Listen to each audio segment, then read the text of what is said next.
sit on the wind-worn wooden planks of the bench, your feet ache.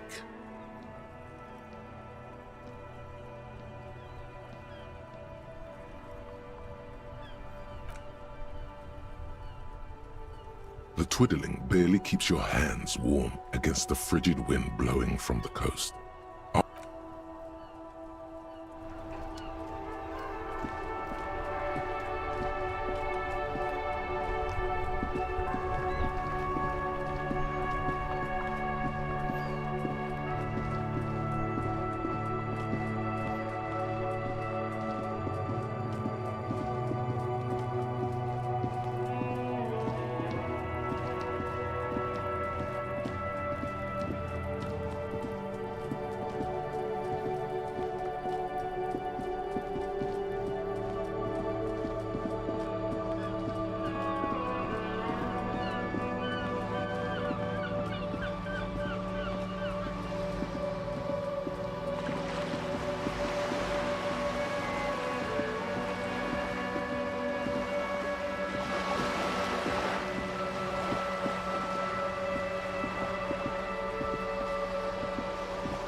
Gendarmerie, you found me.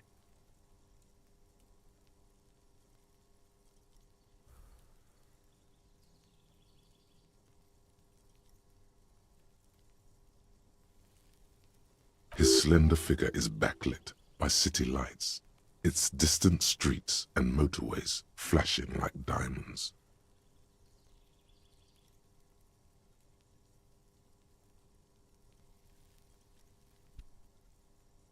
And his shirt is still unbuttoned.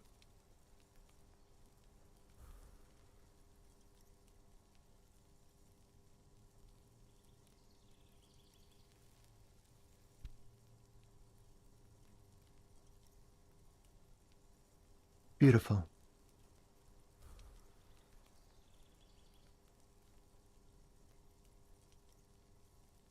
So tell me, are you here to make things right again?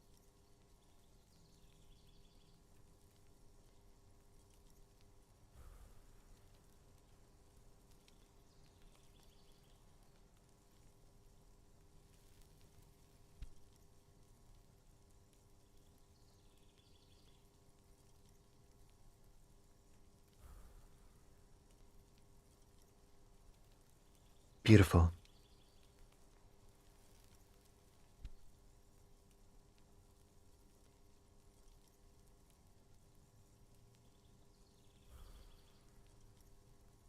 I have some good news for you. My Sunday friend is visiting me tonight. I told him about you and he'd like to say hello. Step in. He's already waiting.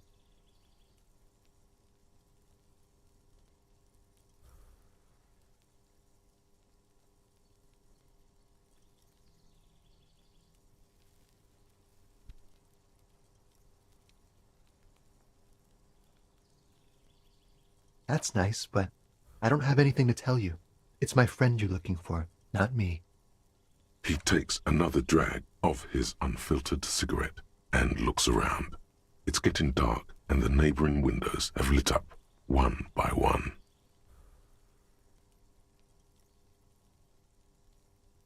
Besides, I've got to run.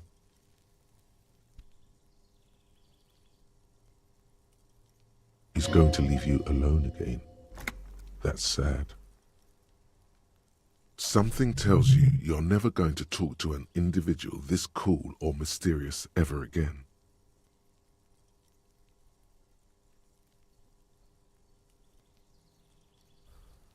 Just look at it. It's a beautiful night. Who's going to stay in on a night like this?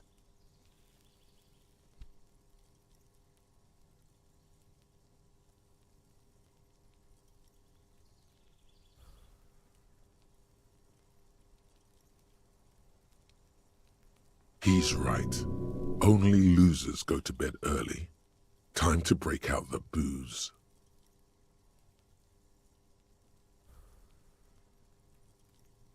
We'll talk. Just not tonight.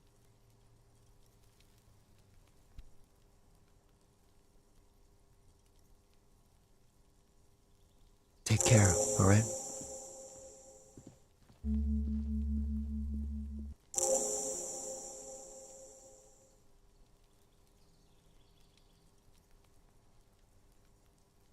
And he's gone again. Looks like it's becoming a theme for him.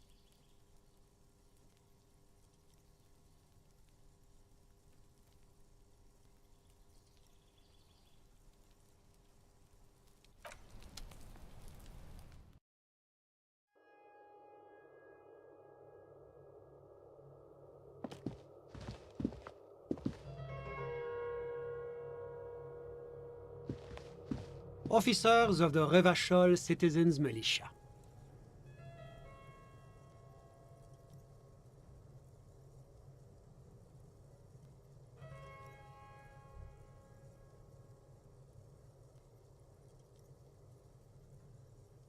His hands are clean and well manicured. This is a man who knows the importance of appearances. My name is Charles Vildrouin, and I am an official with the coalition government. I work for the Institute of Price Stabilité on assignment from Sur-la Clé.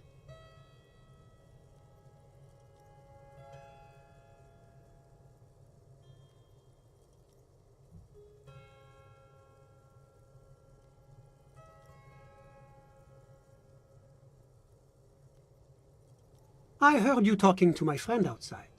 Very good. Super. I am here to assist you in any way possible. Ask me about the hanging.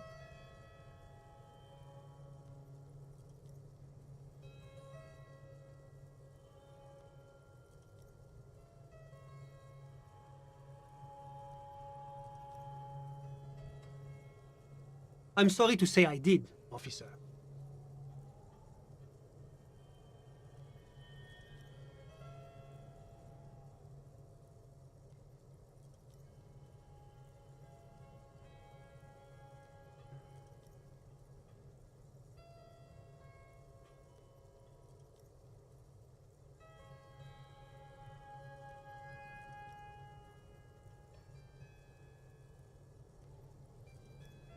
Officer, it's very difficult to describe what I saw that night. It was so surreal to me, like in a play.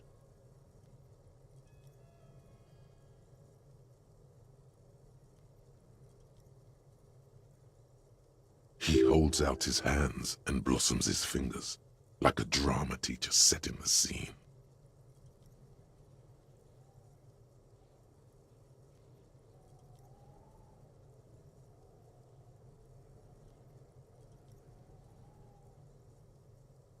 No, no.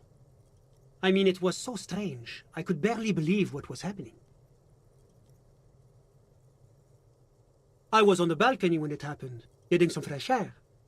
I remember that first they came in, carrying what looked like a body. And then I saw all the surrounding windows go dead, one by one.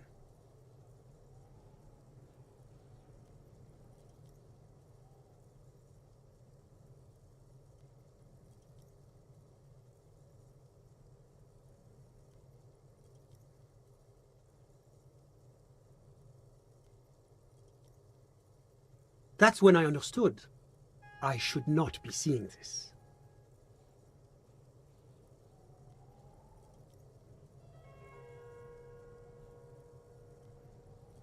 I couldn't see their faces well, and there were quite a few of them. But they were very loud and very Martinaise.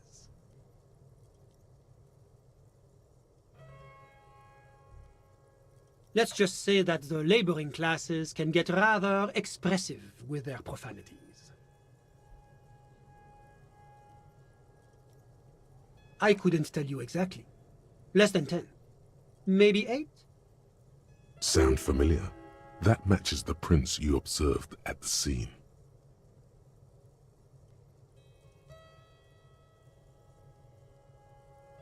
That's a giant you're describing. No, they were all quite human, as far as I could tell.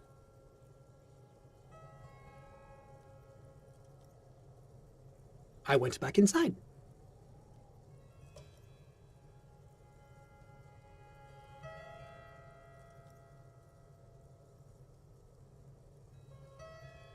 Officer, the yard was pitch black. There was nothing to see, but I could still hear their voices. They were threatening to kill that poor man.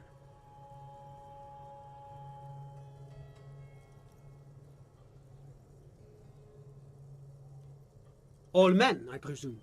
But again, I couldn't see very clearly.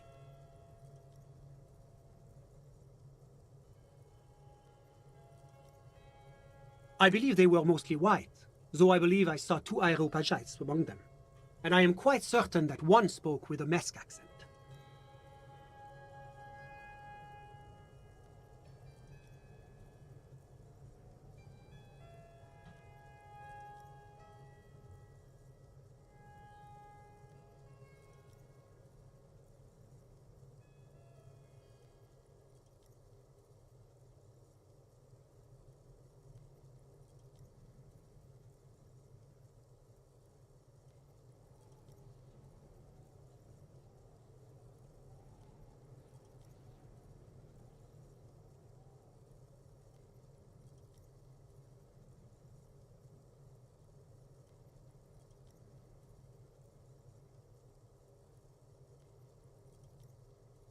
Well, that's the strangest part, officer.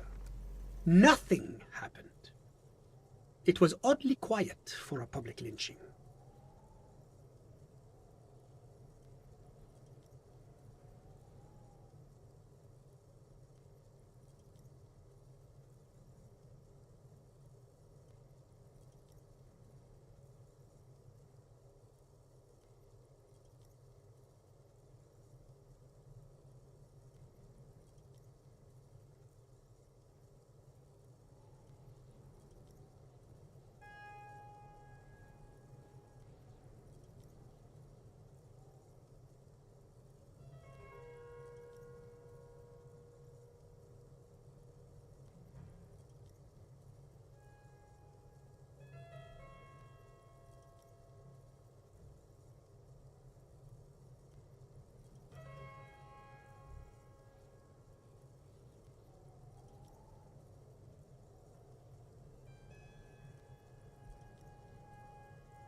Eventually, their shouts died down, and that was all. There were no gunshots, no celebratory shouts, no anything.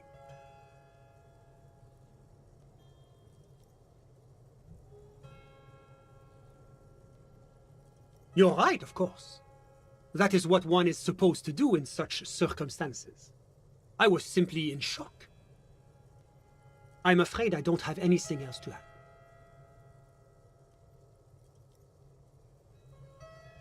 All I can say is that it was late.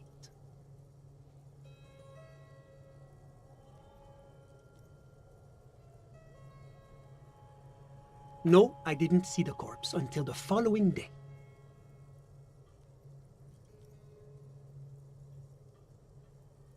Of course, anything I can do to assist the RCM.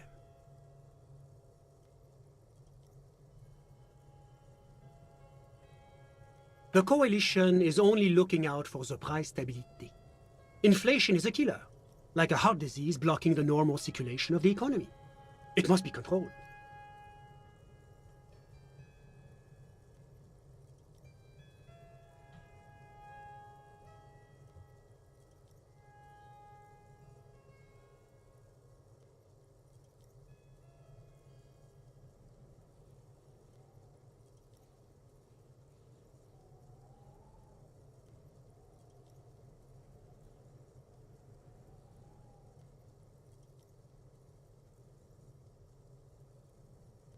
The economy impacts the entire international community, which is why it requires international oversight.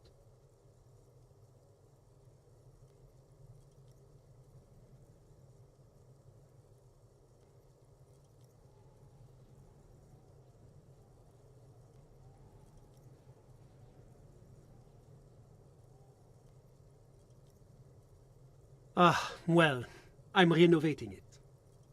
It is an interesting project. The building used to be a 12-story skyscraper before the cannons took the top 4 stories off. This, of course, happened when the coalition forces landed here.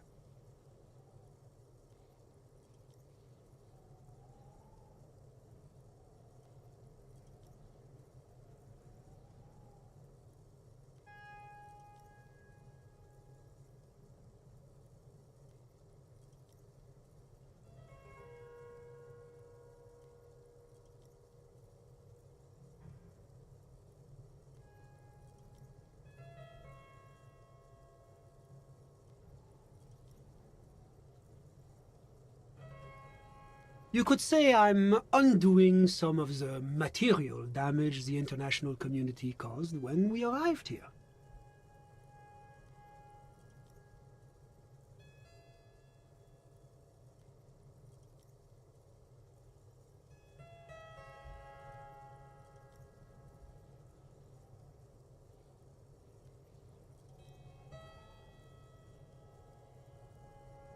La communauté internationale is what Revacholians colloquially call the coalition. In other words, the nations that stopped the disaster of the revolution.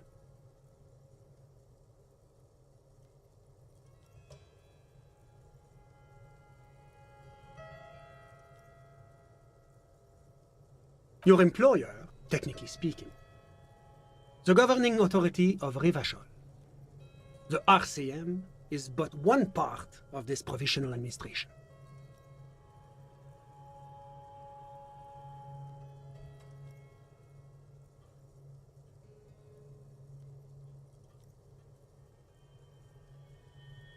Yes, as I said before, I am a commissioner from Sur-la-Clé working for the Institute of Price Stabilité. This is one of the main projects of the Moral Intern.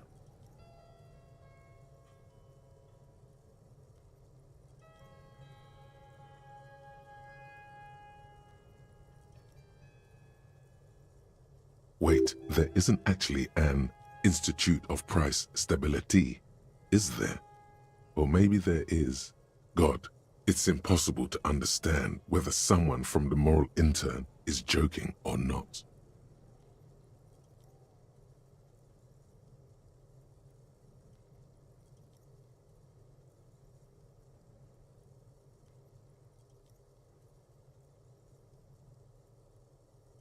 It is the most important thing.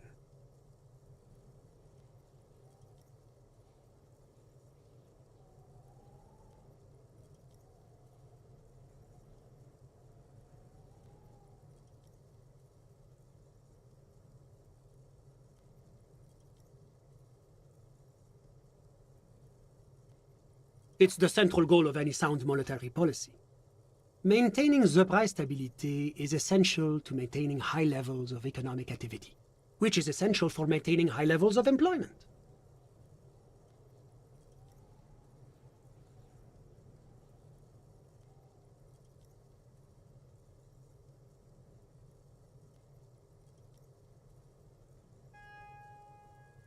Which is essential for maintaining the social stability.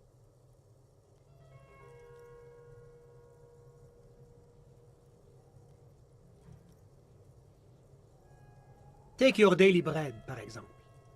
Too much inflation, bread becomes too expensive. Too much deflation, it becomes too cheap for bakers to produce.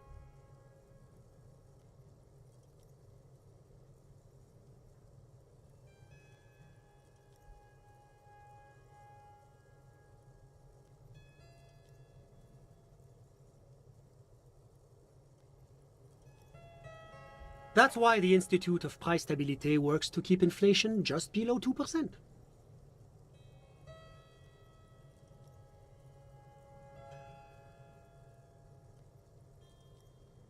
But not too far below, no. Too below is also bad. Below, but close to 2%. The coalition believes in the importance of informing the public about the benefits of the price stability. Transparency is one of our principles. Would you like an informational pamphlet? A sound monetary policy is essential for addressing uncertainty. Stability is the raison d'être of the moral intern. It's the reason why I identify as a moralist.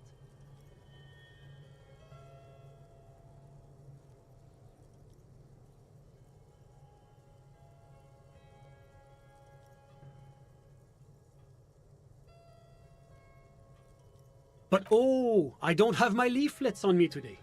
That's too bad. You can always call our information line. Making information available is part of the moral intern's commitment to transparency.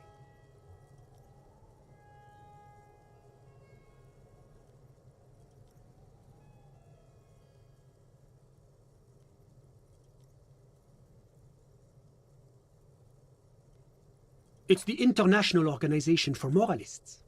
Hence, Moralist International. The Institute of Price Stability is just one of its many mind babies, as is the coalition.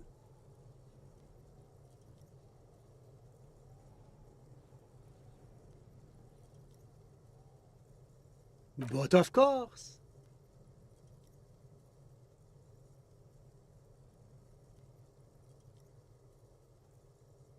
Because moralists believe in a normal, stable world governed by democratic values.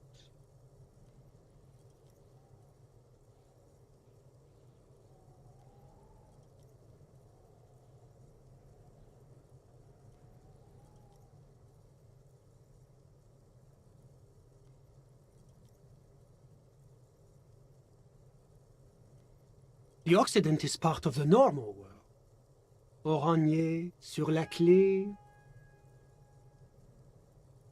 Martinaise? No. Martinaise is something else.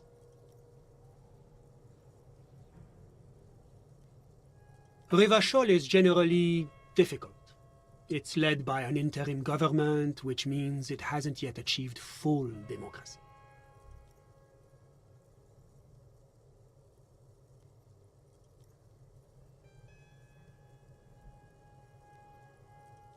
But they are working towards it. You're all doing very well here, relatively speaking.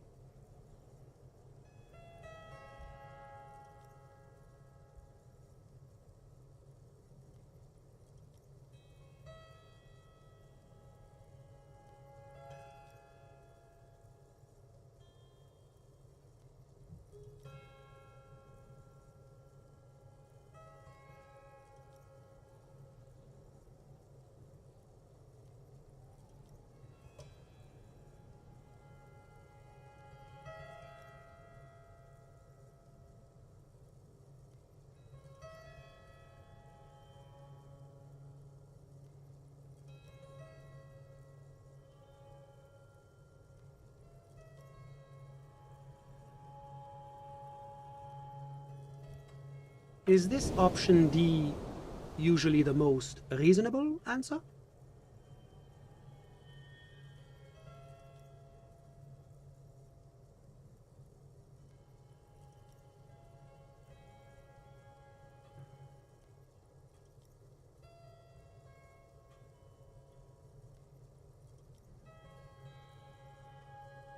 Sounds like you're a moralist indeed, my friend. Welcome. Moralism is all about compromise and achieving the achievable. It's pragmatic, realistic, and level-headed, an ideology for doers. Are you a doer, my friend? It looks to me like you are. Now, enough of this delightful political interlude. Was there anything else you wanted to ask?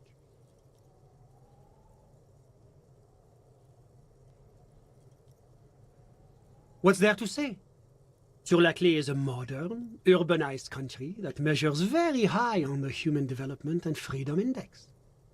Mostly, though, it's known as the executive heart of EPIS.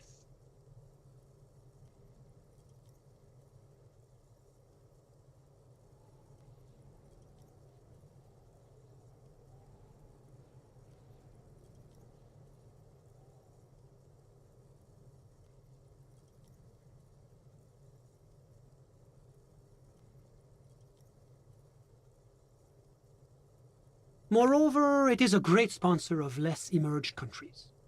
Revachol is only one of its many darlings whose progress it supports and cherishes.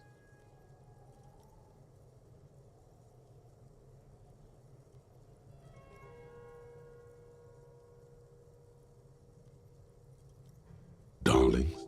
That can't be an official designation.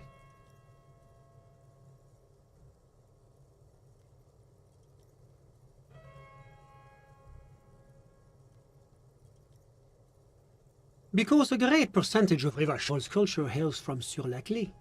Its language, its people, its cuisine even. Or at least in the downtown La Delta area.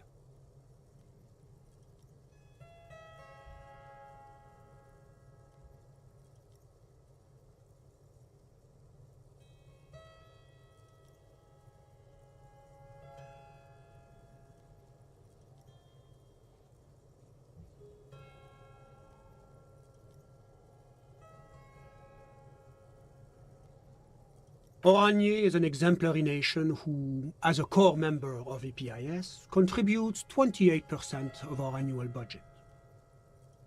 Next to Sur-la-Clé, Oranje is probably the most prominent member of the international community.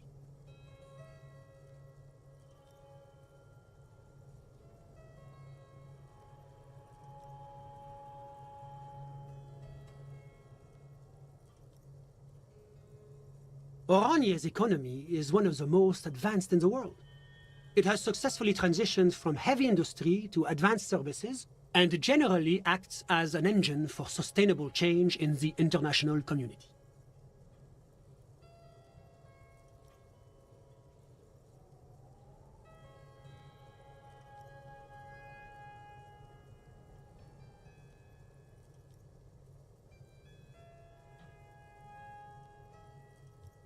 But that didn't tell you anything about Oranje.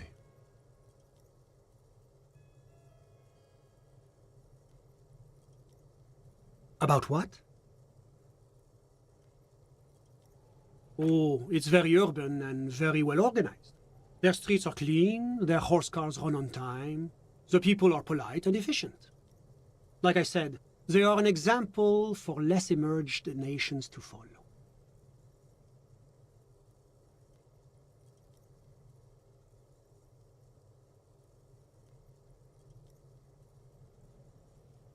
Whatever you wish, officer. Ah, my friend. My friend is a good young man. His family immigrated here from Kedra, and life has not been easy for him. But he understands the importance of education. He has taken his future into his own hands, and that's all that matters.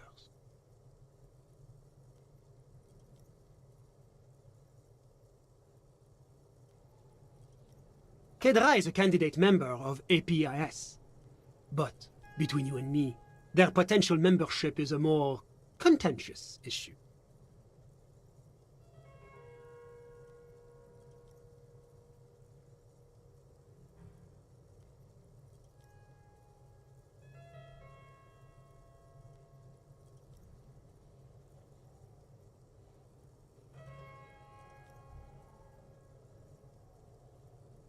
That it's never going to happen. They entered negotiations in 21, and it's been pending ever since.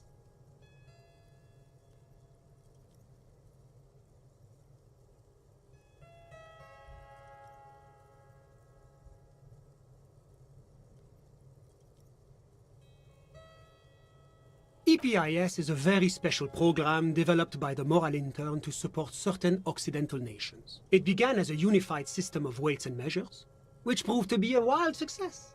Nothing but kilograms and centimeters as far as the eye can see.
God, yes, sweet standardization, the backbone of rationality and commerce.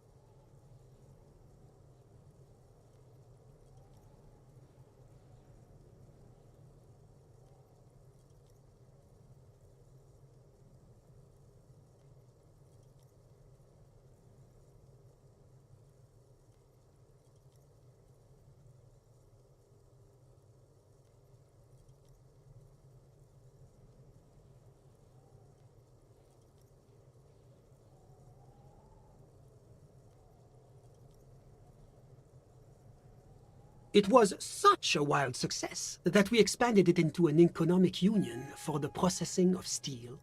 Another success. And between you and me, the Moral Intern feels emboldened by this success. Emboldened to take EPIS to the next level.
Why, it stands for progress and stability, like the Moral Intern as a whole.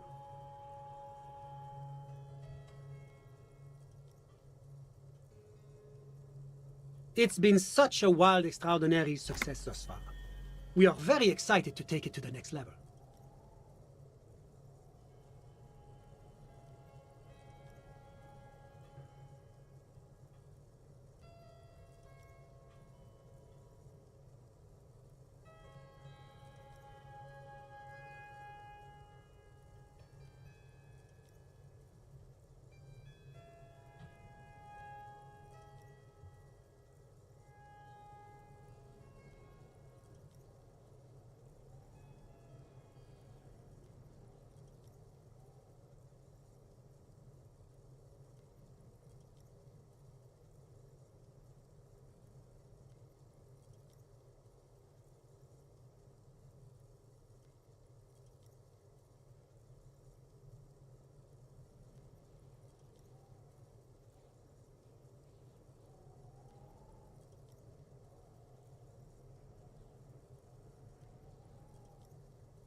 A supranational political alliance.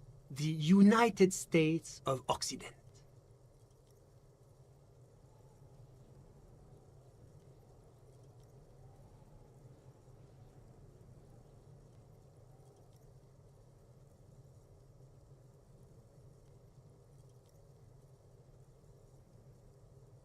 You mean Revachol? No, it's going to have transparent democracy. It's one day going to be a candidate member of EPIS, sure. Except that candidate members never become full members, do they?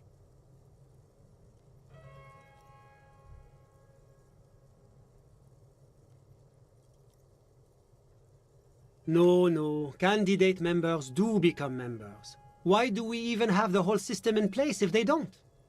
It just takes time. Time and evaluation. But we were talking about my friend here, not politics.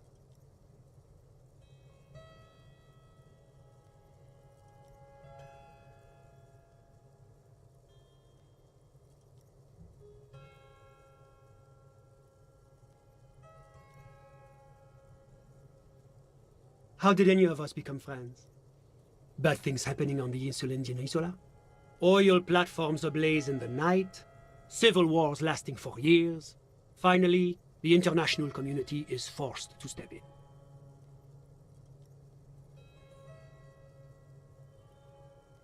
Au contraire, it's how millions of people end up where they are, meeting the people they meet. It's how I came here, and my friend too.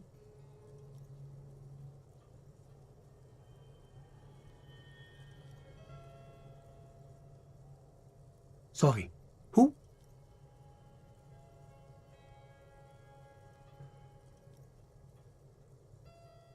But I told you, officer. He's a bright young man here to pursue his education. Education is the foundation of our future, especially the arts. It is a cornerstone of our civilization.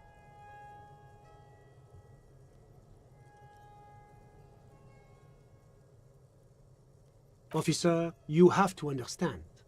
I can't give you his personal information. I'm sure you have your own methods and databases, right? Please don't put me in this situation. He's deeply enmeshed in the study of the fine arts, yes. He's a truly free spirit. He likes all the arts. Perhaps graphic design, printmaking, who knows? The world is open wide for a talented youth like him.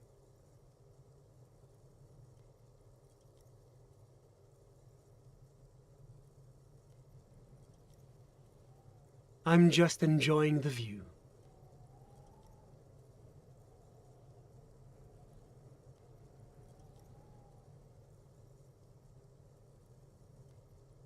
We're old friends. Nothing's taboo between us.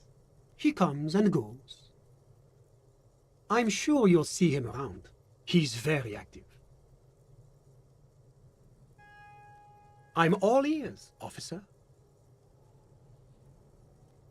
A moment, officer. Do you have everything you need from me? I'm afraid we won't have the chance to speak again once you leave.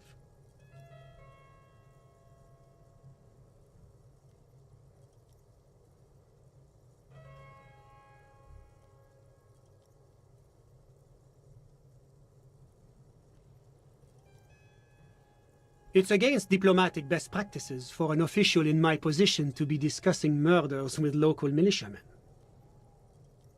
And I'm pressed for time. After you leave, I should be leaving as well. That's not the real reason he's so apprehensive. Men in his position shouldn't be seen loitering around in underprivileged young men's apartments in the middle of the night.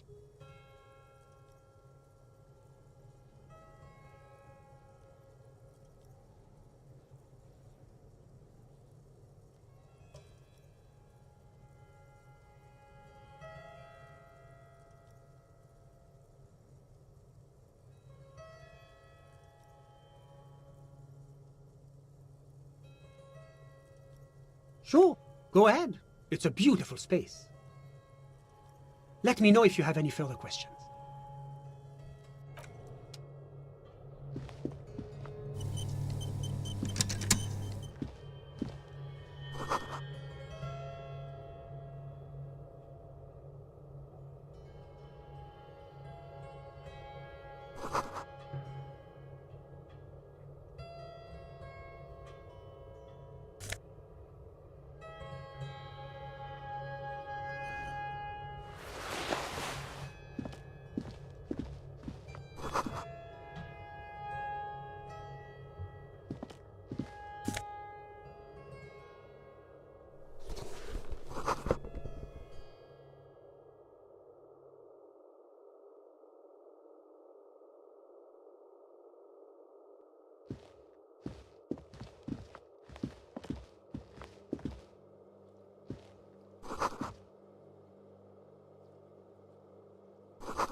Was there anything else?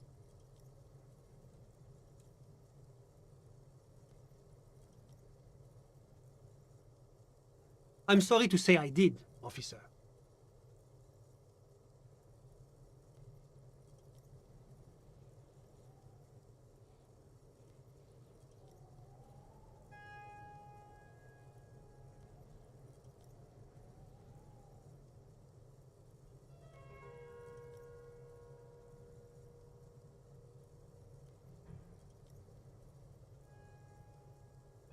Because I did it? He's clearly not a man accustomed to being spoken to in that manner, let alone to being accused of murder.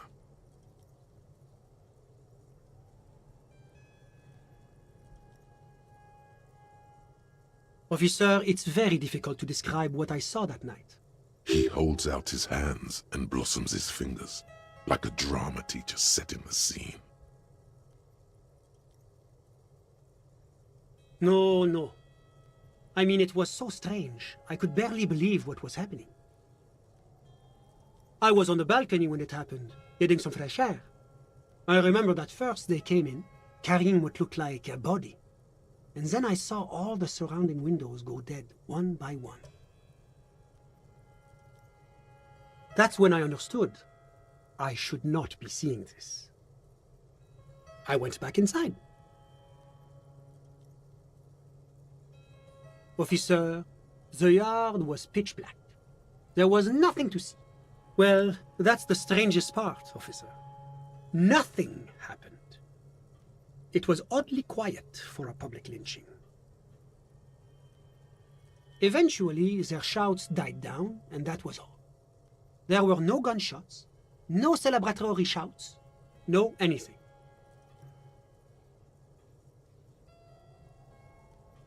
I'm afraid I don't have anything else to add. All I can say is that it was late. My watch. Yes, now I remember. It was 30 minutes past midnight, give or take.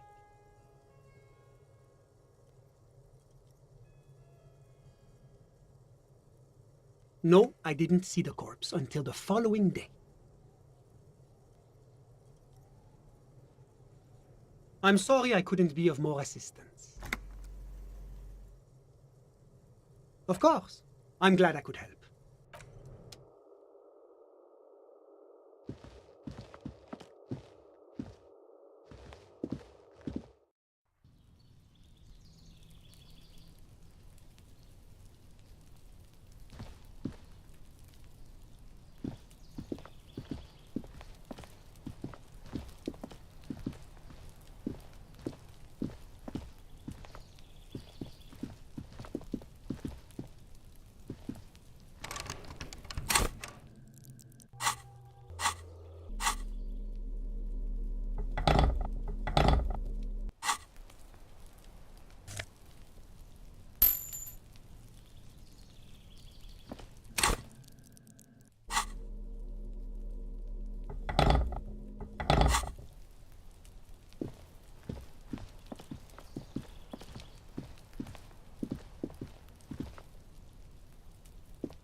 This coin-operated viewer is facing southwest. Its coin slot is full of fossilized bubblegum, rendering the machine permanently inaccessible. The metal feels cold and wet under your palm. It looks unhygienic.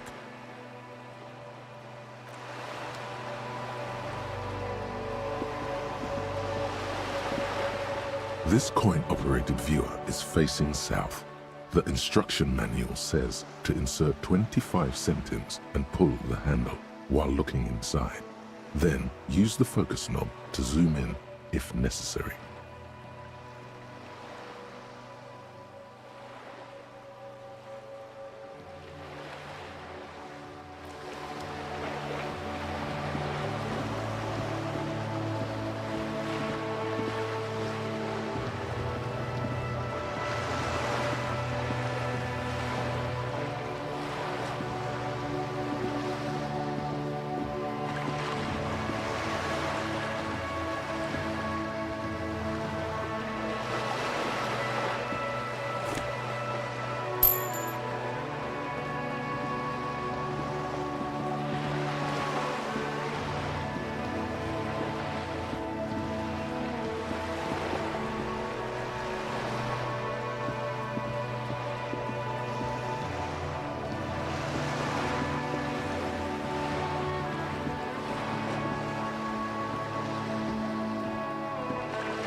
A rusting control panel with loose wires dangling out from the hole and this panel usually closes the water lock.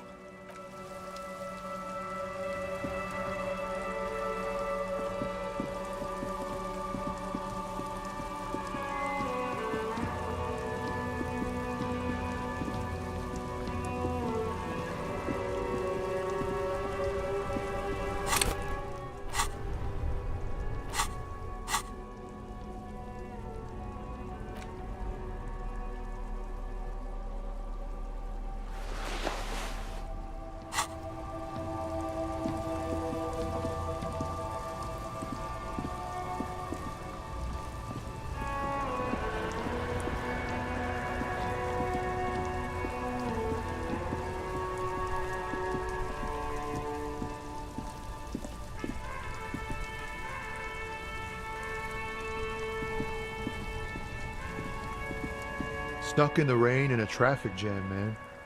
What's on your mind? What? But I told you she's my friend.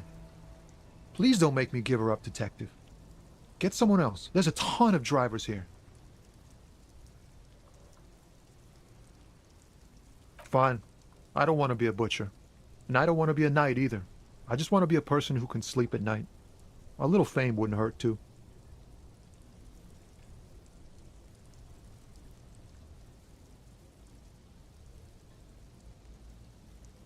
Thank you, friend.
I've got nothing to say to you.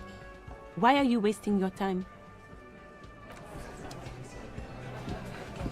Looks like the circus left town, but the clowns are still here.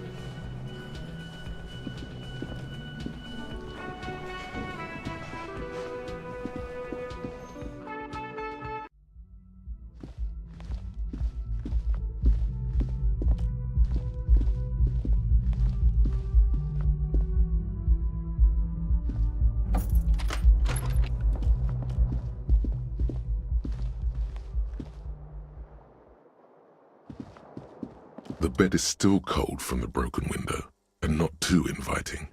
But it's yours. You've earned it.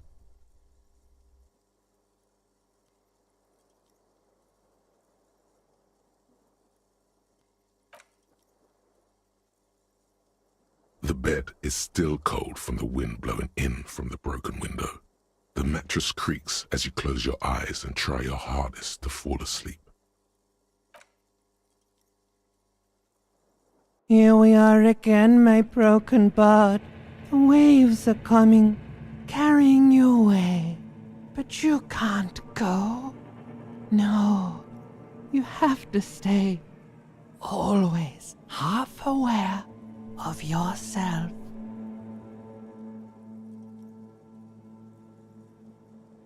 You're not cooperating, brother man.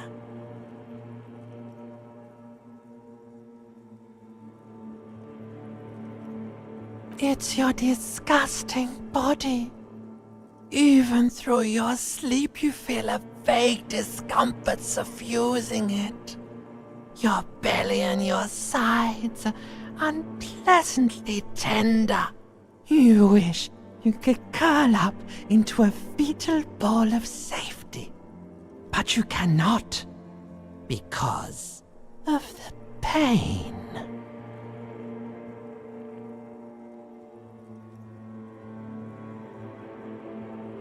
That pain in your right side is your enlarged liver, by the way. As for your kidneys, you've really been compounding the damage lately.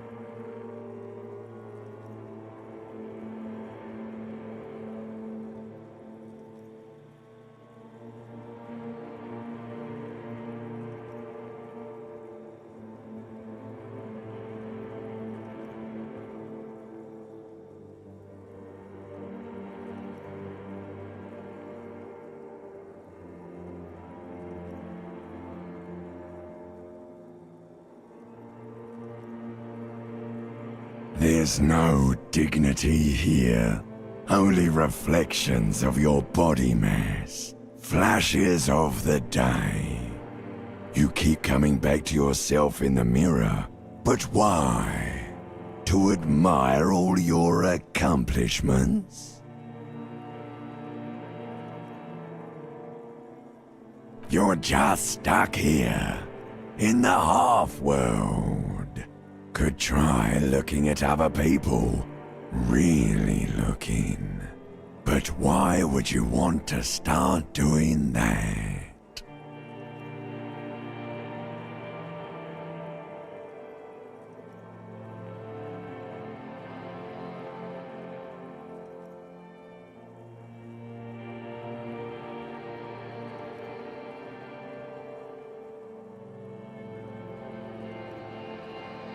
Sure you do. They're all so friendly, aren't they? Some of them are nice. Others are scared.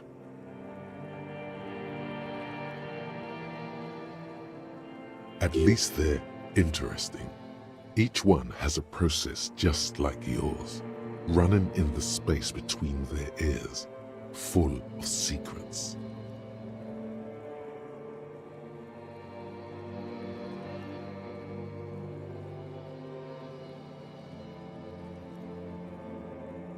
What do you think you're doing right now? Coming to some greater awareness? Look at all these lights, blinking in and out of existence. Thoughts! You're just pretending that you're asleep, even to yourself, while the world goes on without you. Let it. Let it. But it never seems to let you go, does it? Time to rise and wipe that shining sweat off as best you can. Gather your bearings. Rock and roll.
Yes?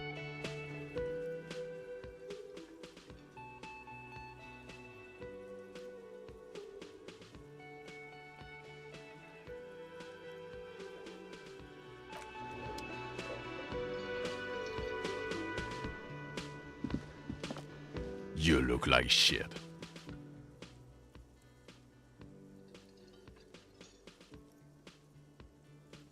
And I don't mean that as a metaphor.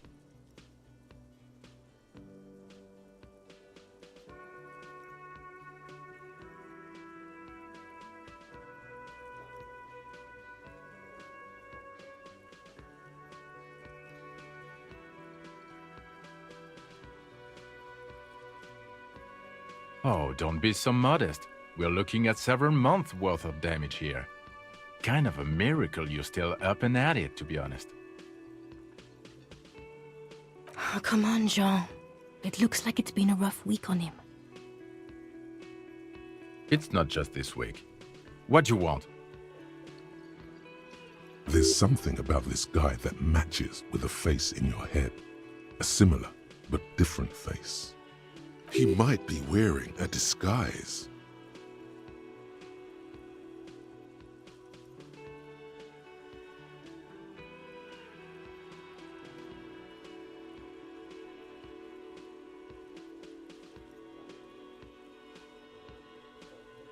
I'm not getting involved in this.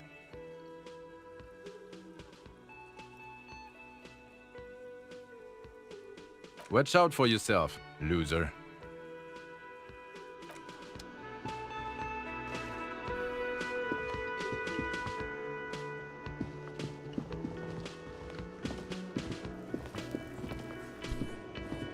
Hi, gendarme.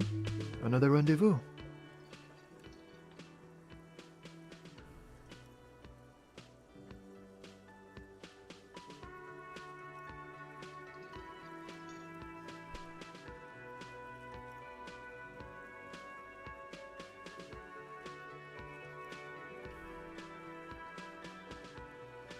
Hi.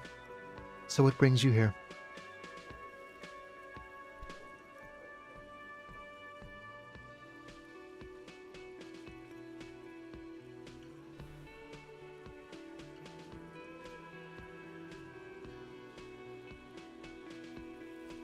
You did?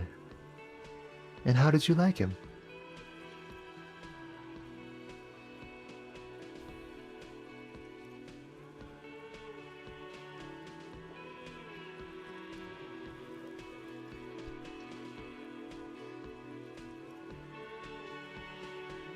I told you, he can be very useful.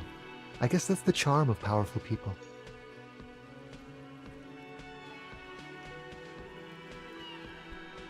A visitor from the first world. He's not like you and me, gendarme. He can always return.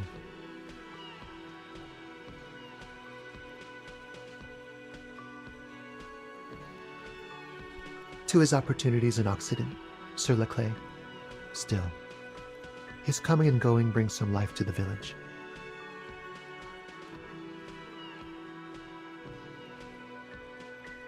Or is it just money? I don't know.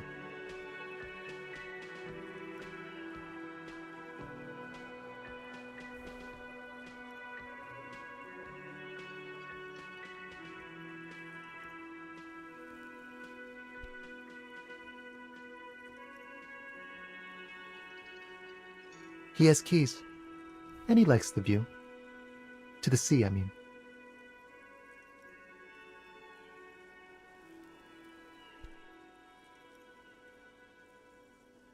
Friends, I told you. Sunday friends. Friends who like to get together from time to time.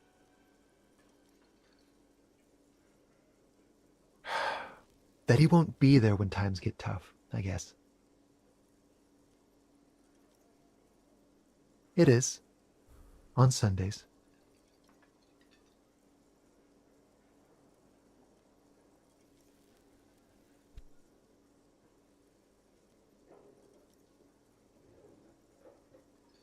Hmm? What about me, gendarme? Admiring the atmosphere. What about you, officer?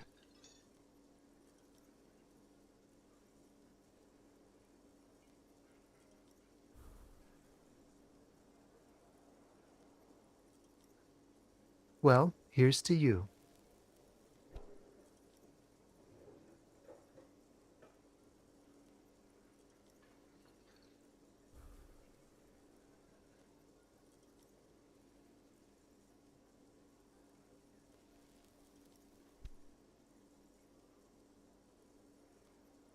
Oh yes, let's see.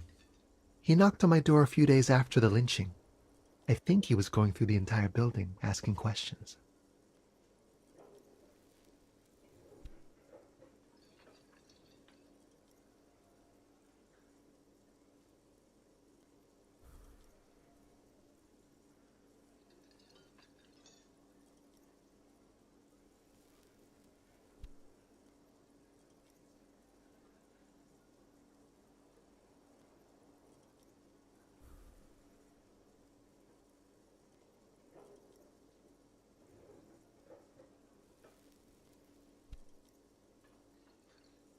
Muscular, handsome, strong, like one of those military types.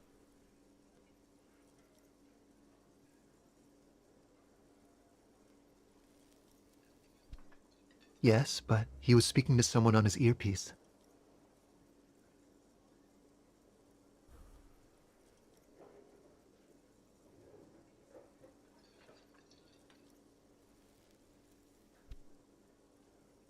Yes, you know those tiny speaker microphones that fancy security guards sometimes wear. Just reporting back whatever I was telling him.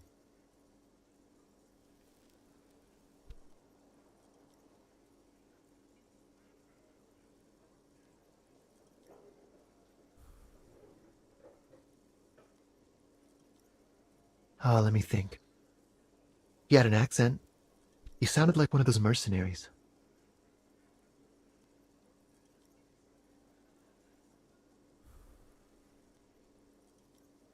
He sounded vaguely Oranese. No, not vaguely, scratch that. He sounded definitely Oranese.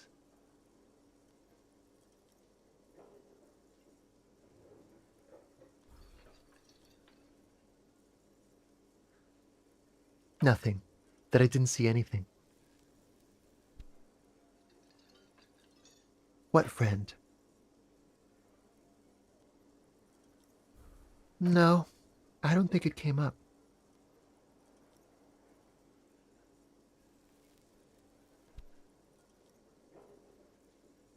Nothing. That I didn't see anything. Why shouldn't he? What friend? No, I don't think it came up.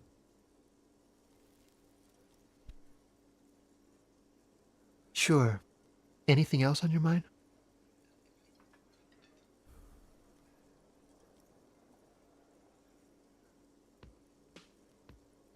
Bye-bye, gendarme.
Yes?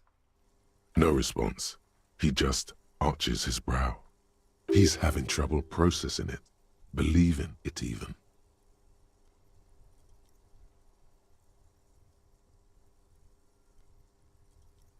A moment passes. The lieutenant glances at the sports watch on his wrist.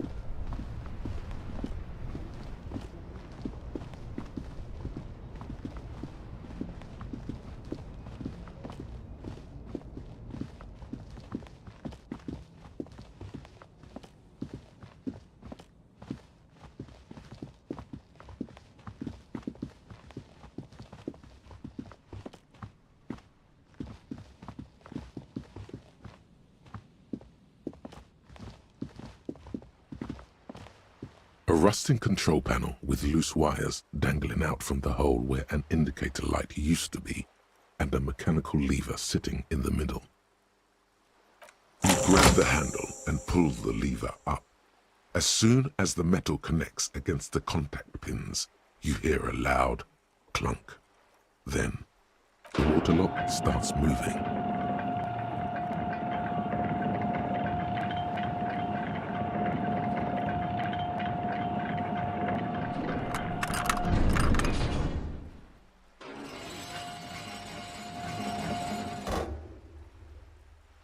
Okay, if we ever need to get to the coast, then this is the way.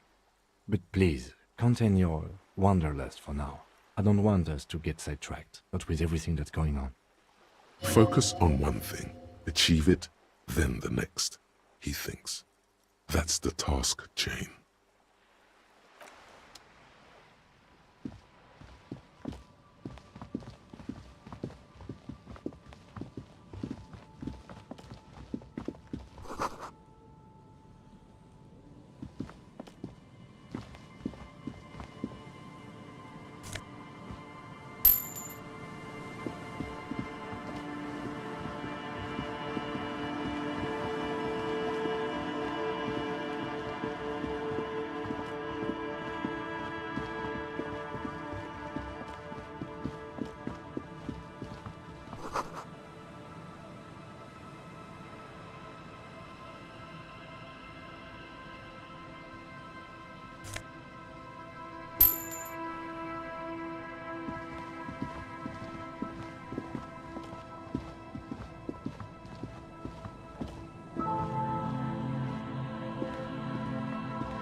banged-up motor carriage lies half-submerged in the icy water, slowly sinking into the Insulindian Ocean. Only the cabin top, rear wheels, and the engine remain visible. It must be cold and lonely down there in the icy water.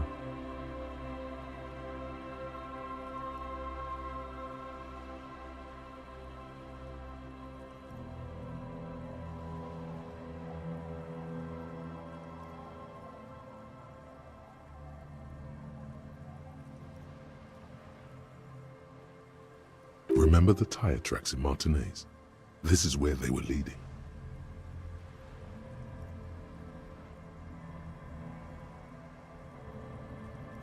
It appears to be so.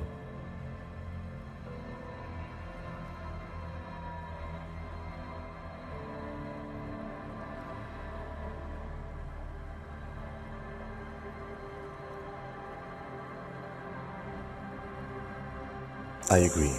We should definitely investigate.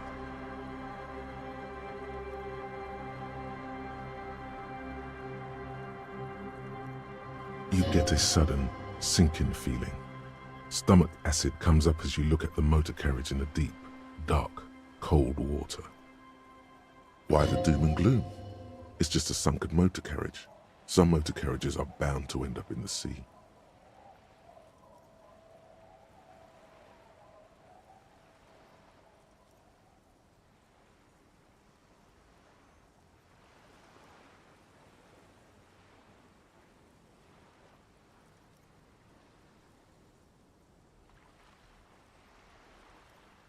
The ice hasn't closed around the vehicle yet. My guess is it's been here since last Saturday or Sunday.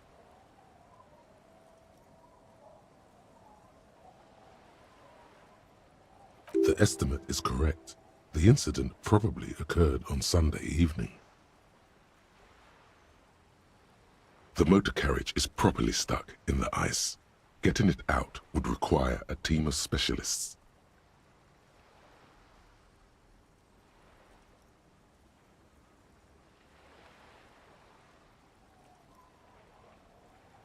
Let's wait for the low tide and see what's inside.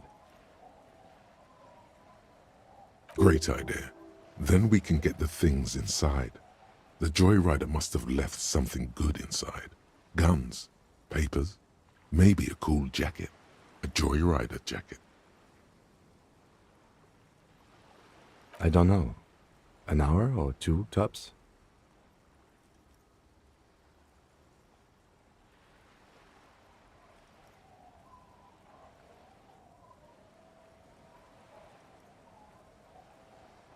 Your mocking tone finds no response, but the motion of the waves.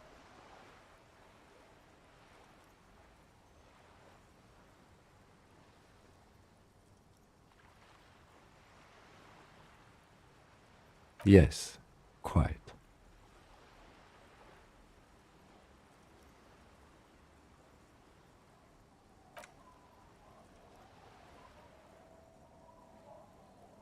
As you sit down in the old, rusty playground, the world around you becomes very silent. Nothing but the sound of seagulls high above in the sky, echoing like distant laughter. Ice cracks around the blue motor carriage in the sea.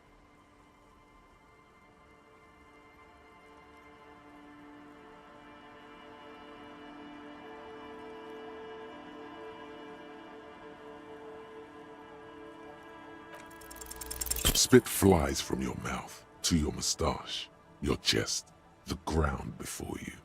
No sound, though. The lieutenant must think it's rather funny.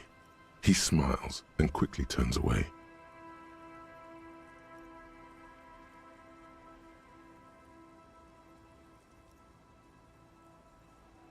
Just keep at it. It will come to you. He's gloating at you. Oh, it's so easy for Mr. Teacher.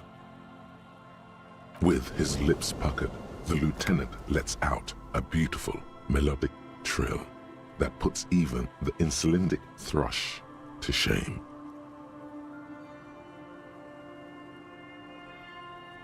You hear the sound echo on the large body of water.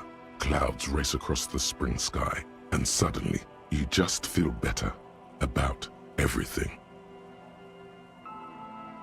Okay, that's way better than what you did. The clouds pass in the sky, and the shadow of the swing moves like the hour hand on a timepiece. 30 minutes have passed.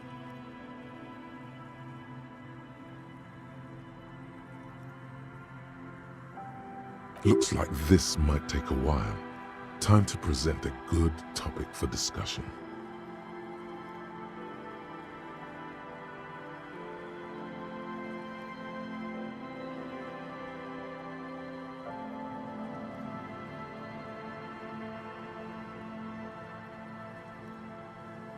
I'm pretty sure I told you already, didn't I? My dad and mom are both half Serlite.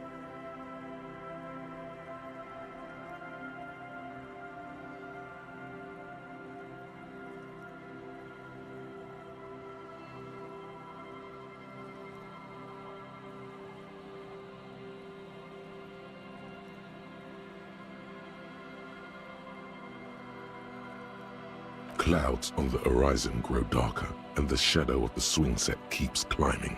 You hear the distant rumble of the city. 30 minutes pass.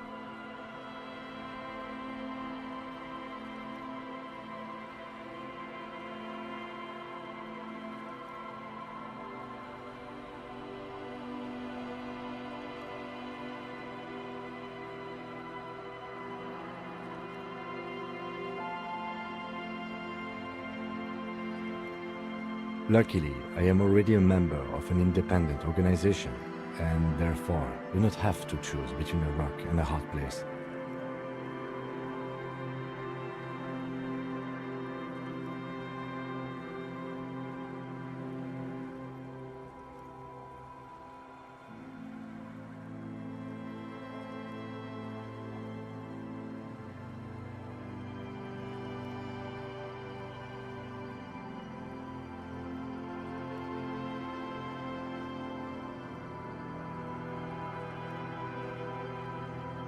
Your voice echoes on the water, strange and out of place in the environment. 30 more minutes pass.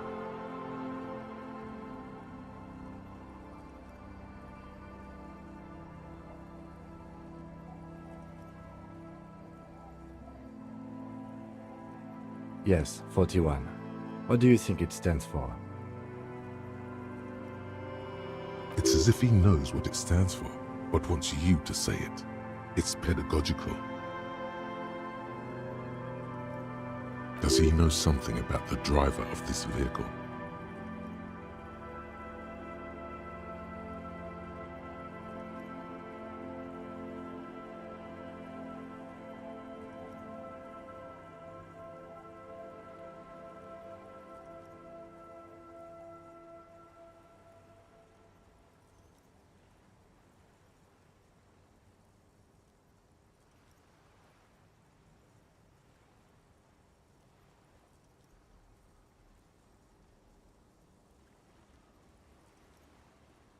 I'm sorry, Harry. I'm so sorry.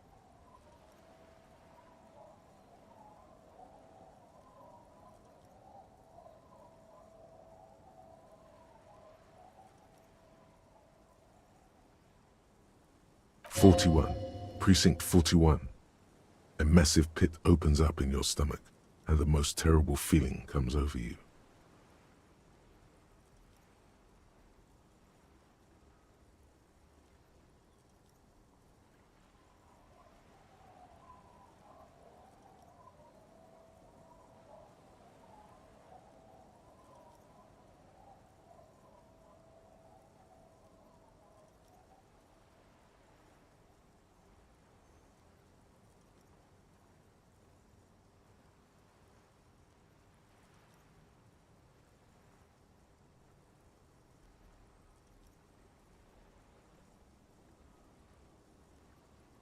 No. Just nope.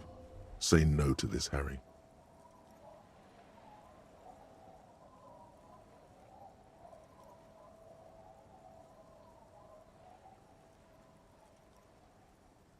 I'm afraid so, yes. It looks like you started in front of the whirling, jumped over the canal, and then drove your vehicle in the sea right here.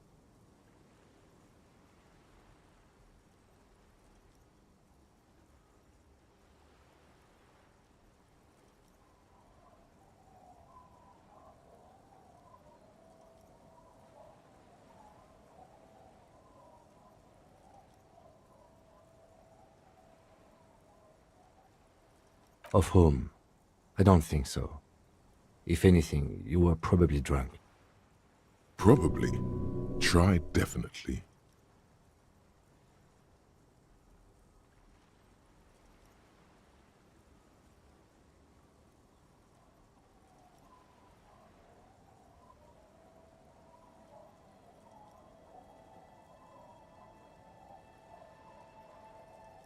People are more valuable than machines.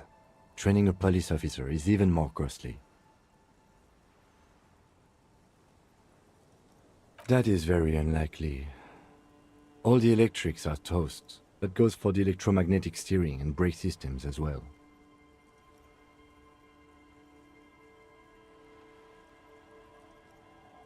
You'd be lucky to find one undamaged component in there.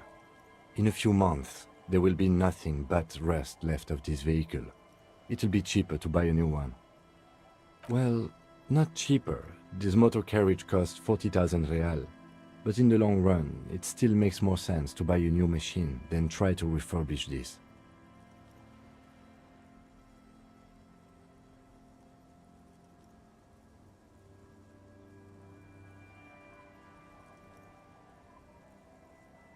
Let's face it, this is a substantial loss to your district's budget. I mean, my station only has 4 other vehicles in addition to my kinema.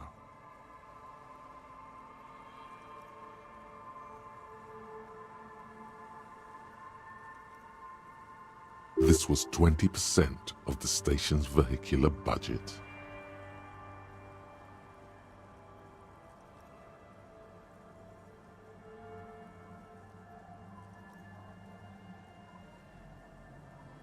The lieutenant adjusts his glasses and doesn't say anything. There is also a 4th thing you've lost.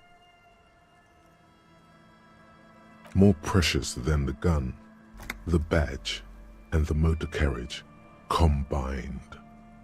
Lost forever into the deepest of seas.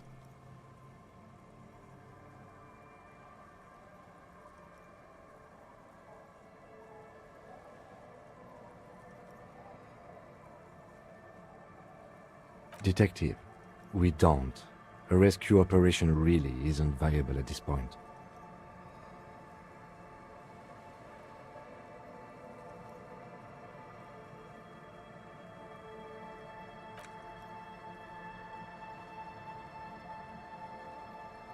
Yes, let's go take a look.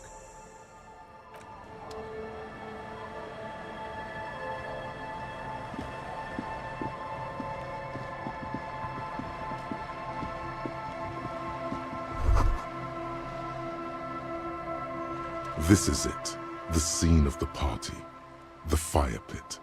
Cigarettes and empty bottles all evidence it.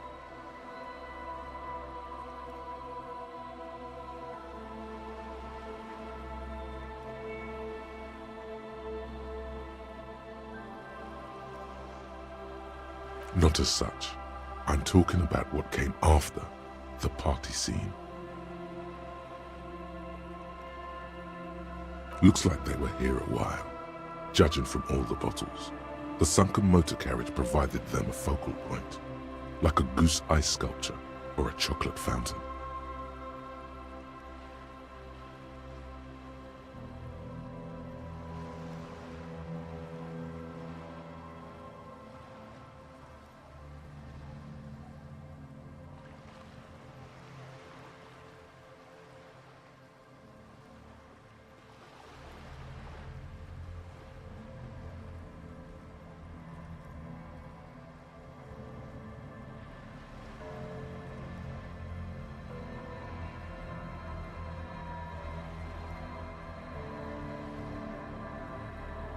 Looks like it.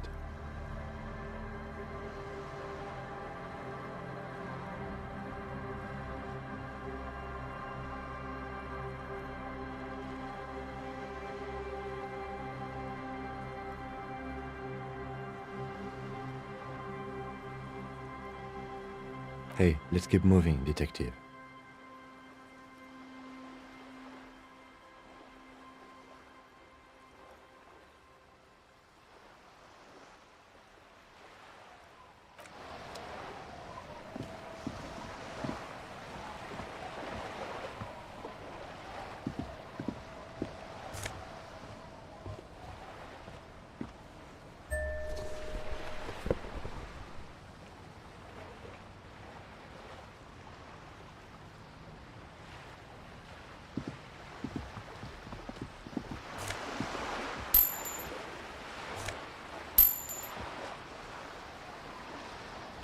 Yes?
You're not sure about the melody, but it might be South Samaran, possibly Sigayan, also known as the apricot sujunti.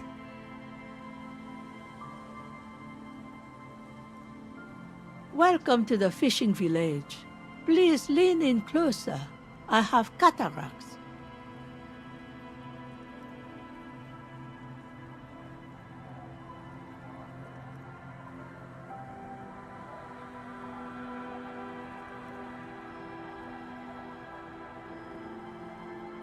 Oh, welcome, police officer. We don't cause any trouble around here. And we don't want any trouble either. We are not here to cause any trouble, madame.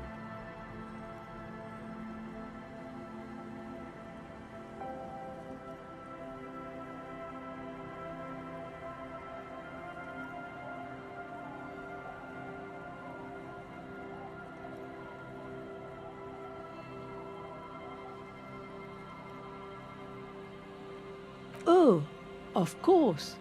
Last time we saw you around here was 12 years ago. You also came to take care of trouble then. Wish you did. But still, in Martinaise, you're considered an ill omen.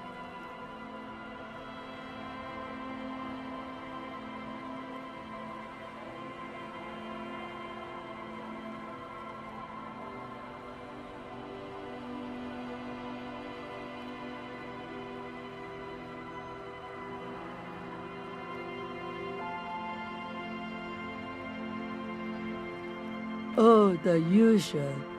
Dark tidings. Black hound. That's you, all right. A black hound licking your own heels.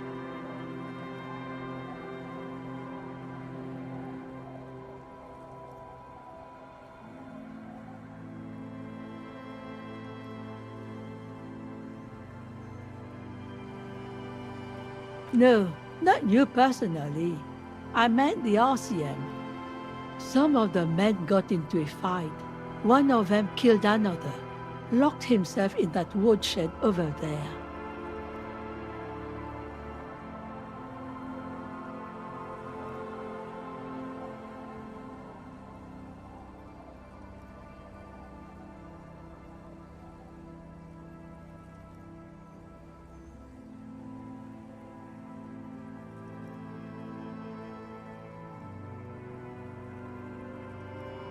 He was brooding, needed some help opening the door. You got it open for him and took him to think about what he'd done in a more secluded place, somewhere more quiet. She says it as if he was on some kind of spiritual retreat.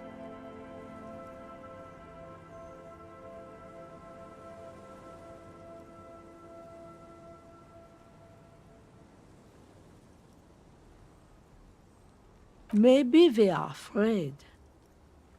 Because you're an ill omen, but you're still welcome here, as long as men with guns aren't chasing you. And maybe even then, because that's the kind of fishing village we've built. I'm sorry there's not a lot of room to park the motor carriage, and not a lot of houses, or a lot of people. My kids are long gone, searching for treasure. So are others.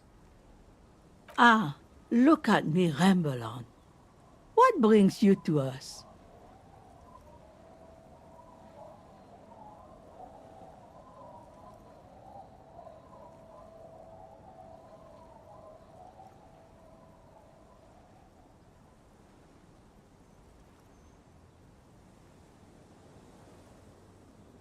Me? No one. Just an old washerwoman. Mother called me Isabel, if that's what you're asking. And my married name is Sadie.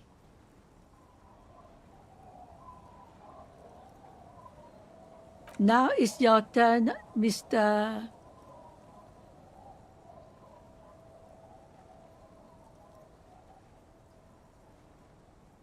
Why, I guess I will, Harry.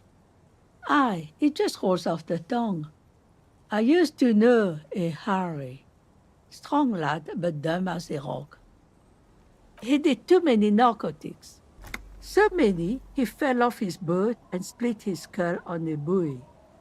Folks who saw it say his head cracked open like a melon. Nasty, nasty.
Hi, officer.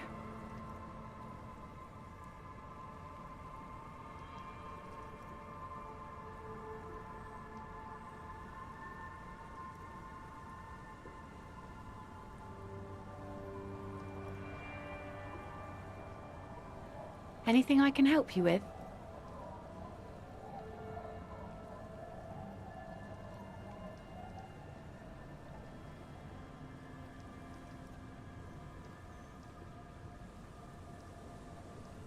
The name is Lillian. People call me Netpicker. I think I have time for questions. What are the other ones? Ask her about the cool sword. Helps to break the ice.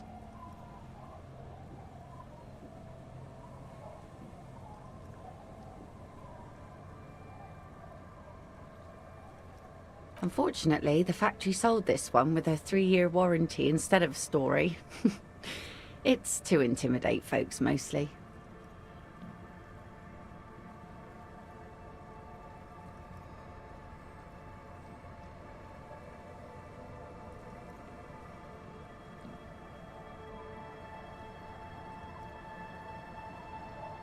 It's a regular mass-produced sword, like a shovel or an axe.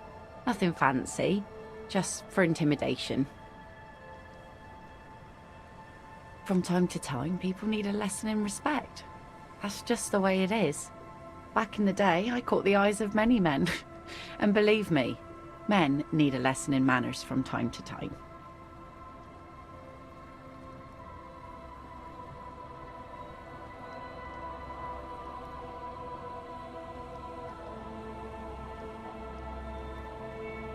What makes you think we haven't? The truth is that almost everyone in this life is scared and tired and stupid and too dull for that. That goes for men too, but they put on an act for us. Pretend like everything's good and living in shit doesn't bother them. Like anyone falls for that. That does not go for real men. It does not go for you. Show her. Show her the wonder. Coach means the expression.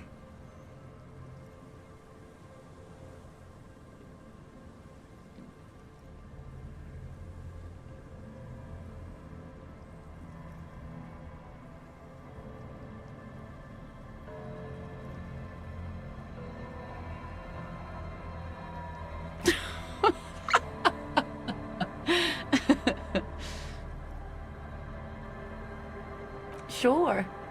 It looks as if you could face down any horror in the world with that same unchanging grin. It's like a shield. Some went to patch their wounds, their lesson learned. Others were more thick-headed. And one of them, I ended up marrying.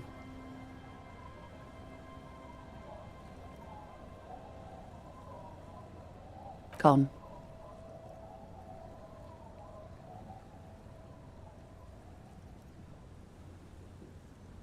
It absolutely does not. We are not going to look for him. No. There's nothing to find. He's dead. Lost to the waves.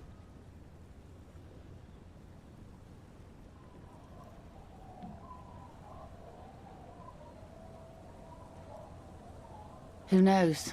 Maybe he fell over. He didn't respect the sea.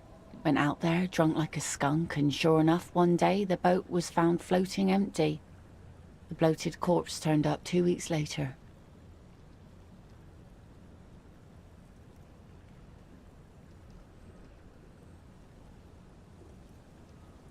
Now, before you tell me how sorry you are for my loss, know that it was 4 years ago, and I've moved on.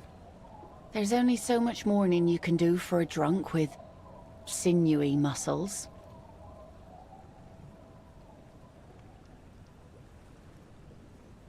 She really likes those muscles, though. It's in the way she pronounces sinewy.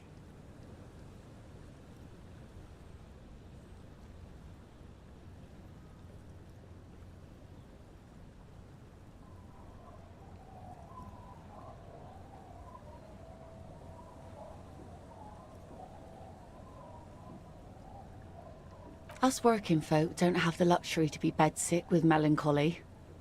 I buried him, mourned for an appropriate amount of time, and went on. Life didn't really change that much for me and the kids.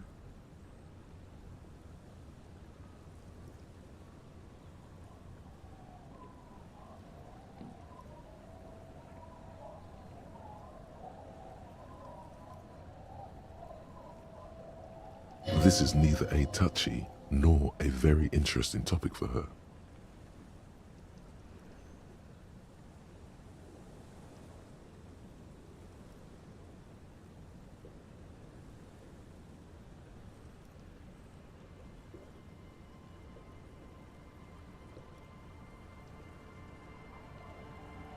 She looks like she's ready to go on a date with another, better, drunk. Ask her. Both of you could need some action.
Like I said, fish mostly.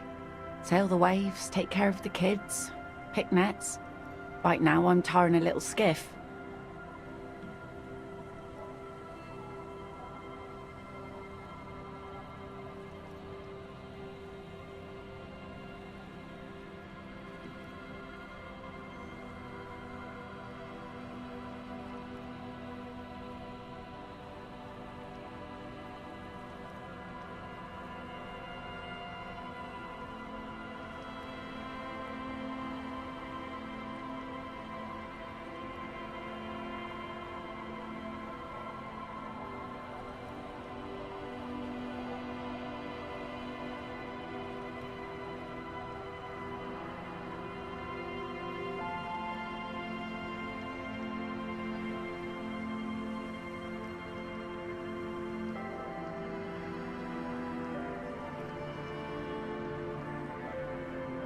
Sometimes I also walk to the beach to see what the sea has given up.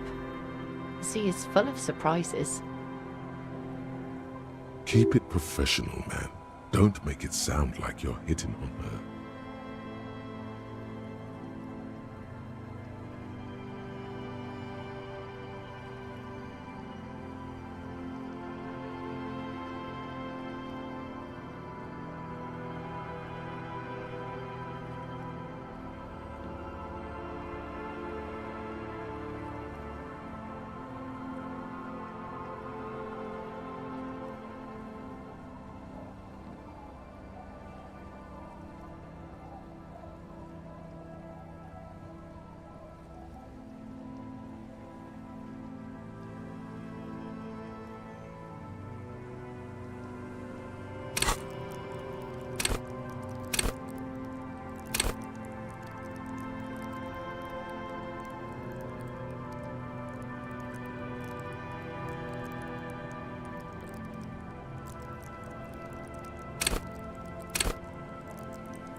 Wood, pieces of glass. Every once in a while we see dead bodies. Human, animal, fish, other odd sea creatures. A mine washed ashore once.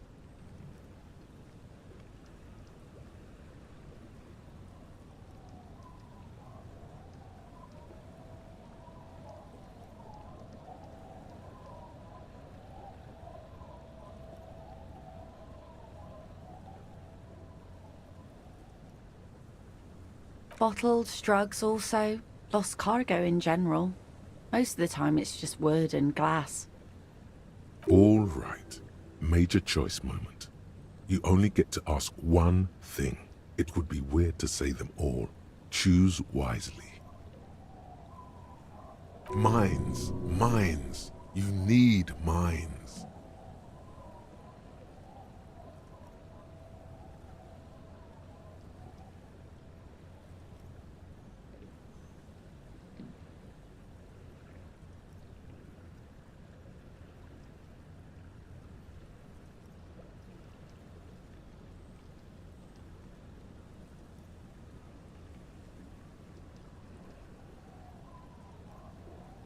Don't have any. Those get cleaned out so fast even the local bums can only stand by and watch with watery mouths. Always by strangers too. Union folk don't stand this kind of stuff around here. You could use a hit right about now. Any hit, really. Feel that itch in your hands? The stiffness in your neck? That strange restlessness in your bones?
Hello, mister.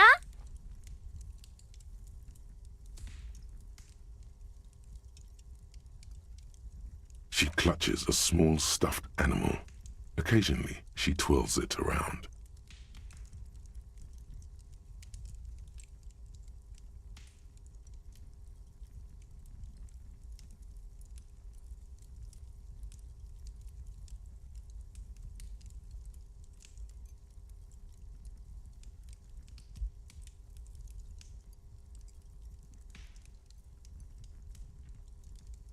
It's a grouse. You might be able to get on Gart's good side if you replace the broken skewer you almost certainly broke.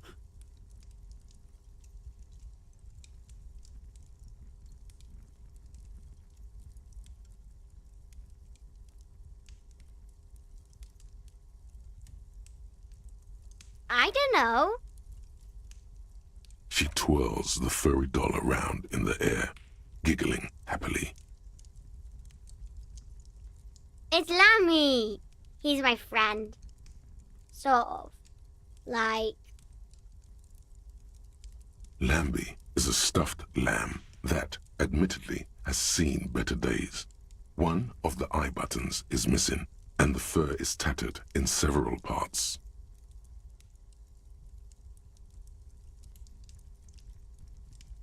Lammy usually doesn't like strangers. But you're also fuzzy, like Lammy.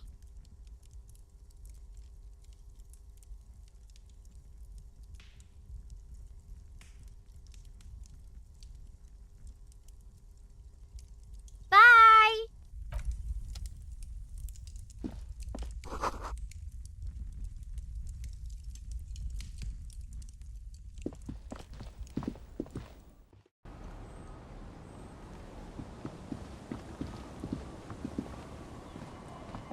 The scruffy-haired little boy kicks a stone.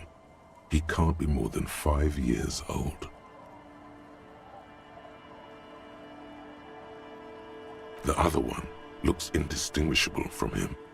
He watches his brother kick the stone with his tongue lolling out of his mouth.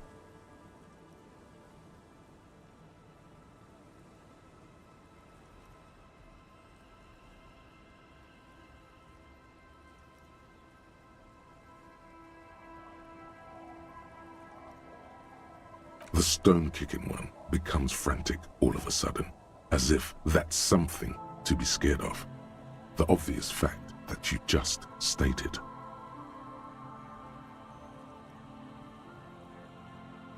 He looks just like me.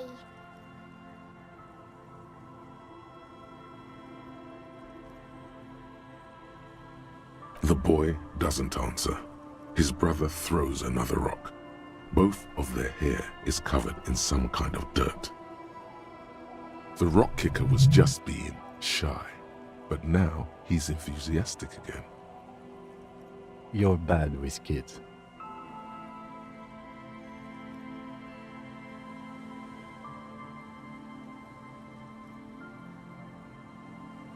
Don't worry, everyone is. How about we do some police work now? We're not getting anything here.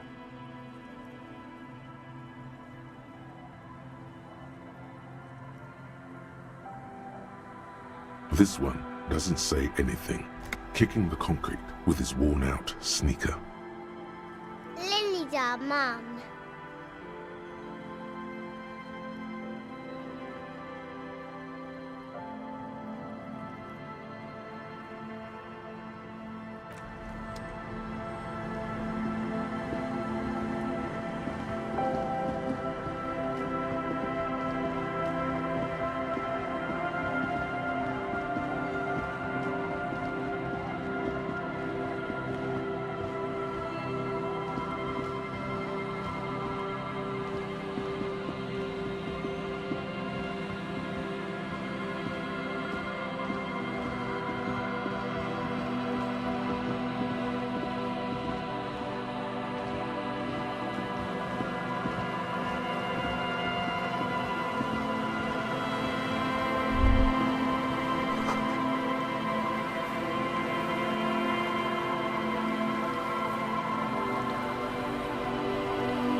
go.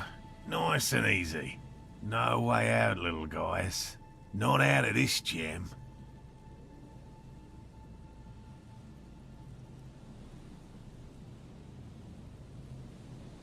There's a cylinder on the ground in which the man is arranging some netting. It looks like some kind of trap. He notices you. Who's there? Oh, the police. Hello, officers. His self-conscious enthusiasm renders his movements ungainly.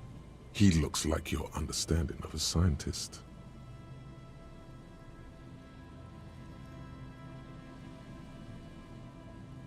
Is that the police? Why are the police here?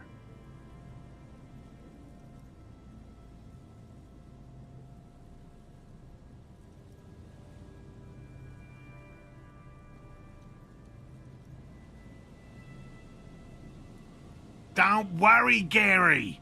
I'll handle it. To what do I owe the pleasure?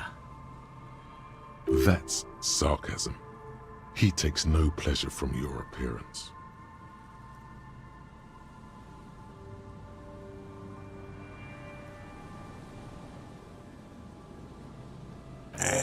Of course. Thank you for passing along the message. That damn waterlock is broken, and we can't go all the way around the A81.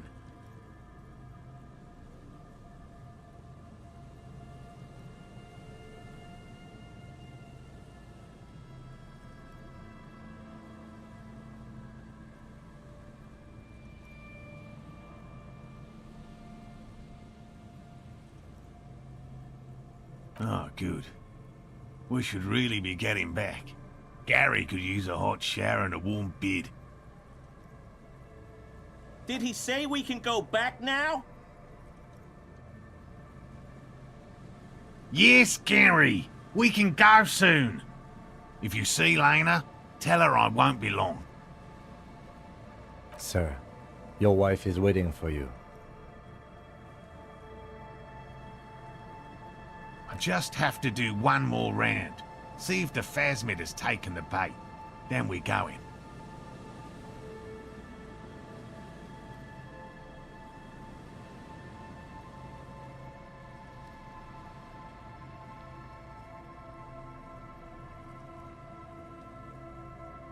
For all his passion, this man is diligent and patient. You could learn things from him.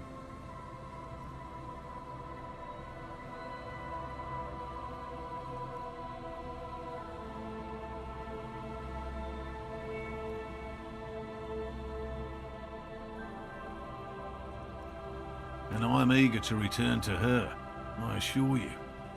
But I can't leave before we've finished with these traps.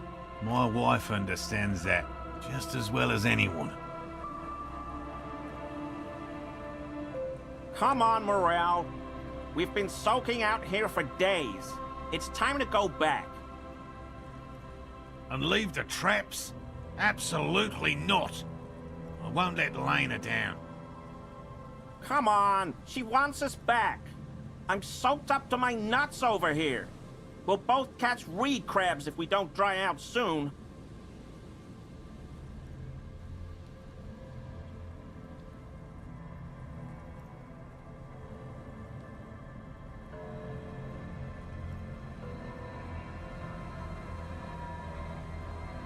Of course it's important to her. She's seen it. A verified sighting, on record. One of only 40th century, and it's hers.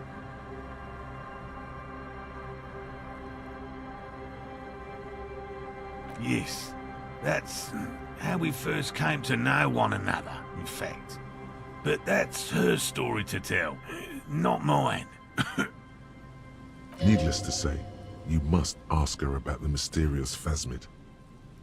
Suffice to say, it's long been our dream to find proof of the Insulindian phasmid together. I can't abandon course now.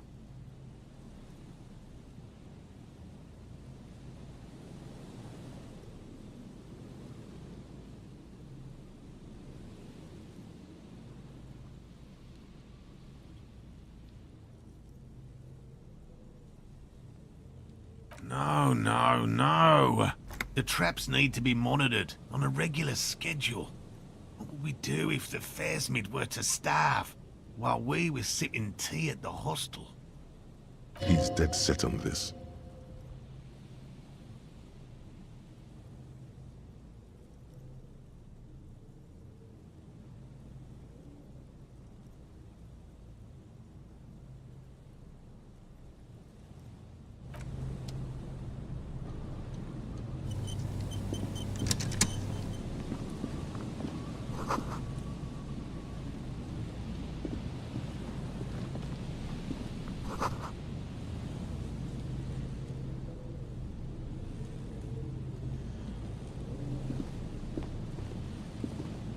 Hello, I'm Gary. How do you do, officer? Yellow man. I mean, officer. The lieutenant raises his eyebrows slightly and takes out his notebook. Yellow man. Interesting. This is something to ask him about, after a little probing first. I'm just waiting for my friend Morel to finish up with his insect traps so we can return to civilization.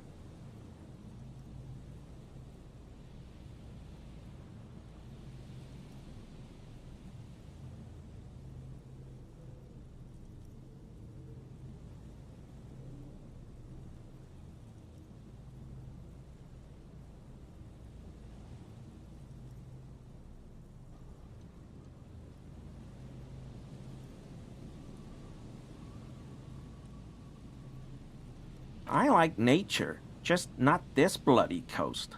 It's mostly drunks and degenerates that come here. Degenerates? This man respects authority too much. To see the truth inscribed upon thine own visage. Pretend thou art a paragon of virtue.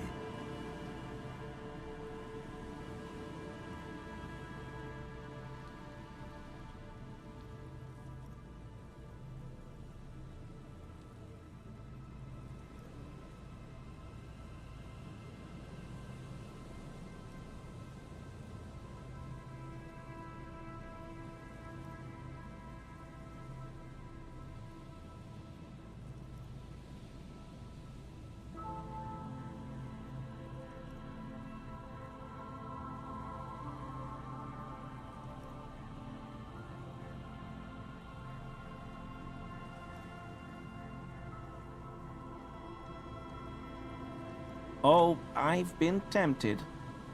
But someone has to stay strong for Revachol.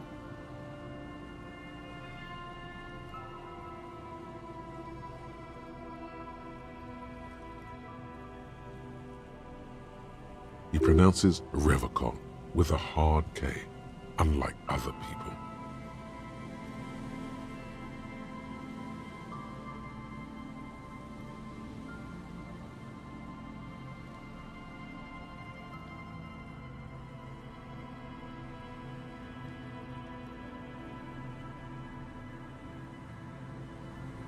No.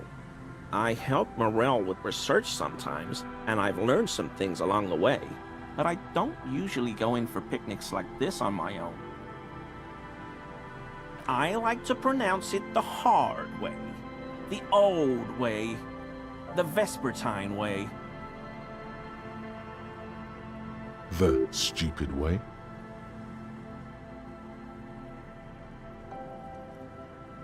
He winks at you, trying to relay some hidden message, inviting you to mispronounce it too, perhaps. It's odd. It's a secret rite, a very fringe nationalist handshake, probably.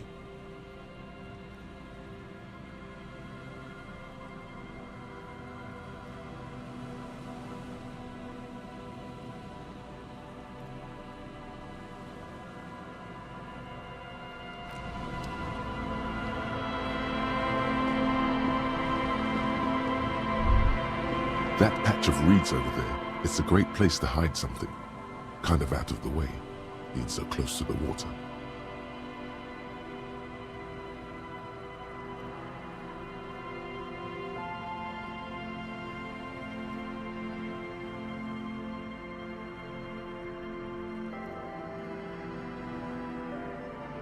You don't have a reason to. Yet. Nothing. Just a hunch. The hunch passes, leaving you there, by the old boy bobbing in the water. Time to go.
smell.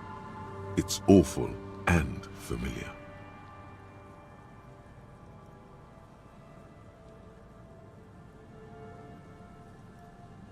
It doesn't help.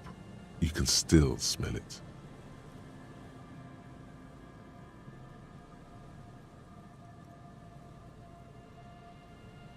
Don't be naive.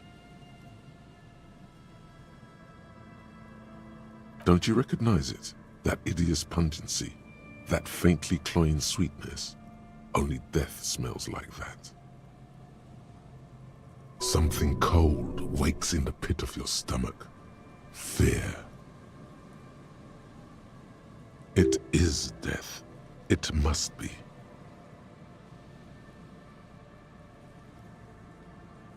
The lieutenant has already brought a handkerchief to his nose.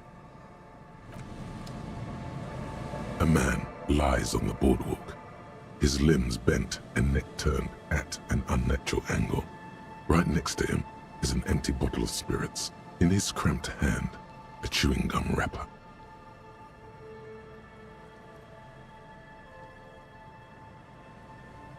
Half of his body has slipped between the cracked boardwalk, starting with the right leg. The fall has left him broken, contorted like a sad puppet.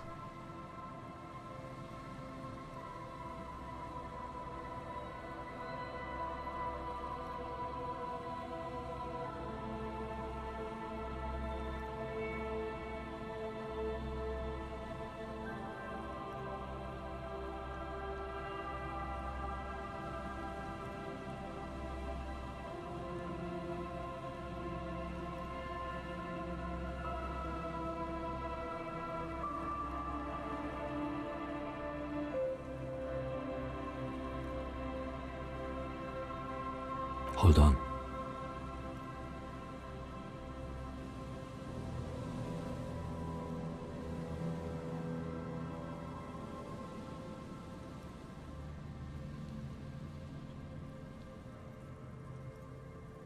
Lividity is faintly pronounced. Whoever this is has been dead for 2 days. No longer. We need to investigate. Another dead body. This is your job. Steel yourself. Calm now. Carefully. Just another day. Just another dead body. Breathe.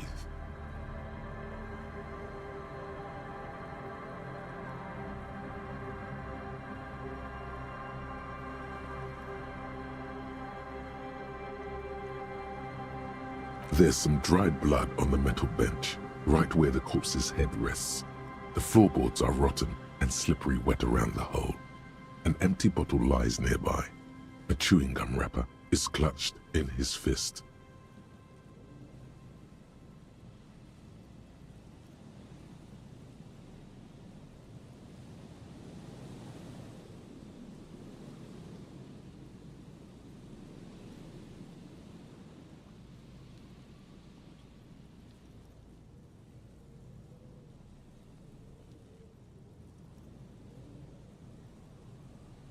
Grabowski spearmint chewing gum. Green leaves on the cover. The man's mouth is half agape from the terror of the fall.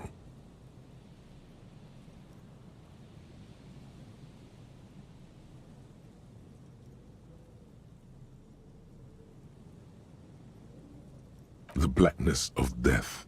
Stench. You think you see white chewing gum too? He ate the whole pack, right? It's to cover the smell of alcohol before going home.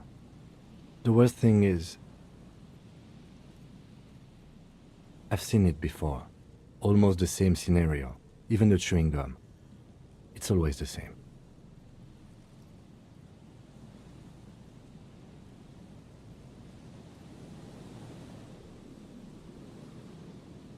A .75-liter Tallulah vodka with its cap missing. There's hardly anything left inside. It's mid-market spirits with a slight touch of menthol. The man meant to enjoy himself, have a good time. Tear all around us.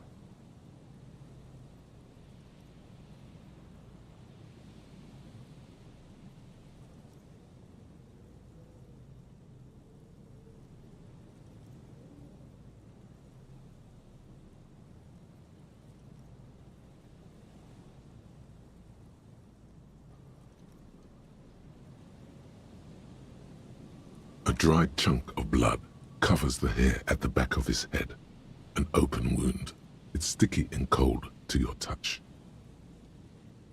This is what killed him.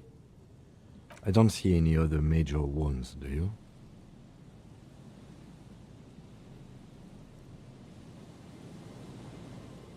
Seems like the head wound was fatal. It's exactly the shape of the bench.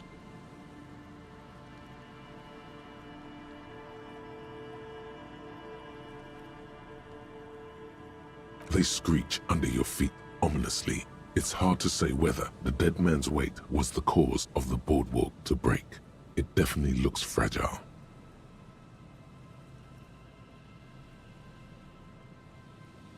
He could have easily disappeared into the sea through that hole, and you would have never found him.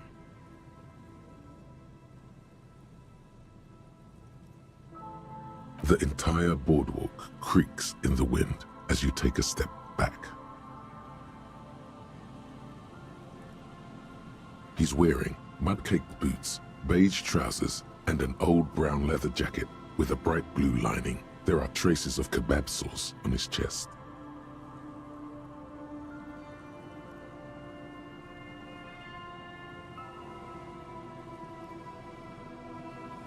The leather jacket suits him well. It must be custom made.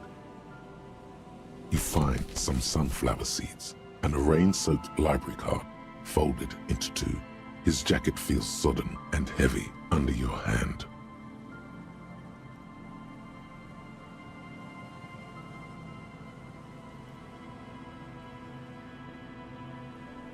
Good. We should take a look at that library card after this is done. The man has fallen through a crack in the boardwalk and hit his head against the metal bench. Coagulated blood covers his black hair. One of his feet is still dangling through the hole. You have to be quite inebriated to fall that bad. Well over a liter of pure ethanol. 3 bottles of wine or 1.5 of spirits.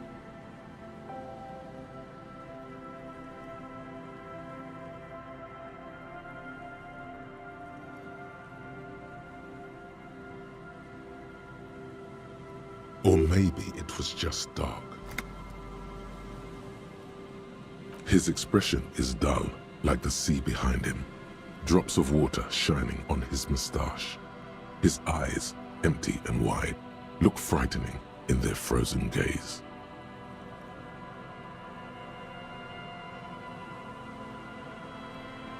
Height, 170 to 175 centimeters. Curly hair, stout build. Age approximately 50 to 60 years.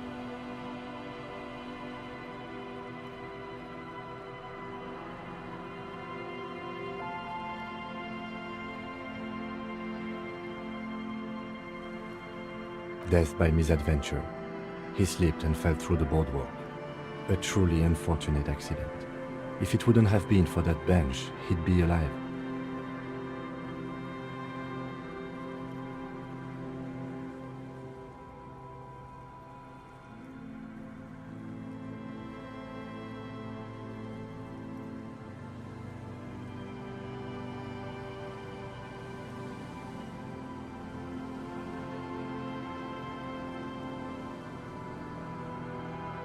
No, I don't see anything that points in that direction. For now, let's treat this case as a simple, albeit sad, accident, unrelated to the murder case. Agreed. If this somehow converges later, why not? But keep it simple for now.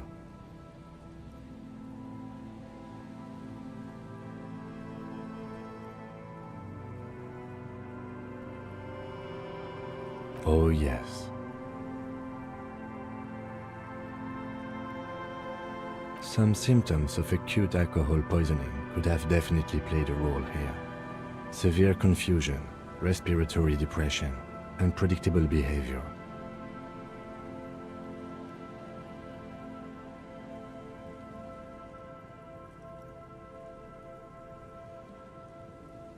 But I think that death arrived through head trauma, not liver failure.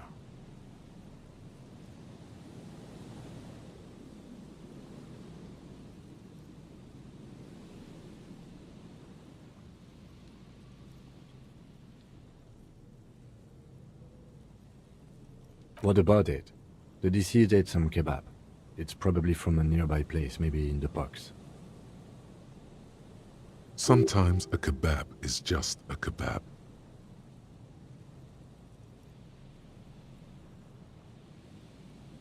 They'll seal this place off after the news reaches the coalition officials. I doubt that they have enough resources to actually repair the boardwalk.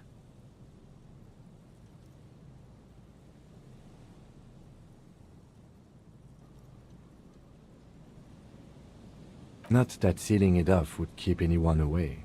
All it does is keep the city council's hands clean.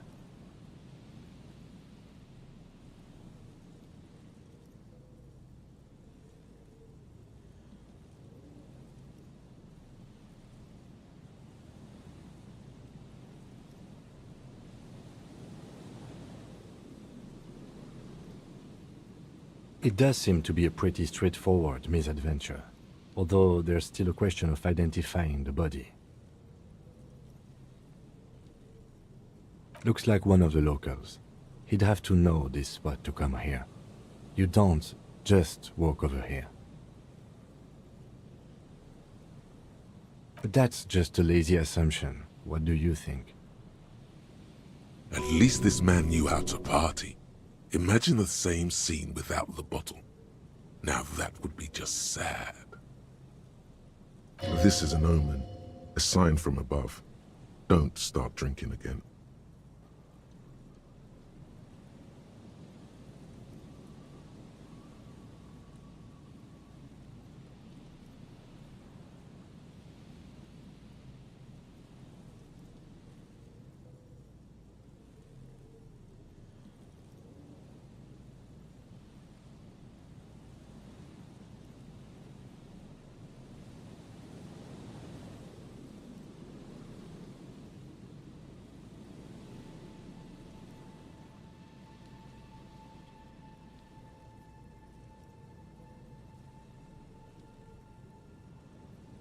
Well, at least you're not married.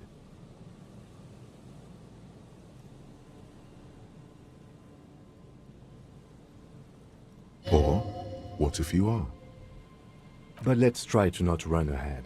For now, all we know is that he's an unidentified middle-aged man found dead on the Martinaise boardwalk. From where I stand, I can see two options. We either take the case and follow the leads to identify the body on our own, or we report back to the station and leave this for our colleagues to handle.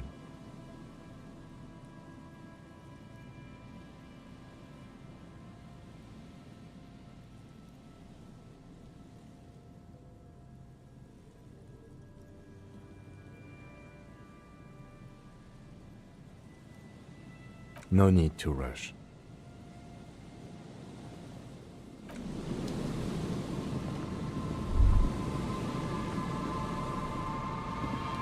There's some tear, an empty cigarette package, and a crumpled kebab wrapper in the trash bin.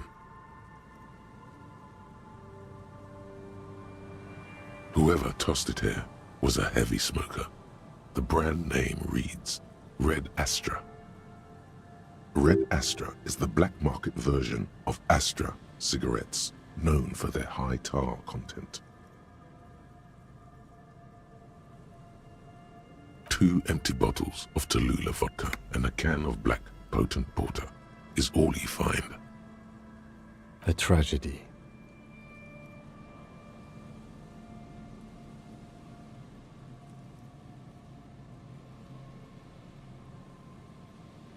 You see traces of mayonnaise and ketchup on it, as well as a tomato wedge.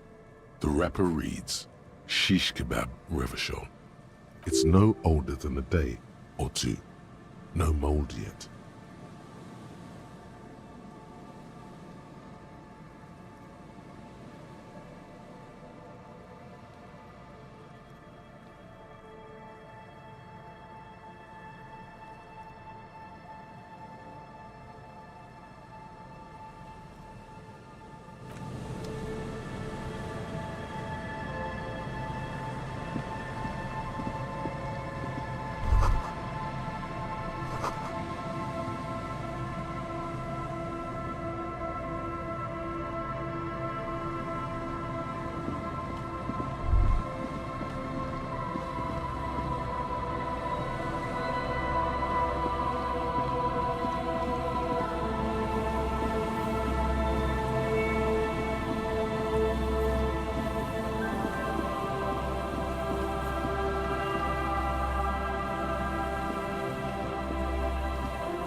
Someone has left an unidentifiable article of clothing on this railing.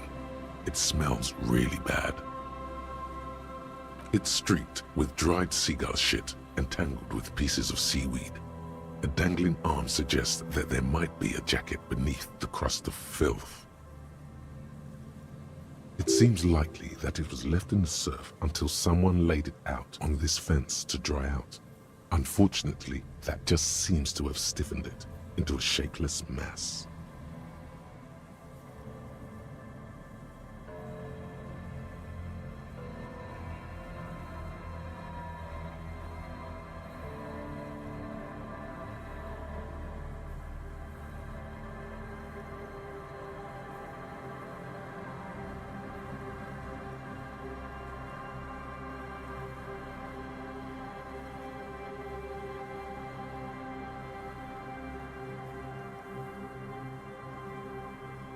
Please tell me you're not taking that with you.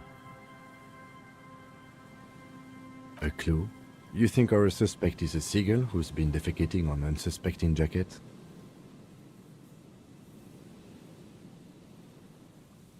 Me neither. You should still take it.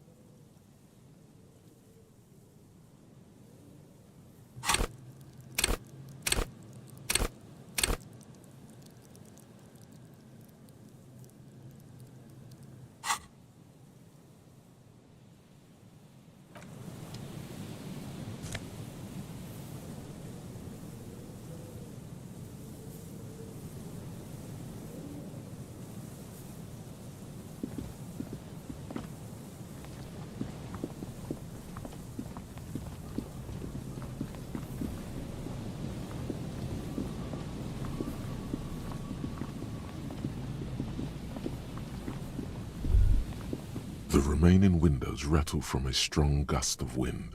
They're covered in a thick layer of grime. They must have been like this for 40 years.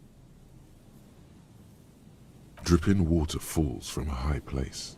All you can see is the shadow of a collapsing staircase. There's rust and corrosion on the bars. They're foaming with it. And a small layer of white salt from the sea.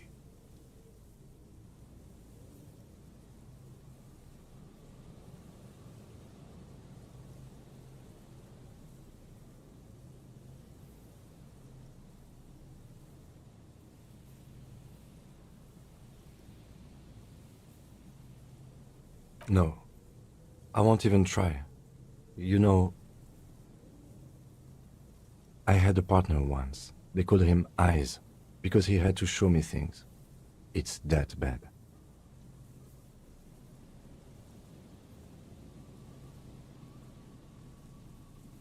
Well enough, actually. It's odd how that works. I'm no sharpshooter, but I pass my shooting courses 7 out of 10.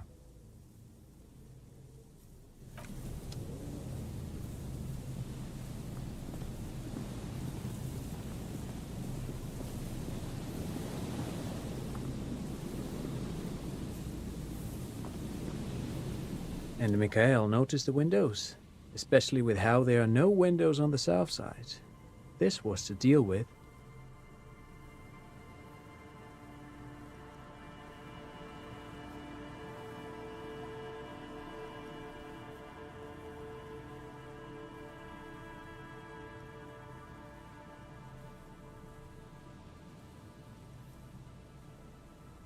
You officers, come to investigate the historic subtext of West Martinaise?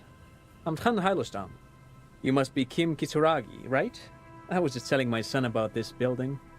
Not a lot of people realize the historic significance here. Very rich in hypertext. Nice to meet you.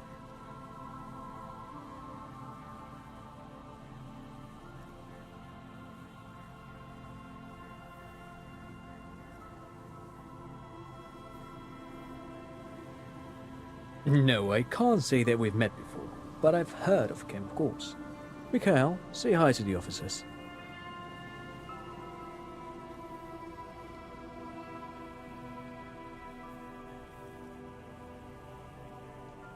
Mikhail's a little tired today. We spent all night trying to run Orbis on his radio computer. Have you heard of it? It's a programming language used in Evrart. quite tricky, but he wanted to play this grad-made adventure program. We've been getting really into worms lately. The man speaks in the artificial cadence of a professor, or someone who's been on too many radio shows.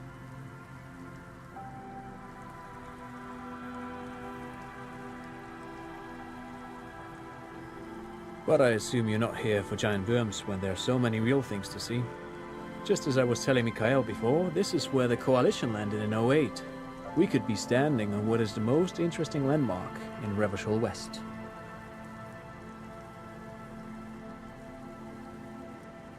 This man is your half-brother. You feel it. But why?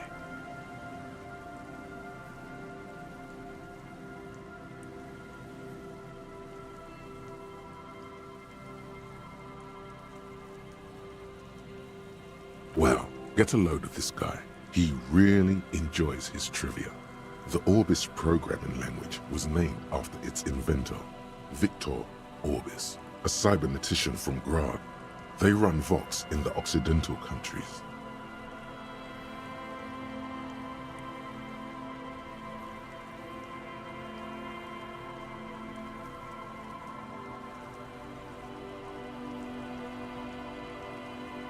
Aha!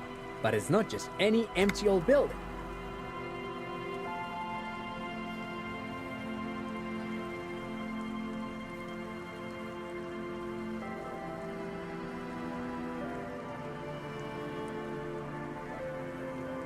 What not a lot of people know is, this used to be the R&D department of Felt Electrical. And Felt, which now sells ink cartridges mostly, was once a top dog in the turn-of-the-century cybernetics boom.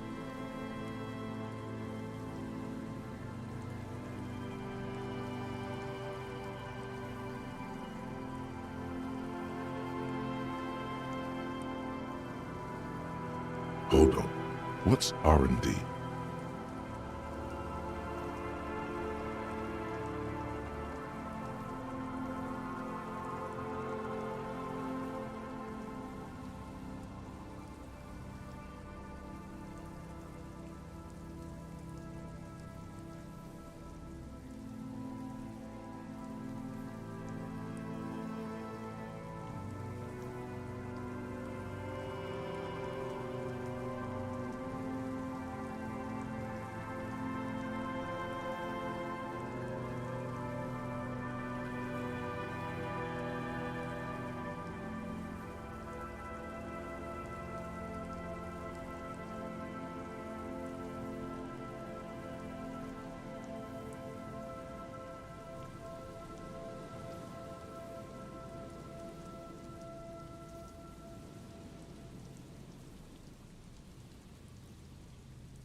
It looks old and weathered, with seagulls picking apart its stone and metal carcass. Bushy undergrowth has taken hold of the collapsed rooftop. Some kind of bird has set up a nest on a broken windowsill.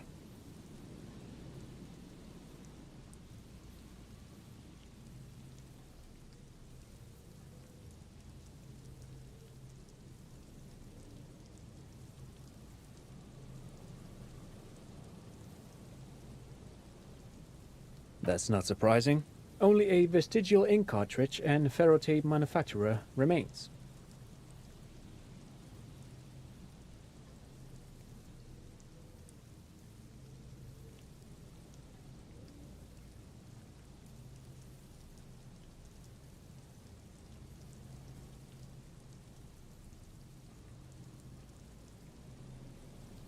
They started out as a midway electronics outfit in Königstein 2 centuries ago. After an aggressive move to Revachol, Feld became a global player in the emerging personal electronics market of the pre-revolutionary era.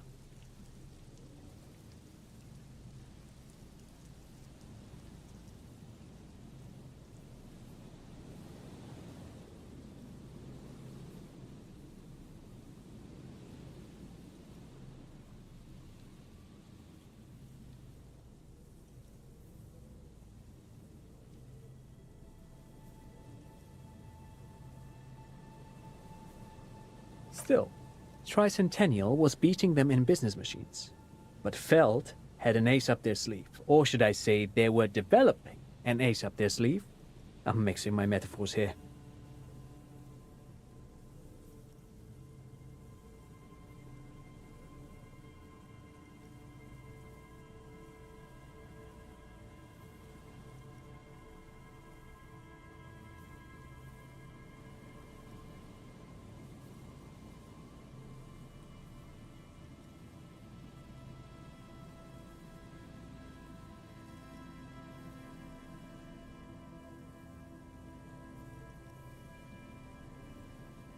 It was here in Martinaise, possibly in this very building, that they developed prototypes for a tape computer.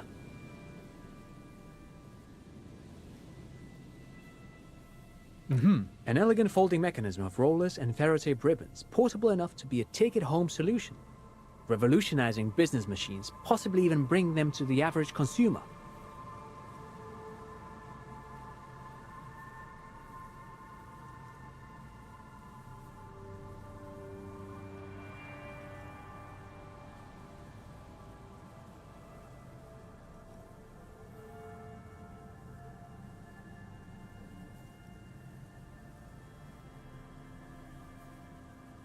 Which is a feat of engineering even today's giants, Rehm, ICN and ZAM, haven't achieved yet.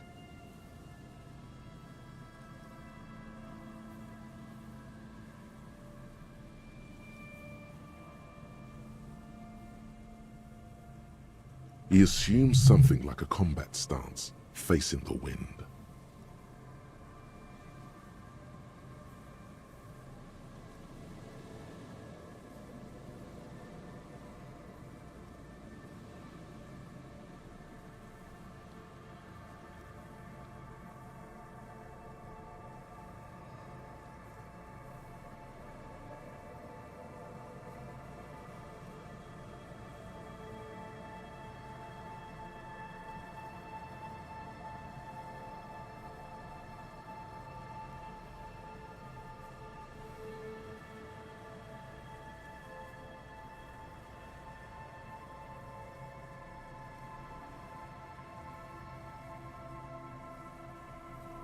Indeed. What? The revolution! Unfortunately, their moonshot project never made it to the market. Feld's move to Revachol backfired. The revolutionary government liquefied their assets and expropriated those very advanced prototypes, possibly from this very building, or one of the adjacent ruins. All of this was built by Feld, even the boardwalk. Wild Pines built Martinaise proper as a resort for their middle management. Feld built this side of town for R&D.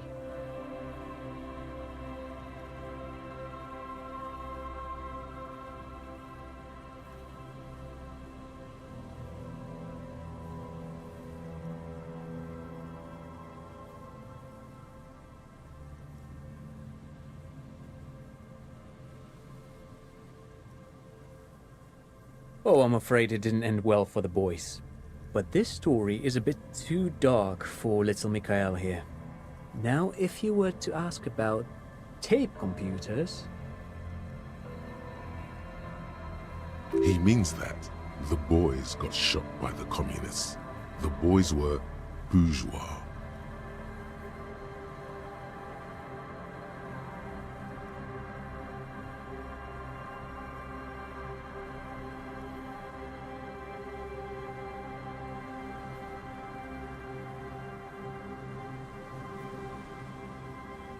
tape computers.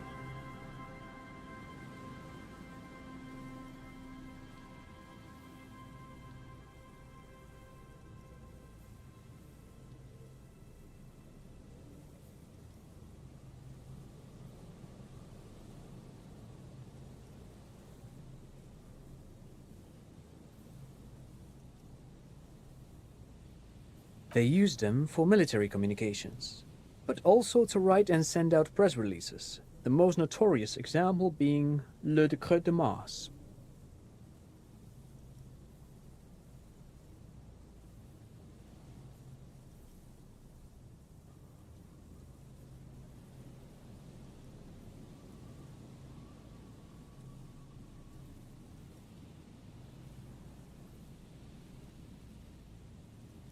What's the Mars Decree? I mean the radio transmission sent out to news agencies and world governments by the newly created commune of Revachol on the 7th of March in the year 02. A short-lived legislative foundation for a short-lived utopia. It's a beautiful piece of text, actually. A singer-songwriter I know, Charette, called it a love poem to Revachol on her political concept album, Bon Baiser dans ce Lind. You should read it. Every local library in Revachol stocks a copy of the decree.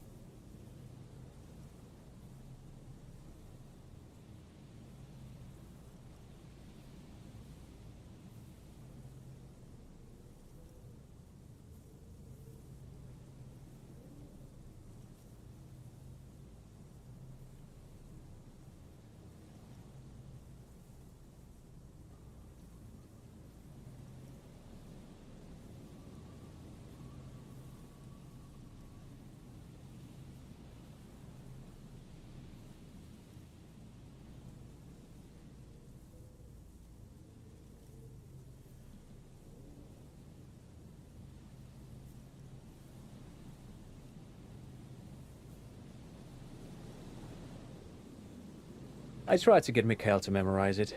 Tried to. Someone was much too interested in worms to be paying any attention.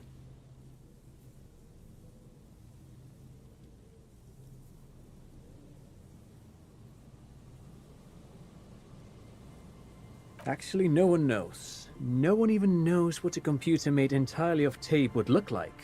But word has it, they were very elegant, exquisite, alien-looking turn-of-the-century hardware.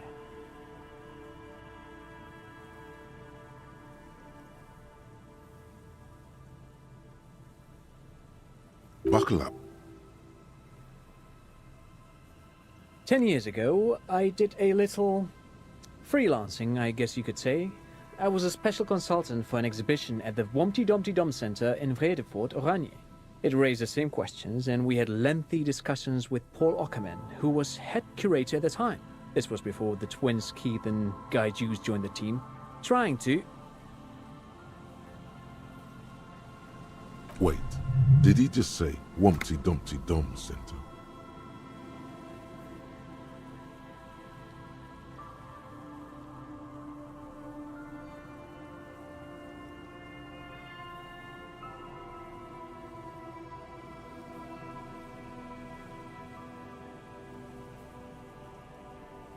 He did it. He said Wumpty Dumpty Dum Center, like it's the most natural thing in the world.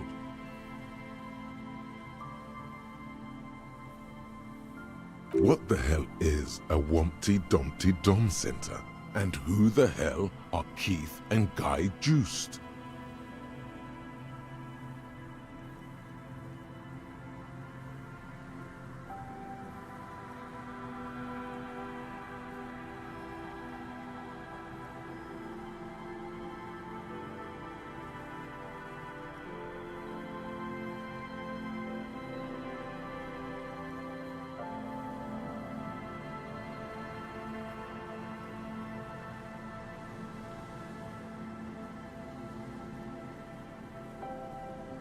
The Wumpty Dumpty Dum Center for Contemporary Art.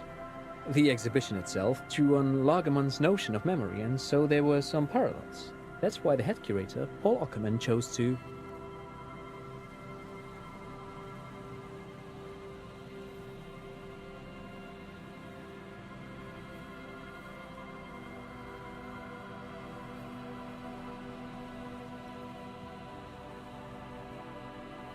Actually, I think there is. No, it's too much. He's joking. In fact, I'm not. The Wompty Dumpty Dum Center is a place you can visit if you're ever in Vredefort and are ever in the market for an exhibition space / contemporary art research center. But perhaps I should return to the tape computers. As I was saying, the device itself was very elegant, fragile even. One could write directly on the tape using a special chemical solution. The machine would then analyze the handwriting, perform operations, and project output onto a white screen. It was a beautiful, delicate thing. Made of black film and folding tape structures.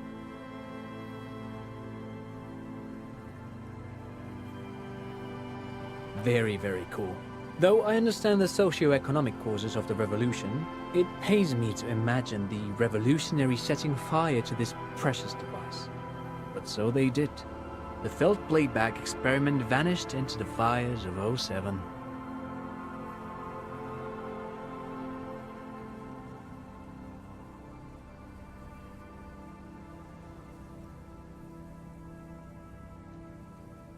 Who knows?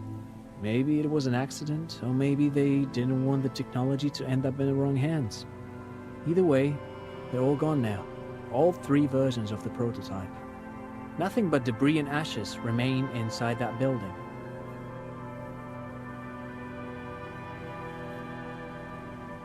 But of course, what else? No, thanks to you for having me and little Mikhail here to pick your brain. A very interesting conversation indeed. Pick your brain. If anything, this was rather one-sided. He did the talking. Whatever.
old door, worn by elements, guards the depot.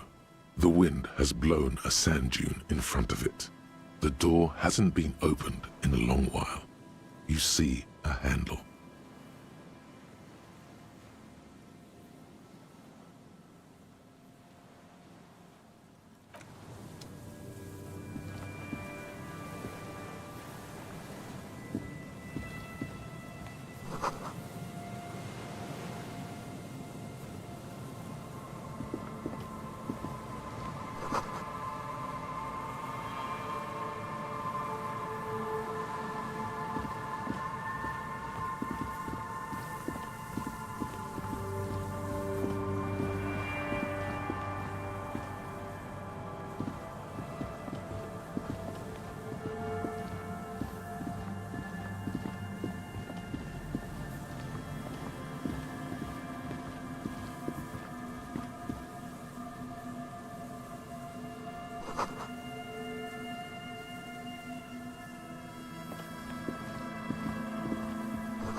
A shaggy-looking girl in her late teens or early 20s kneels on the ice with an electronic contraption in her hand. Hearing you approach, she looks up.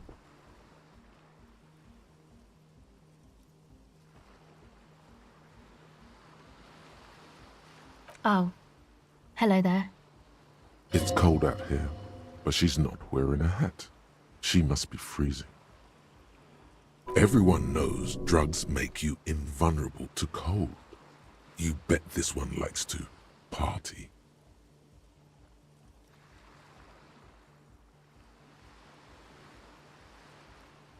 Huh?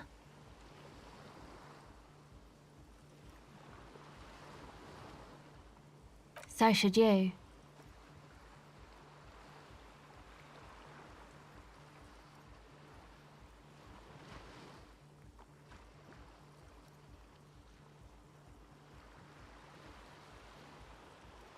Oh, I didn't notice that.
Heavy wooden doors, more than twice your height, stand shut in front of you. The rectangular sea-worn ornamentation appears in stark contrast to the padlock, carelessly drilled into the wood.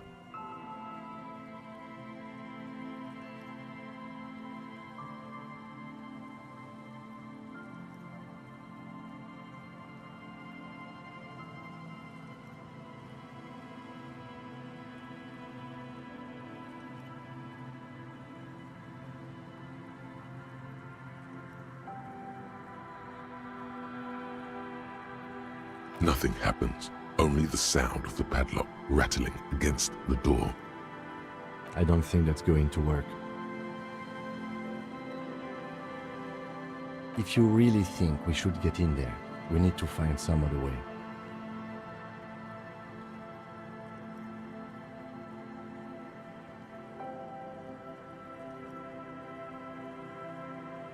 It does seem rather irrelevant to our case.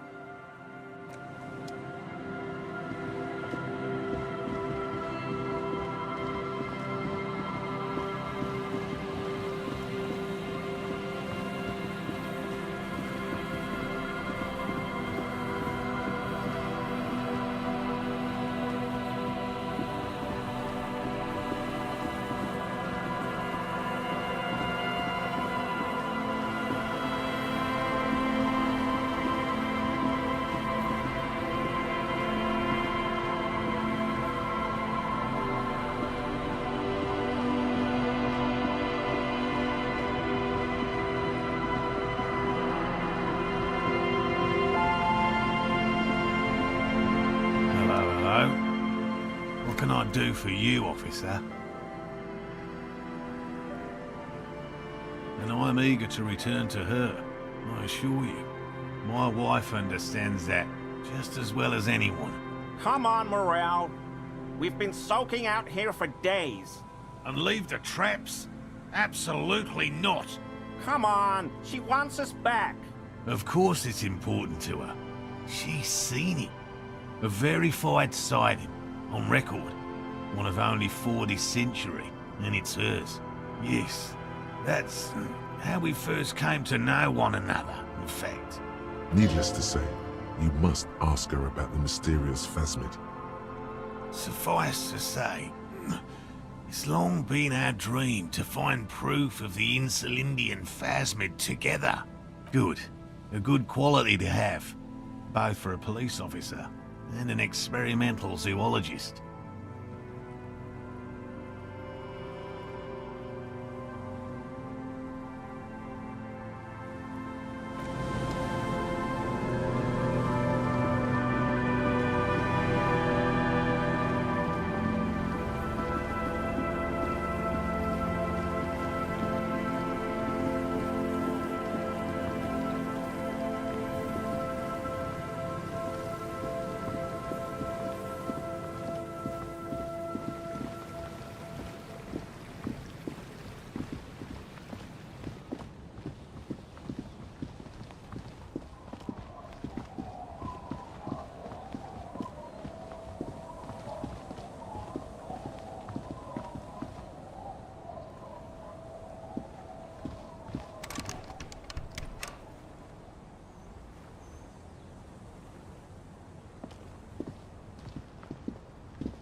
Aye, the sea's gonna calm down soon. I can feel it. The wind is turning southeast. What's on your mind, officer?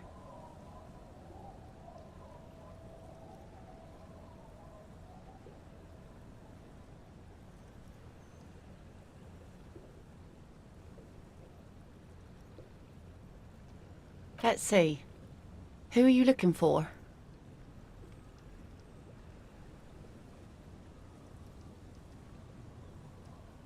Well, how can I assist you then, officer?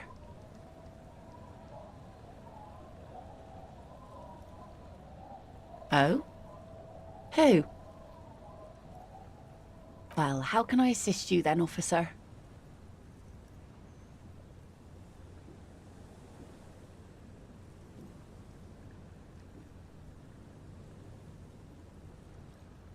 Sure is. The sun, I call her. Coated with a fresh layer of tar just yesterday. It'll take some time for it to dry, assuming the sunny days continue.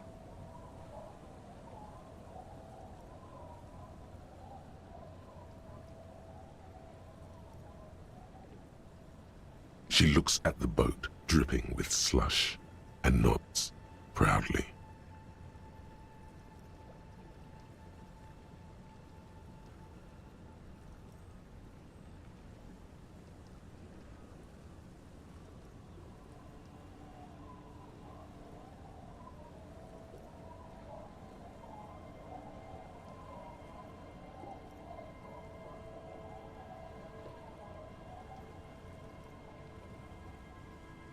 Oh.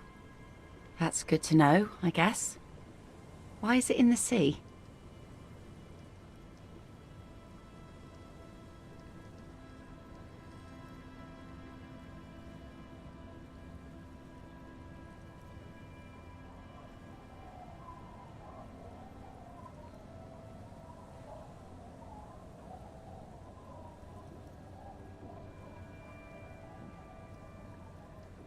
Wasn't feeling it.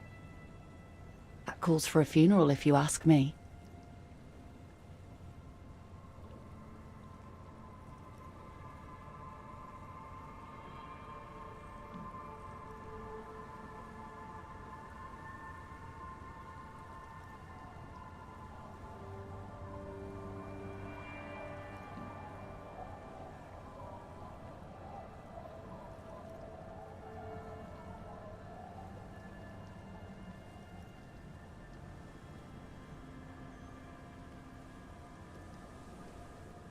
Police business. I understand. Anything I can help you with?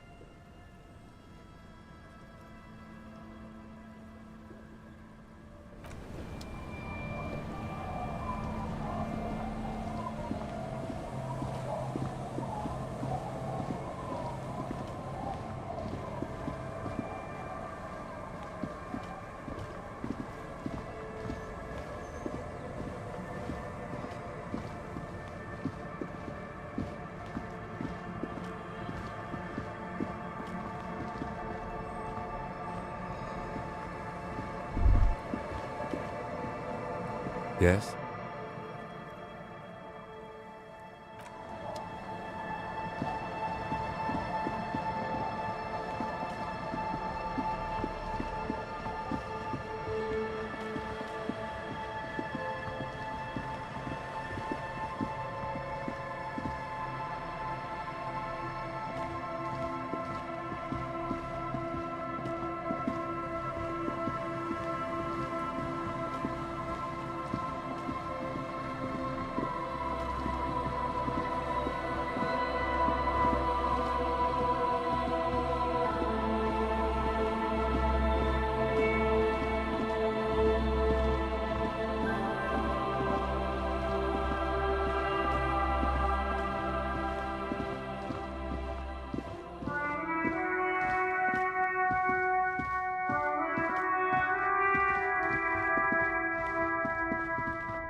Inside, you see a set of steering levers, a radio microphone, a pull-out toolbox, and the soft glow of the fuel preheater gauge. This is Precinct 57. How may I assist you? Just a moment, officer. 10-4, come in, officer. Over.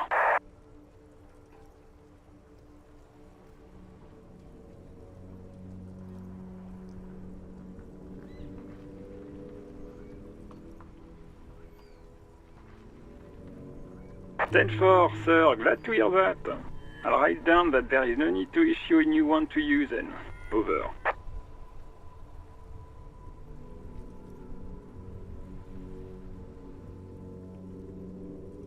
Feels good to get that off your chest, right? Celebration with beer?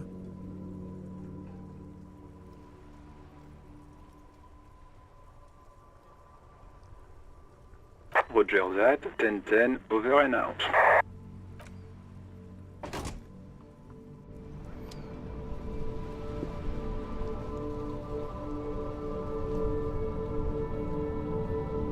Inside, you see a set of steering levers, a radio microphone, a pull-out toolbox. This is Precinct 57. How may I assist you? Yes. The armor was produced by Fairweather in their facilities in Betancourt, sur la Clé in 42.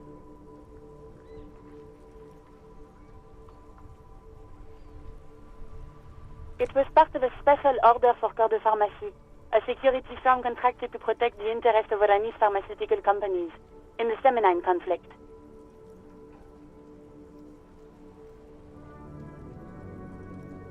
So, it seems the armor went to Semenine. That's where the paper trail ends, though. Even the firm has proven difficult to track. Corps de Pharmacie has been renamed several times over in the years since the armor was issued.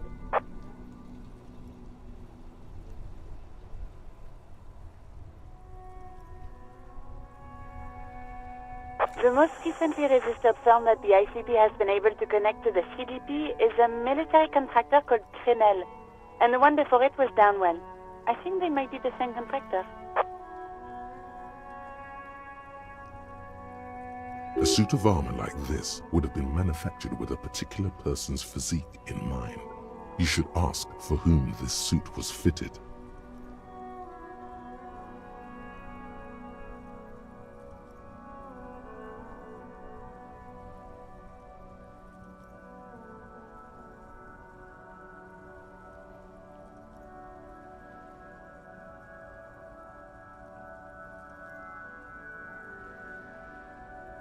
Yes, but the ICP tends to be reluctant to share private sector records.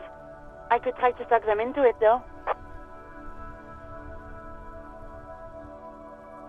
This is a fun challenge for her, an opportunity to contribute beyond doing her job by rote. She'll gladly put in the extra effort for Team RCM.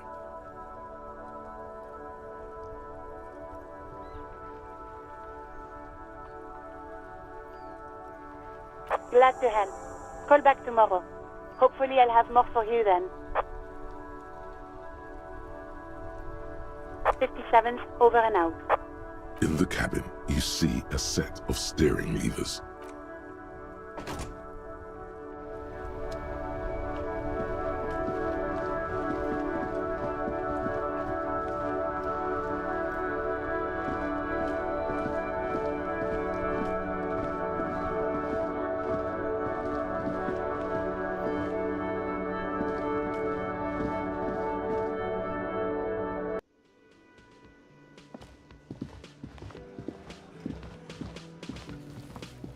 Hi again, gendarme. Bye-bye, gendarme. I've got nothing to say to you. Why are you wasting your time? Like I already told you, I'm a legal counselor. Do you have hearing problems?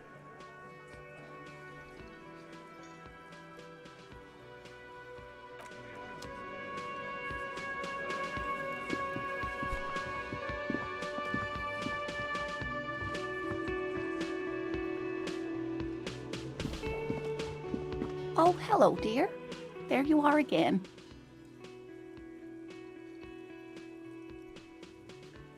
Oh, you don't want to hear about some old woman's ramblings. Reflexively, the lieutenant readies his familiar notebook. Well, it was summer. I was building a racing track out of sand on the beach near a tall stand of reeds. Quite a tall one. Many times my height, I remember. When, all of a sudden...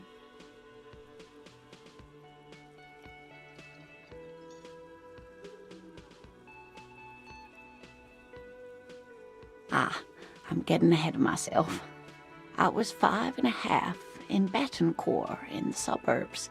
My grandmother had a summer home there. The strangest moment of my life. I looked up and one of the reeds moved. Not like a plant, but like a living thing. It stood up and looked at me. Its body unfolded like some antique toy. I've never seen anything like it. I didn't know this can happen, so I reached my arm and touched the thing. It felt just like a stalk of reed, but it moved, swaying, towering above me. After a while, 20 seconds, a minute maybe, it left, went into the reeds.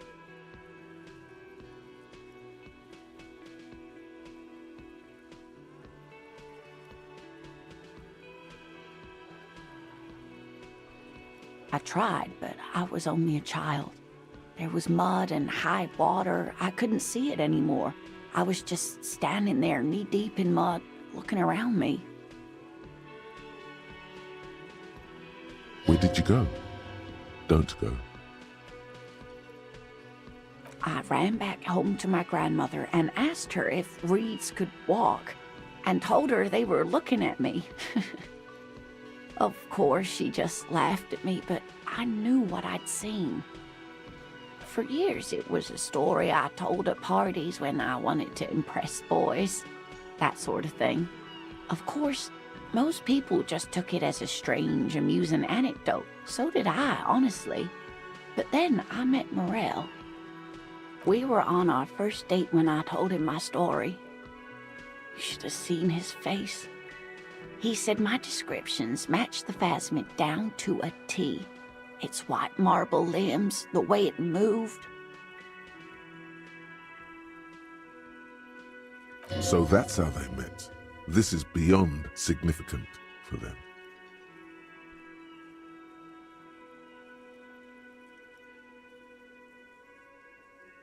Not all of them, as far as I remember. Some of them on the inside like stalks of marble, if that makes sense.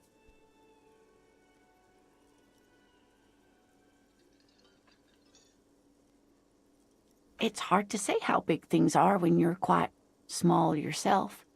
To me, it seemed to be taller than I was then, but that's probably not the case.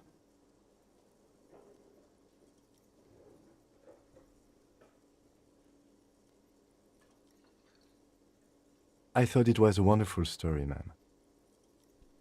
But I don't believe it. A child left unattended on a warm day. Children make up stories and then end up believing them.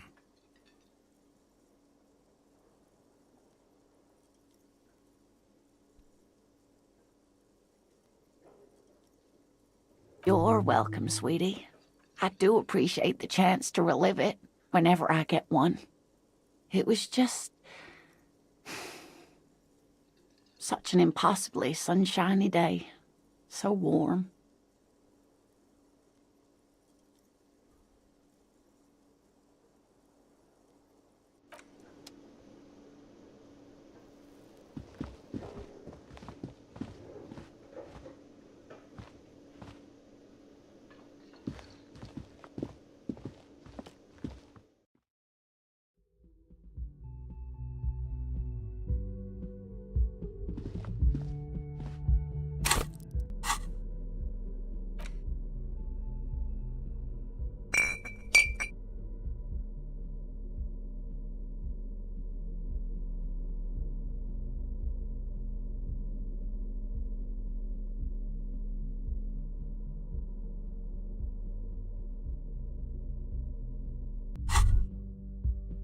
Well, hello.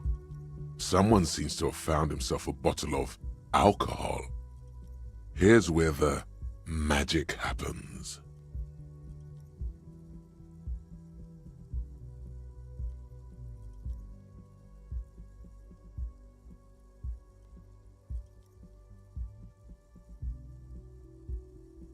What a solid can of mass-produced piss water. Well over 10% alcohol in this so-called beer. Pop it open before it gets too warm. Wow, the gods of mass production have made this alcohol container laughably easy to open. A child could have done it.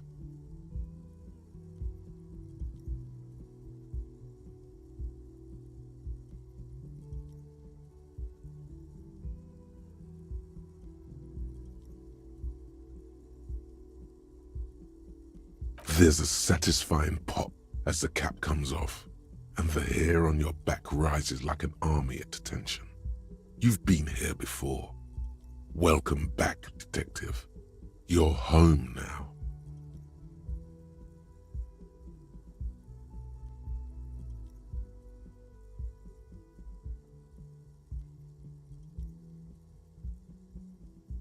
A golden sun melts down your throat. Its rays filling your nostrils with sunshine. Your stomach melts from it into a happy, gooey mess. So does your mind. All the bad things are melting. You're you again. A real cop. A real detective. Incredibly well done. In the bottom right corner of the screen, there's an alcohol button. Alcohol gives +1 to physique skills, physical instrument, half light, electrochemistry, endurance, pain threshold, and shivers. This is good before rolling a white check, but damages your morale. And remember, from the void we came, and to the void we must return.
A mirror hangs on the bathroom wall. It's barely covered in steam anymore. It's your face in the mirror, adorned with the expression.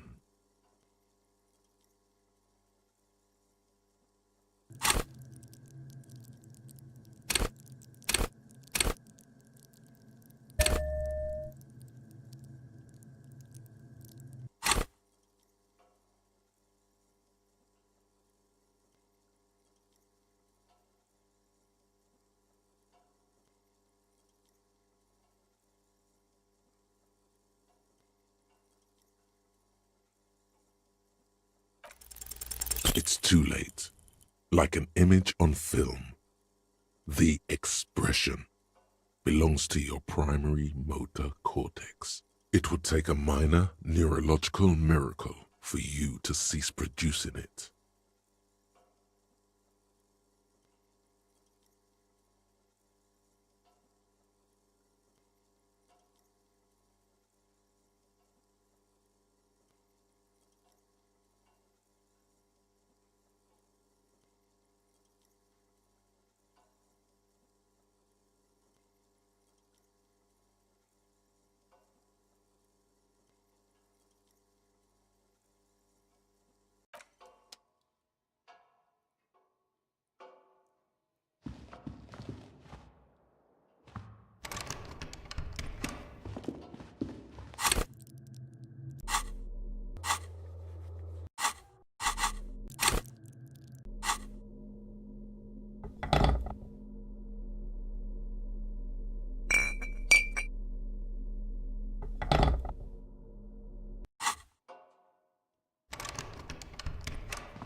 The fan stands still.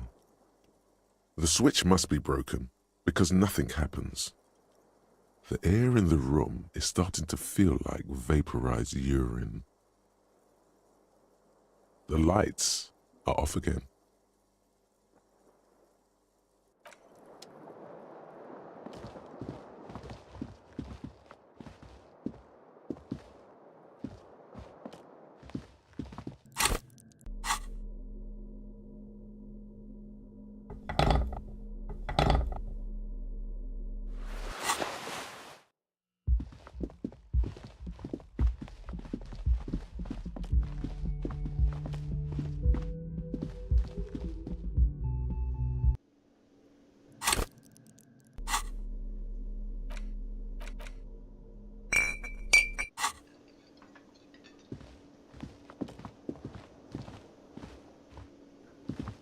The woman in an RCM patrol officer's uniform winces as she notices you. I would really prefer not to talk to you right now. A patrol officer is the lowest rank in the RCM, below lieutenant and sergeant.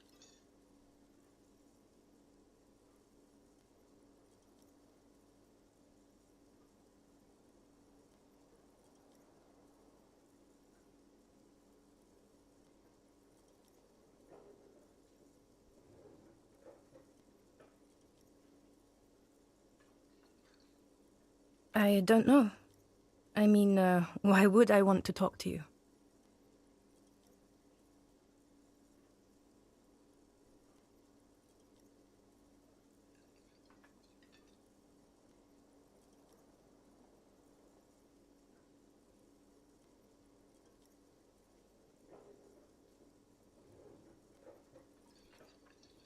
By the...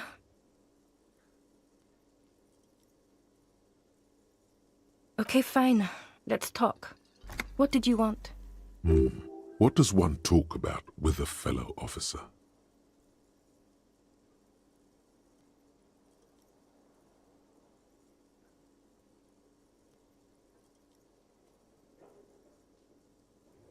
What precinct? Am I from?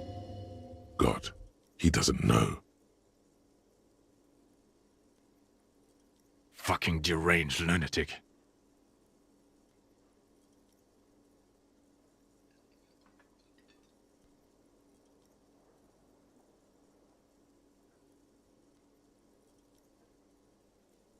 You're getting an intellectually unsatisfying vibe from this conversation. Maybe you're doing something wrong.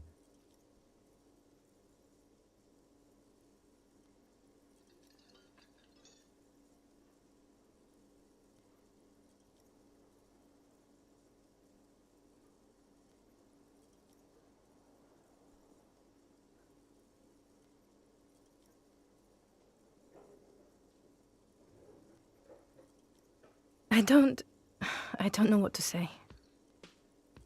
Don't say anything, Judith.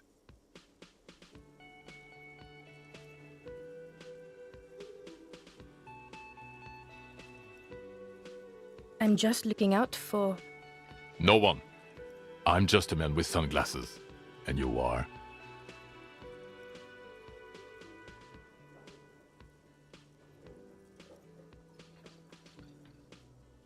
Yes, a policewoman who just wants to do her job.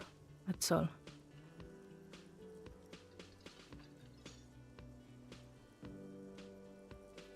Something about the man with sunglasses and you, the energy between you two, is making her uncomfortable.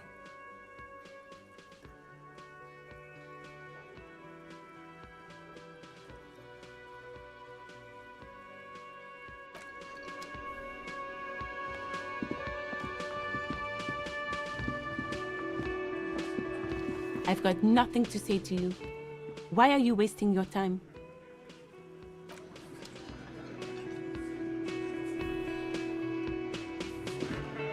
Looks like the circus left town, but the clowns are still here.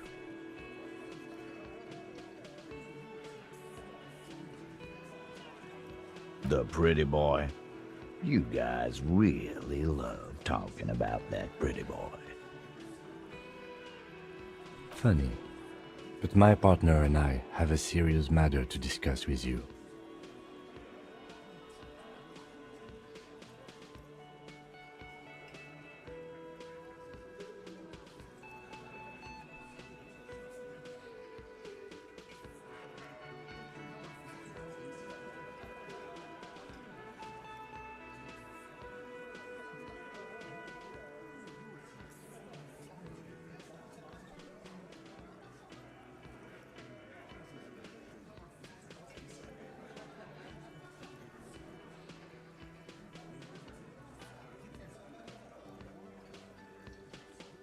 Evrart?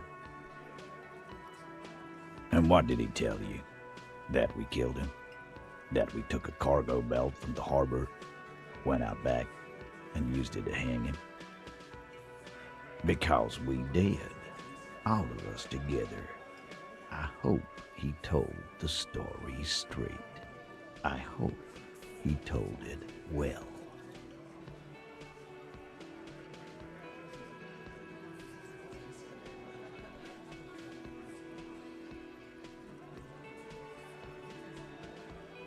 Goddamn right. No. These 7 honest men have equally come forth. They told you what happened so that you don't waste any more of your time.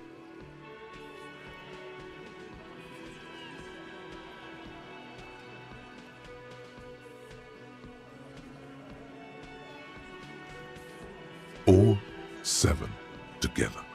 They're diluting responsibility. It's an anti-arrest tactic.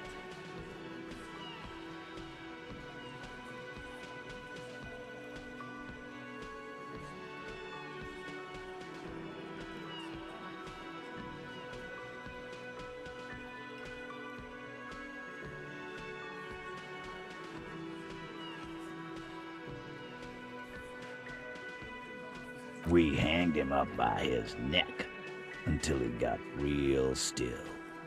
Wasn't that obvious, Copper?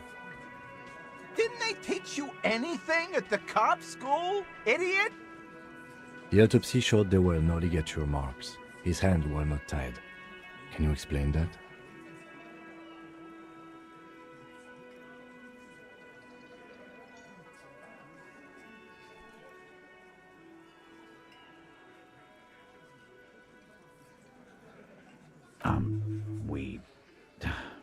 Look, I'm not gonna play 20 questions with you, capo. I'll say it again. We killed him. Yeah, I knocked him out. Came up behind him and clubbed him in the back of the head. He went down like a sack of sand. That's right, lawman. And then we hanged the fuck.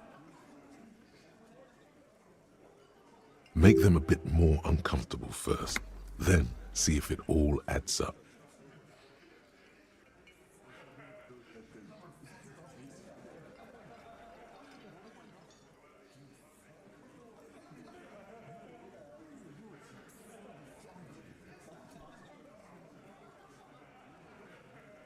My fucking elbow, Copper. Samaran boxing style. Samaran boxing, or Sambo, is an eloquently violent set of one-on-one fighting moves, originating from the Samaran Isola. Sambo style implies stealth, cleverness, and cool. He may be lying, but he's good at it. No twitching, no rushing, no uncalled-for details.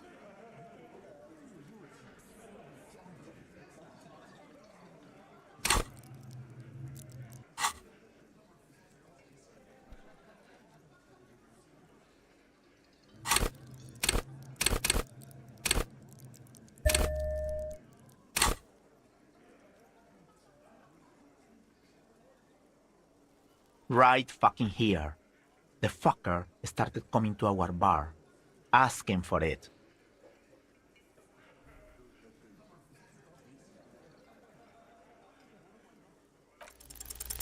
Actually, they're admirably, surprisingly composed.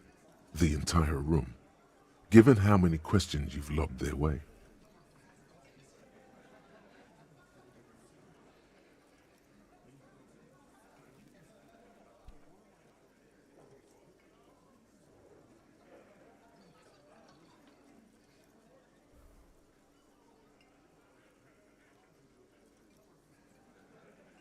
Well, this one, but he's always fidgeting, so don't get your hopes up.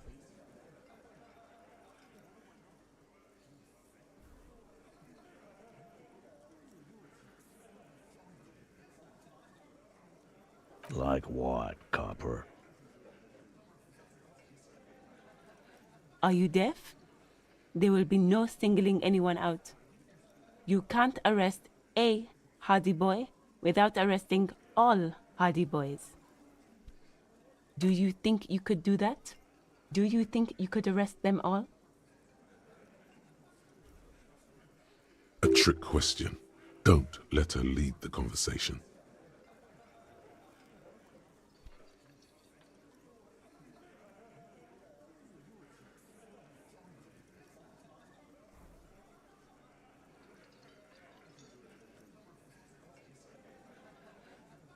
That's for the courts in Les Jardins to decide, not for the officer making an arrest, which we all know you won't be.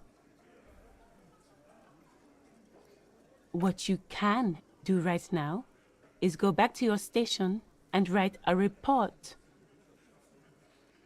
No. We'll stay here and discuss what happened that night.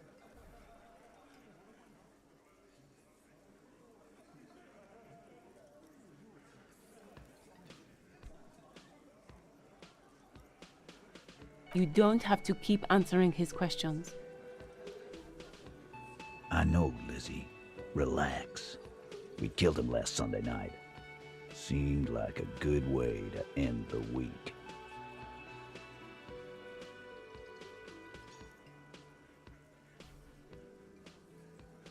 Known him? We don't associate with scum like that, asshole.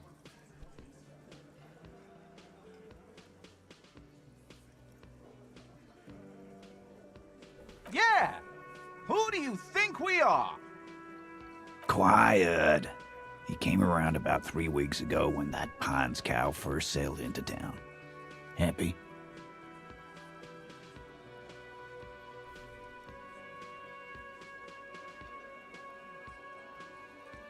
By the Pines cow, you mean Joyce Messier, the representative for White Pines?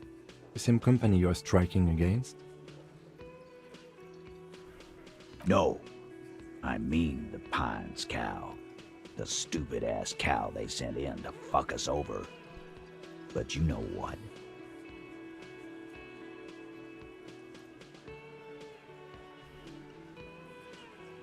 Why don't you ask her about the pretty boy? I'm sure she has interesting things to say when you ask her hard enough.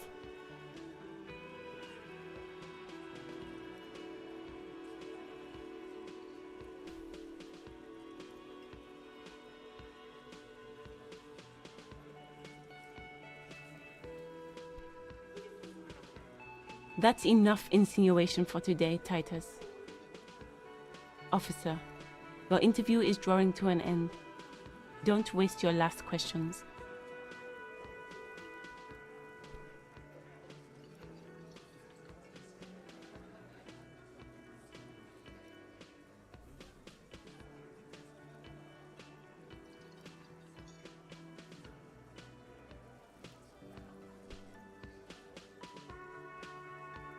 Why? 'Cause he was worthless mercenary scum. And he stepped out alive in my town.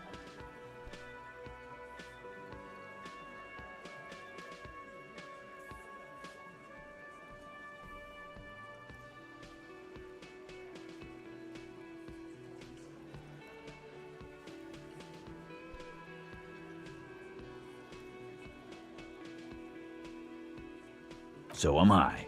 Now, how about you get the fuck out of my town? No, fuck him. Murder rage never came from nothing. Hit him with the question again. Why'd he fucking do it?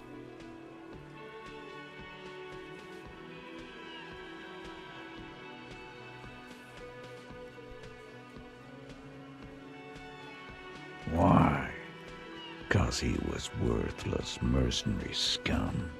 And he stepped out alive.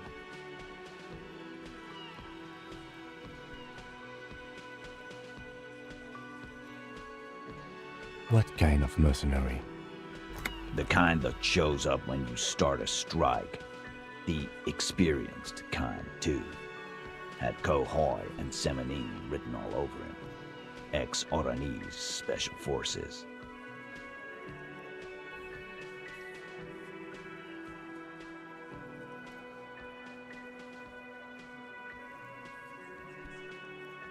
A live grenade. Right here in our bar. I can't prove it, but I know he was sent by the Wild Pines. They hire merc shit like that. Story of every strike from here to Samara.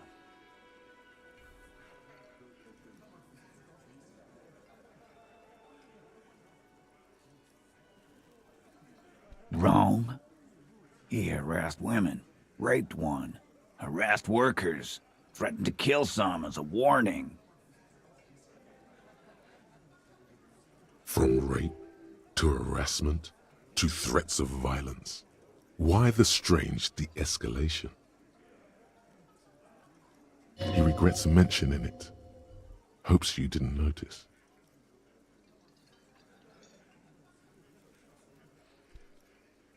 To kill us all, if we don't open the gates, if we don't let the scabs in, if we don't bend over.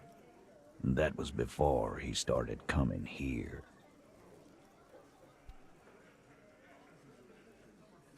Yeah, he said it was his favorite joint now. Started coming here every night.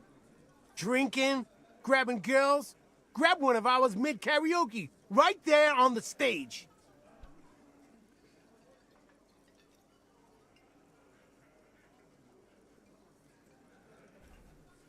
He grabbed someone?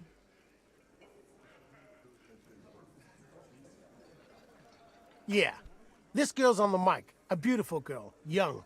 Gets into the second verse of Lover Lake. The fucker grabs her legs, starts screaming. Show me your cunt! Why don't you show me your cunt? Then, he gets knocked on the head with a wine bottle. Doesn't even fall down.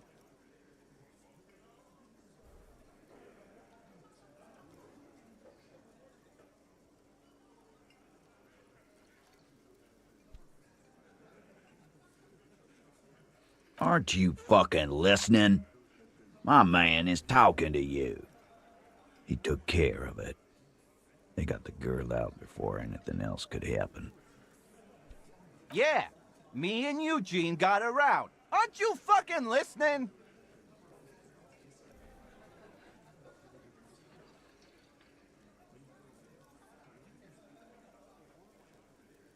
There's something odd here.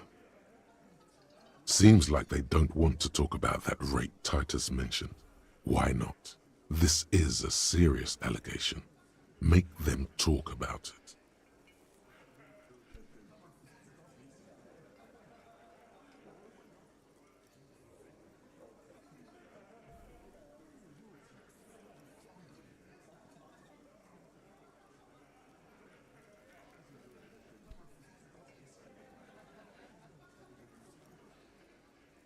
Aren't you fucking listening?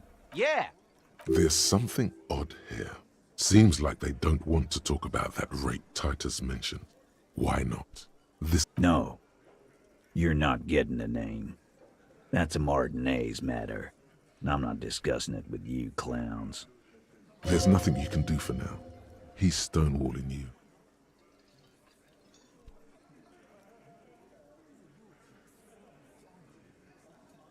How many people have you sent to the Shays? Ever felt remorse for them? Chaise électrique is the method of capital punishment in Revachol under the Coalition. During the suzerain's reign, it used to be the firing squad. Or send them to Reunion to rot. For 20 years. For life.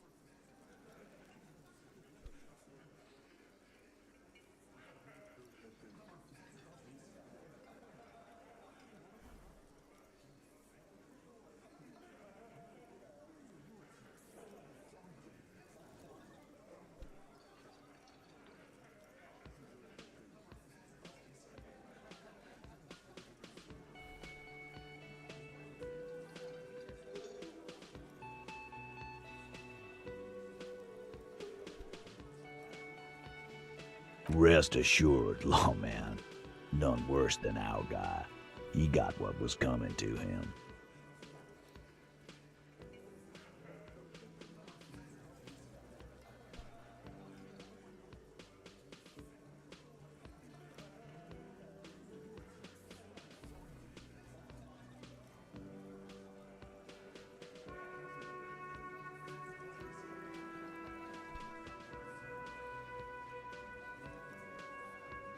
Yeah, lawman. Why don't you?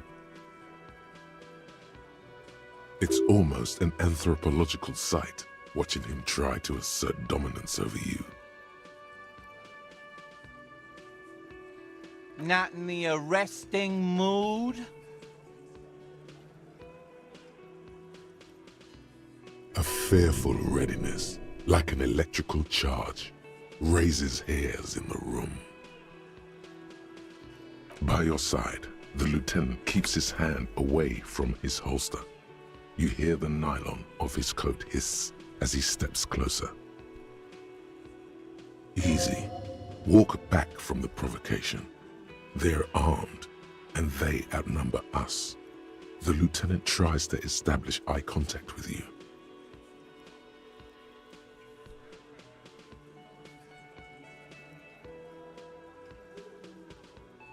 Wise move. You made the right choice there. Now make another one and get the fuck out of our booth. We're not gonna do this again.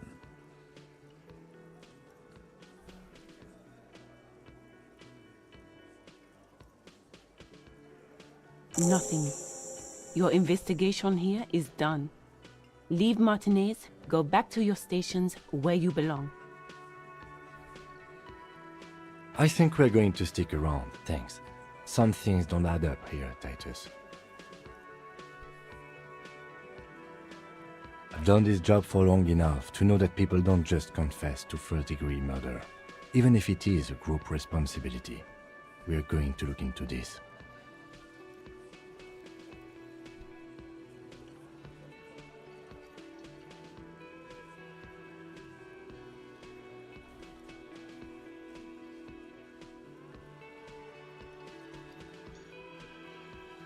Good luck with that. You've heard everything a rent-a-cop is gonna hear from us, real law officials. You're lucky you didn't get a beating.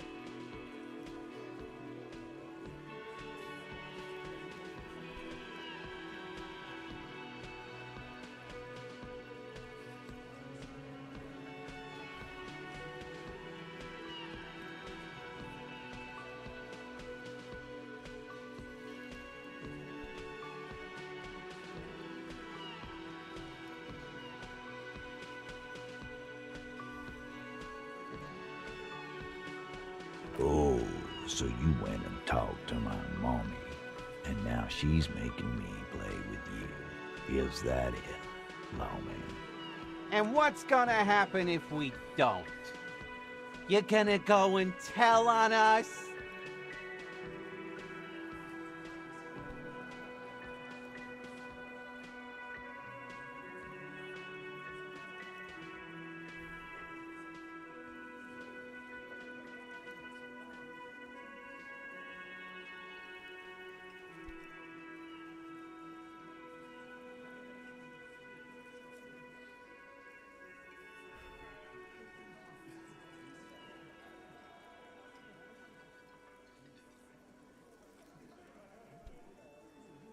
Yeah, I heard him. The fuck do you think I'm doing here? You'd have your ass handed to you if it wasn't for the boss man's word.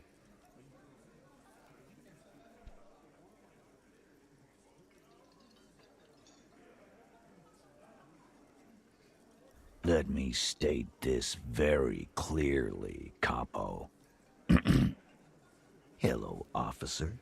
I'm Titus Hardy, and these are my boys, Hardy boys. How may we assist you? But having Evrart back you up like that did seem to have some effect.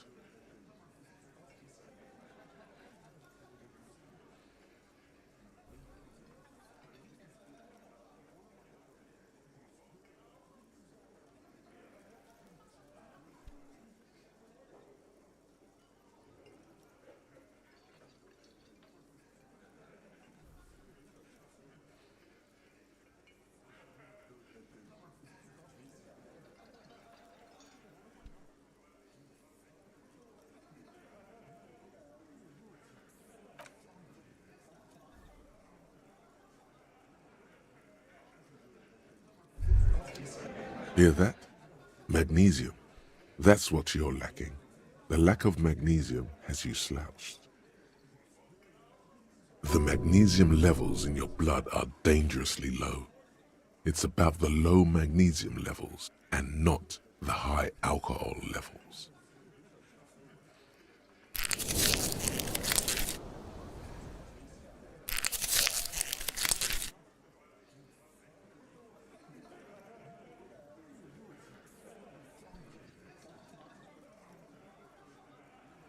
Yeah, the other things. Long live the other things. Made you strong as an ox, they have.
Like Kuno's dad? Kuno doesn't give a fuck about anything.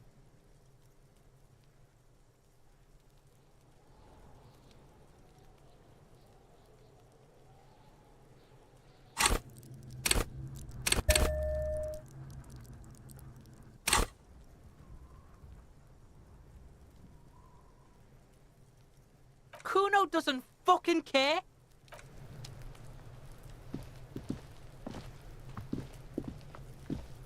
What do you see?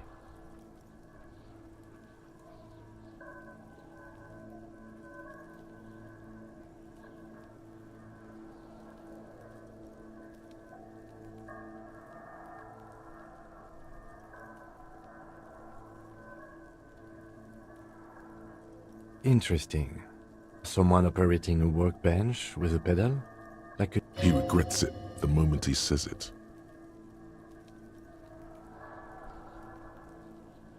I don't know why I said that. Perhaps it could be a driver. A driver would wear out the right shoe before the left.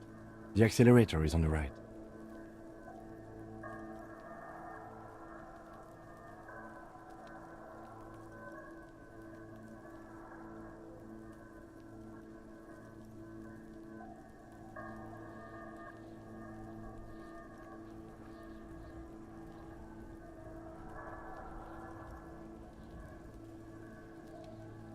He doesn't seem to hear you, looking south toward the traffic jam instead.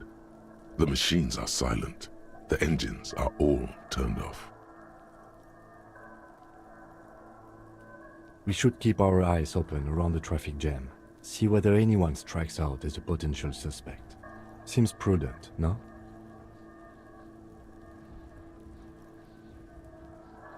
Mm-hmm.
The worn and beaten wooden planks of the bench do not look overly comforting.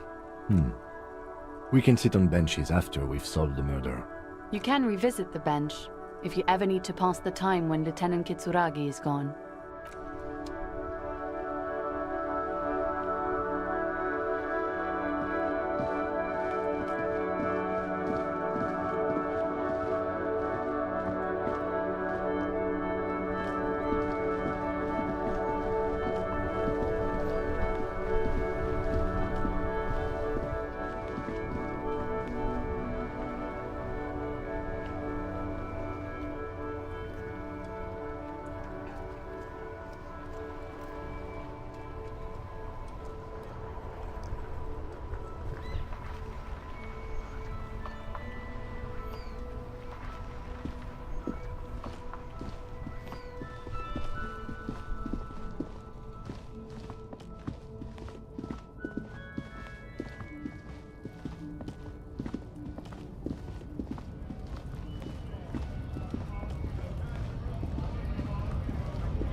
Mr. Dubois, I hear the meeting with Titus was a glowing success.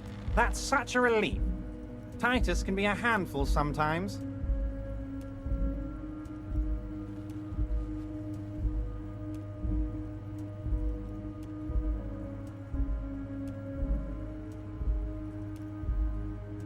Now, what can Evrart Claire do for you today?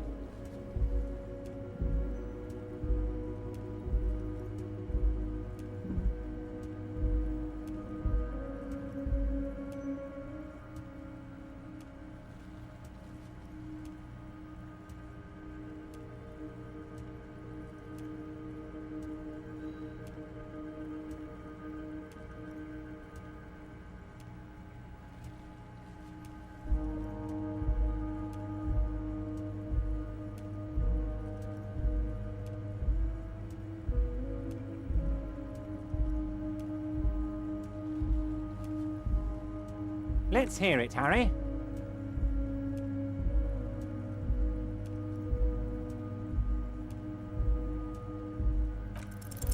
As you look at the folder, Evrart covers it with his hand and pets it. He's hiding it from you because it's not a real RCM folder. It's just another one of those brown folders you saw in the file cabinet.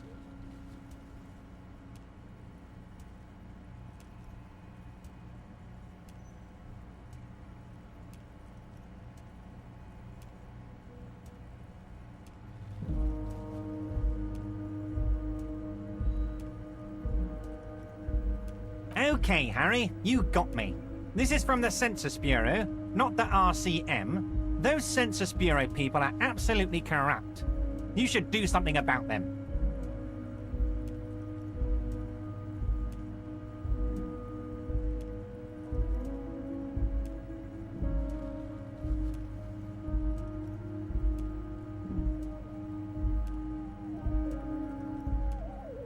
He got the name from the Census Bureau, and everything else from your actions here in Martinaise.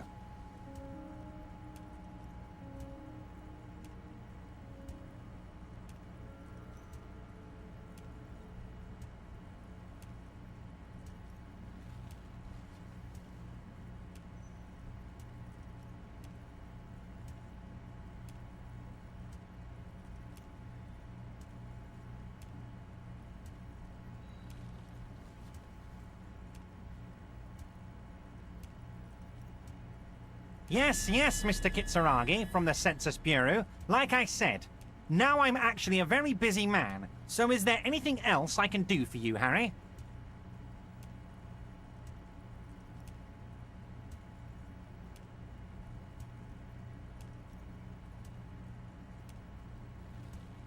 That means he doesn't really know anything about you.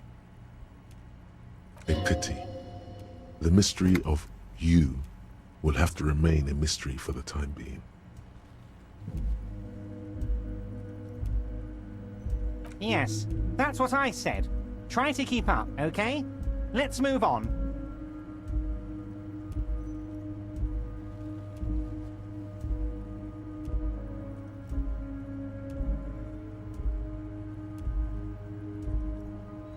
What?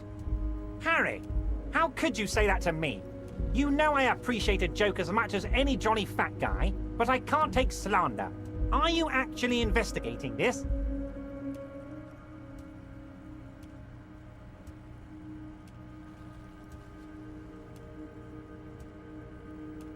The reaction appears to be sincere, but it's impossible to tell with this guy, honestly.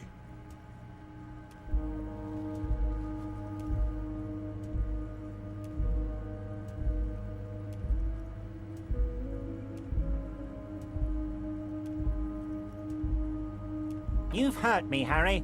Me, a friend. But you know what?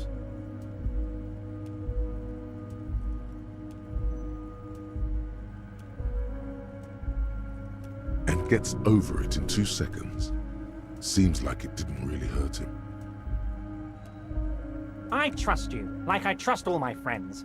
And I know you'll never talk to me about this again, because you don't want to wound me. So do what you want, and let's change the subject.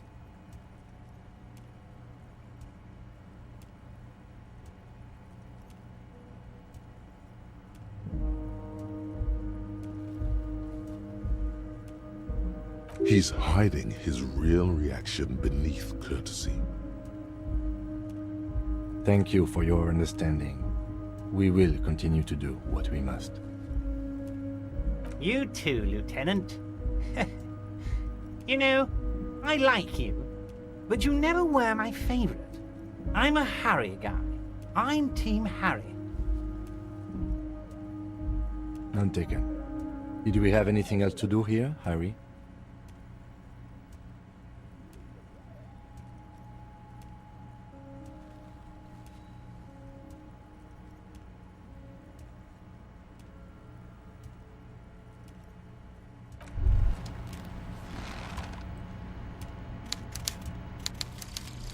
Wumpty Dumpty Dum Center.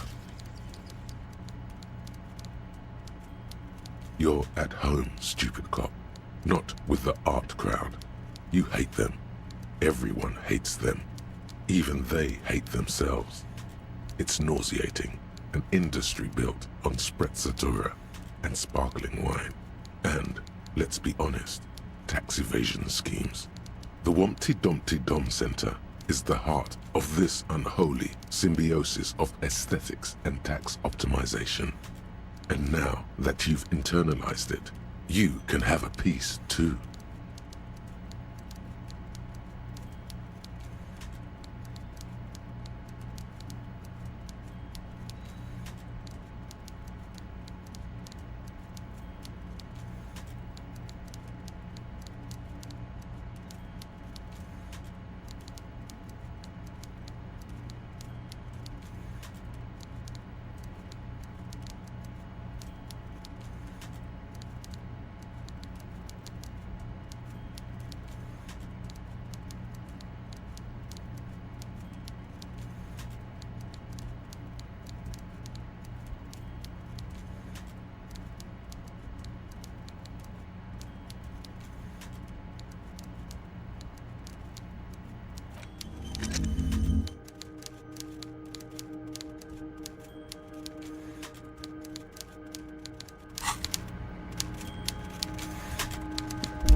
Yes?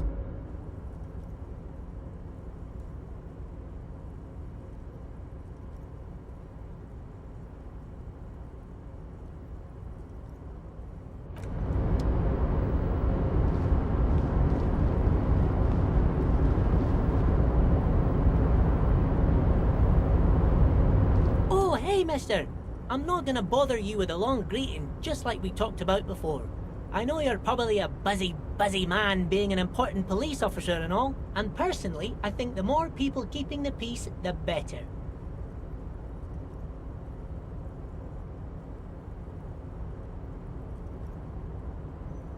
Oh, yes. I leave all kinds of notes for myself. That old head of mine ain't so good at keeping things in no more. I almost forgot about the borscht.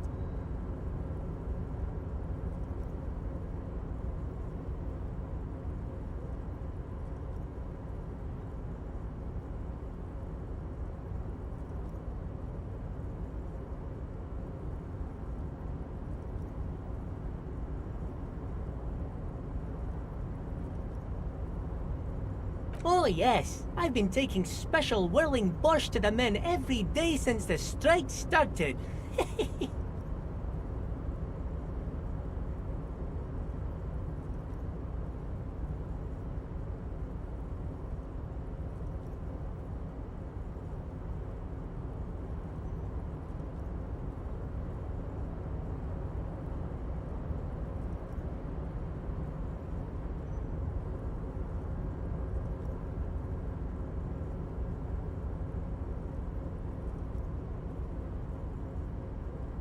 It's very good. Makes a man feel so warm and happy. I feel like I could take on Mr. Renadan's boar dogs every time the lunch is done.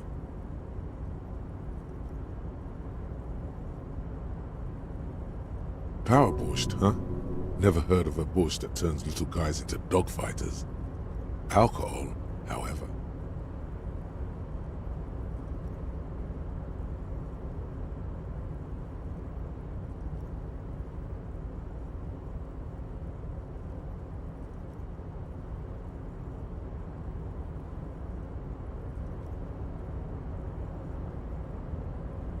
Yes, yes. I'm taking it to them. The borscht keeps them happy and in fighting spirits. Makes you all warm inside. They brew it in the whirling in rags.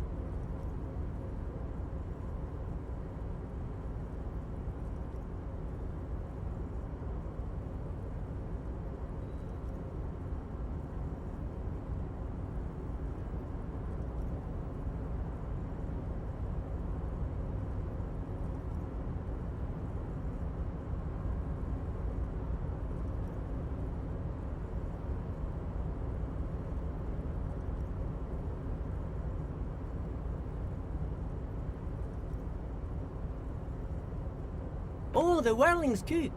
He makes it. Them is always talking with Mr. Manana in that weird language and laughing together. He doesn't speak what we speak. He's from Grad.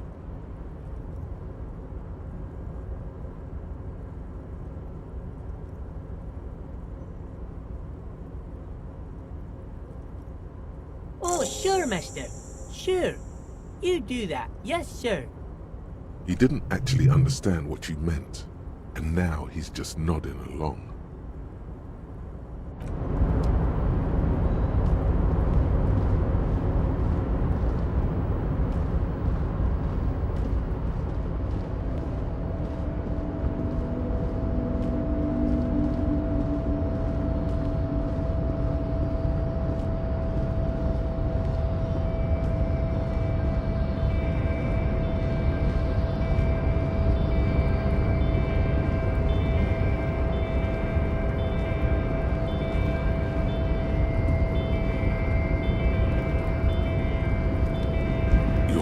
Before the cargo container. Its drawer has not lessened since you were last here. If anything, it seems to have grown slightly. No reply.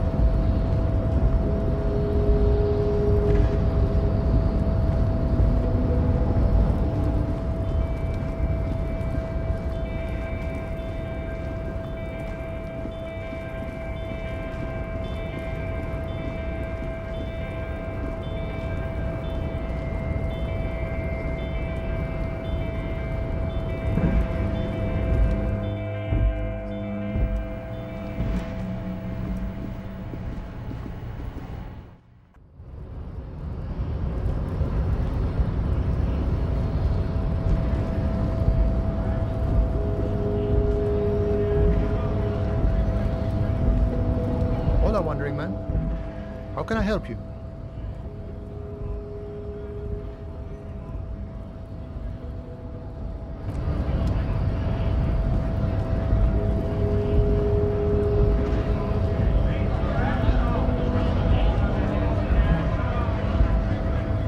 Right to work! Right to work! Shame on you!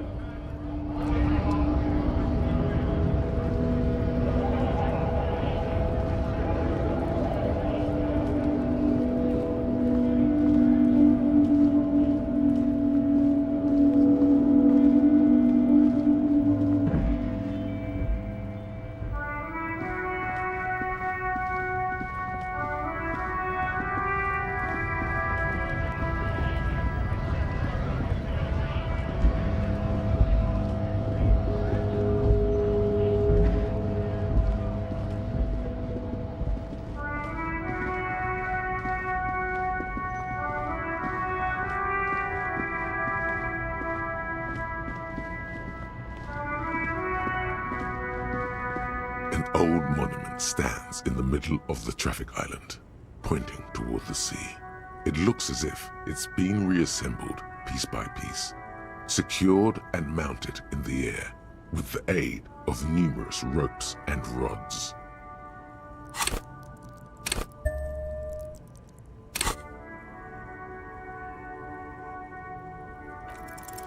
Even by the standards of the Philippian kings, old sumptuous Philip was known for his profligacy. Well, he blew through the whole national treasury, starting the decline of one of the penultimate century's greatest superpowers, the suzerain of Revachol.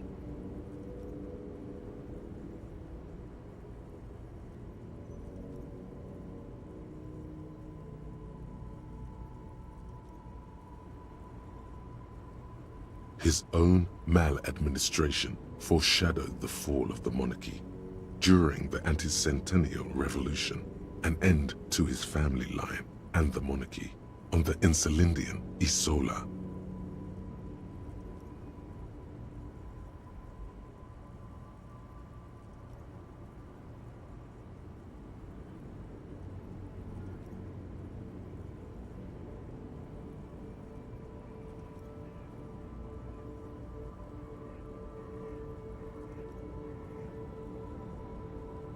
Stories have it that he had his bedroom converted into a treasure chamber, where he stored unfathomable wealth. Krugerrands, bars of gold, ornate weaponry, armor, and various chalices.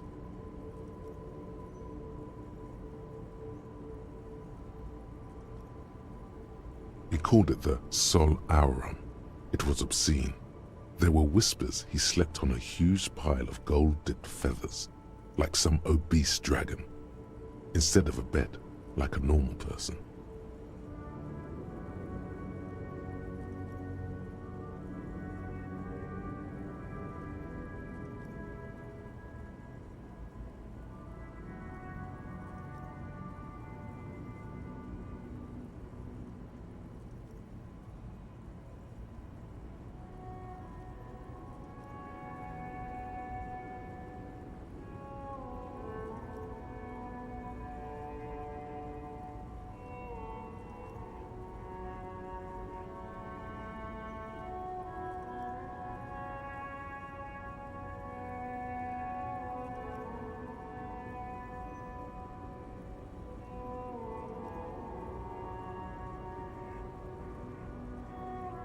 But wait, you haven't even heard about his fabled cocaine addiction. You see, old Philippe wasn't just good at squandering the national treasury on gold and ceremonial weaponry, he was also a prodigious snorter of nose candy.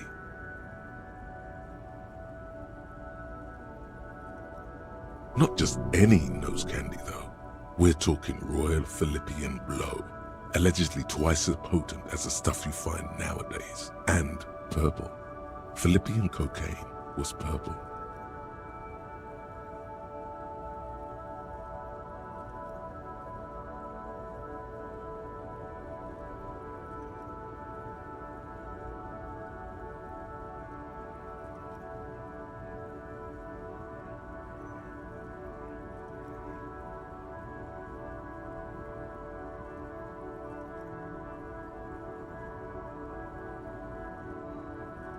Beneath the cold waters of the Insulindian Bay, thrown there by the revolutionaries after they cleaned out the royal mausoleum.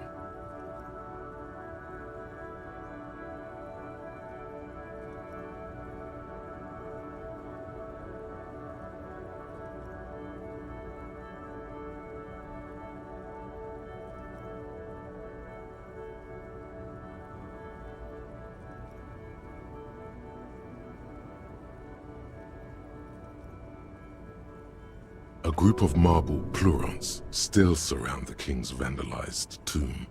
A deathly cold wind sweeps up candy wrappers and old newspapers.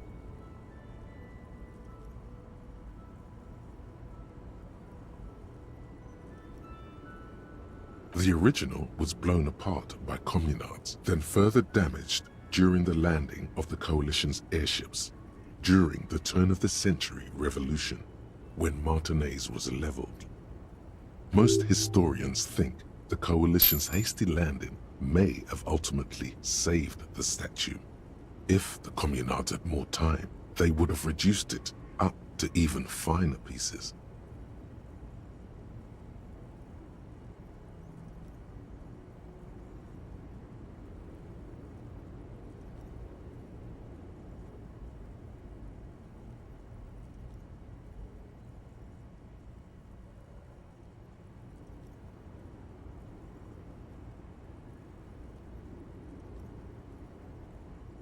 Some years ago, a group of liberal, artistically inclined individuals, designers mostly, thought it would be ironic to restore the statue of the most wasteful ruler of Revachol in the poorest part of the city. The statue is supposed to capture the moment it was blown apart, like an instant frozen in time, a rare butterfly trapped in amber, floating on a sea of shit.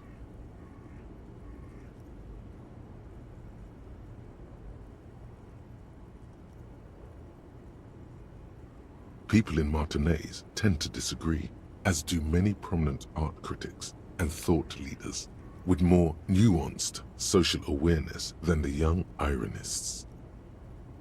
Philip III, the squanderer, however, with his bronze face up in the air, doesn't seem concerned about what the hoi polloi think of him in death.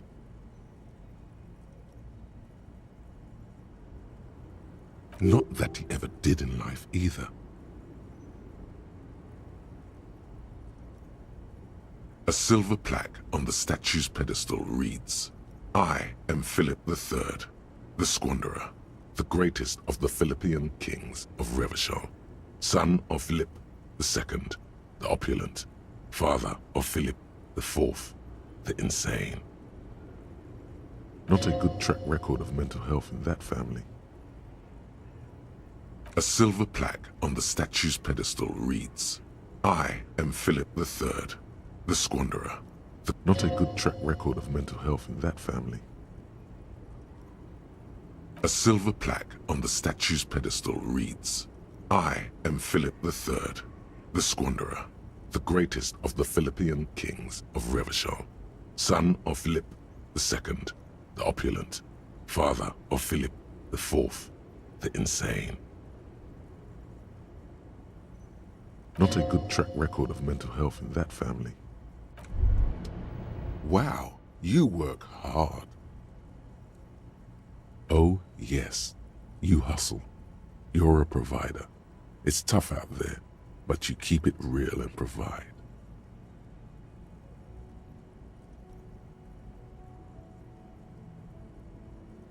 Look at yourself. You're a human pedometer. You must have walked 200,000 steps down cracked asphalt, mosaic, sand, and linoleum after you re-emerged. That is the sign of a hustler who never gives up. The world is harsh and people are evil. You didn't make it that way, and you won't let it break you. You ride.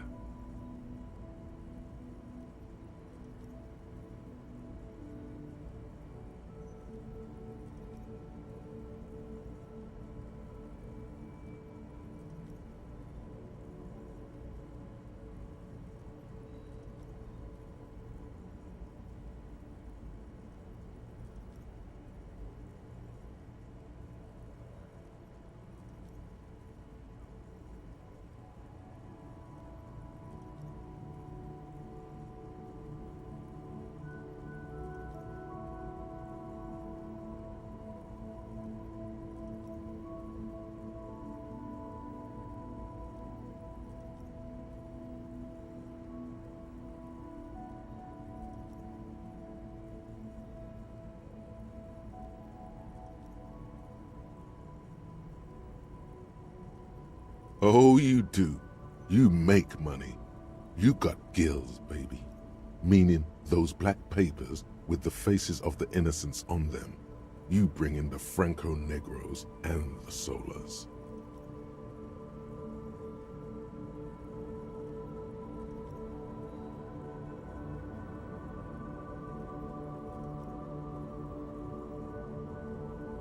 It ain't easy, but you do it. Day in and day out. You didn't make the rules, but you won't lose. You're a cop, and a sprinter, and a money printer.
Wasn't easy getting that giant novelty check from Evrart.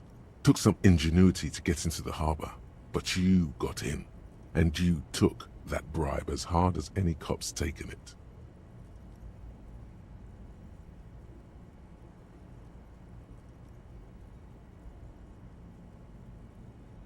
Sure. And has it been easy? Is life easy? Have you not gone into cardiac arrest? Are you not about to have an anxiety attack or shoot yourself in the mouth? But you still hustle 24/7, ride or die. Now, ask yourself,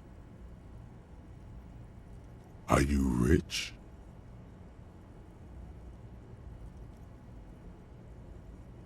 That's right. You work harder than anyone. You almost rode yourself to the grave, and you're still practically a hobo. Why is that?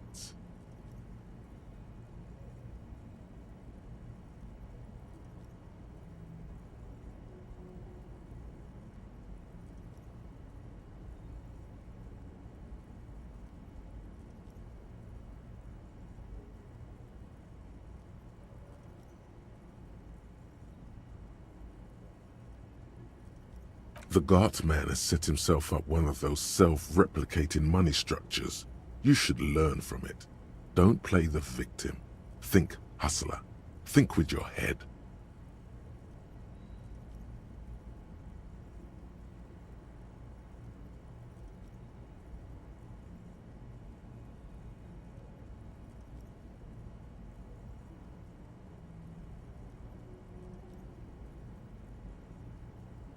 The Gart man has set himself up one of those self-replicating money structures. You should learn from it. Don't play the victim. Think hustler. Think with your head.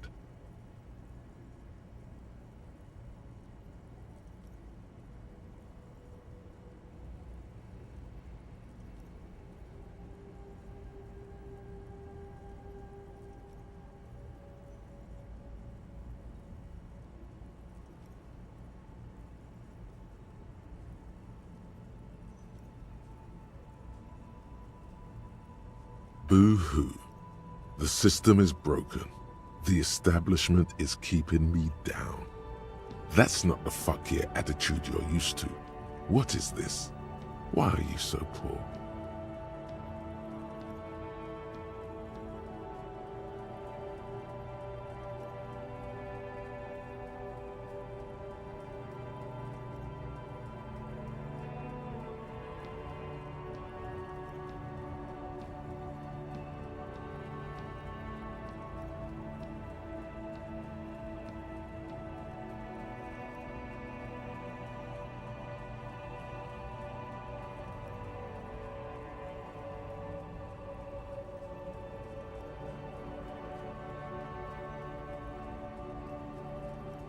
The Gart man has set himself up one of those self-replicating money structures.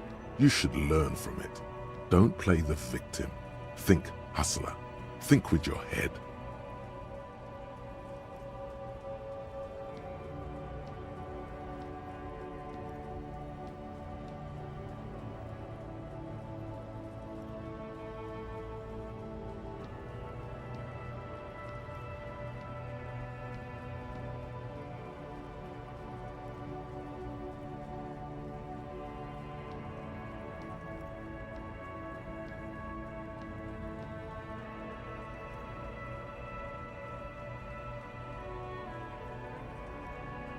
Look, the immigrants are cool.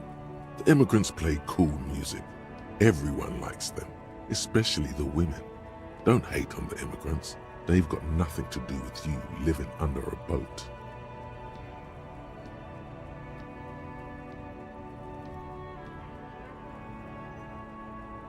Because of the taxes, G-Man's got his jam-covered sticky fingers in your pocket, stealing from you every time you buy, sell, walk, talk, fart, so much as sneeze. Aren't taxes almost non-existent in the Gotham estate that is Revachol?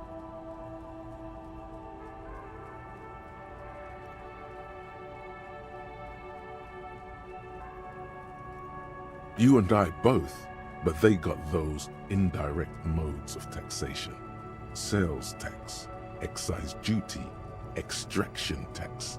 This tax that doesn't even have a name. Plus, there's the stuff people in other countries pay for that makes them ask for more money from you here. The Gossamer State's a myth. In total, the coalition government is taking 98% of all your money.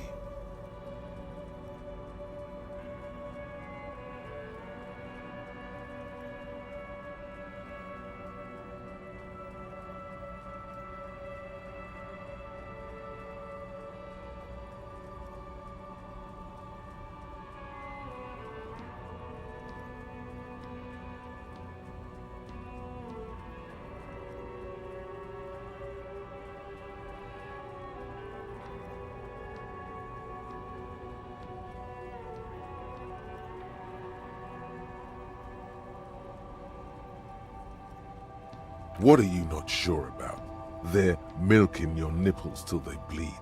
Can't you see? Aren't you sick and tired of having bloody nipples?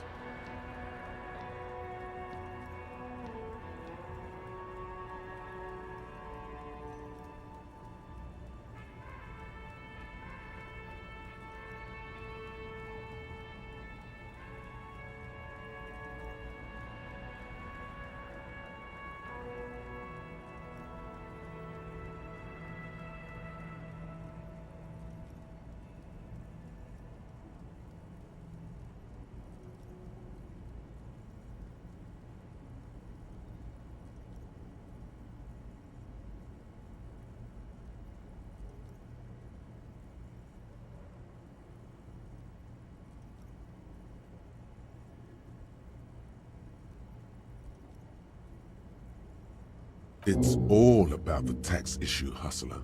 No other problem in the world is as pressing as top marginal tax rates. And don't you fucking forget it.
Is this about the questions again? Because I don't really know anything.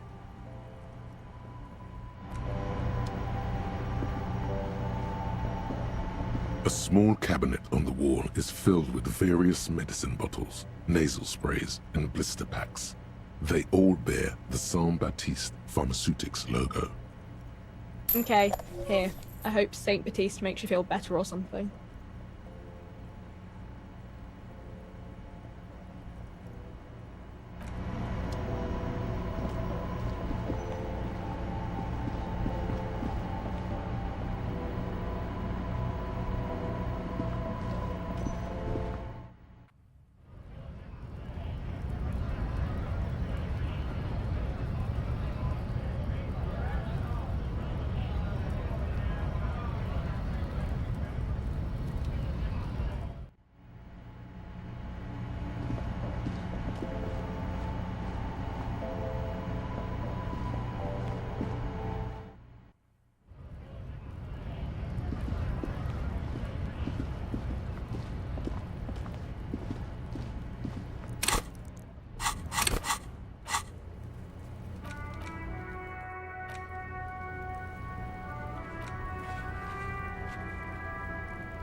What do you see?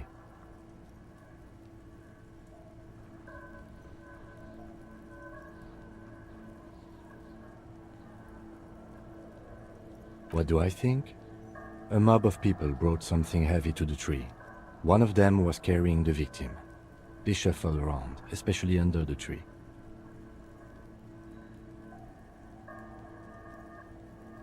Then, after hoisting him up, they stood in a semicircle facing his direction. At first glance, this appears to be a lynching. Indeed, they all stood in a row here and looked at the tree.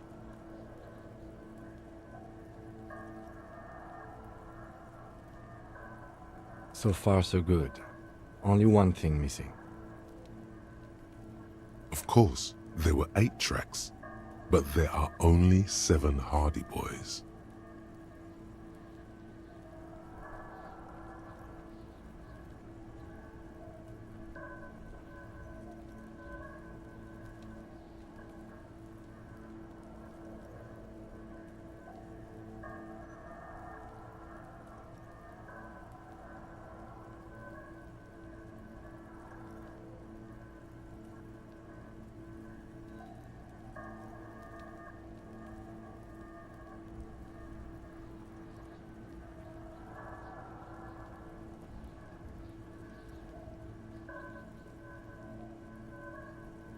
There's one pair missing from the union box.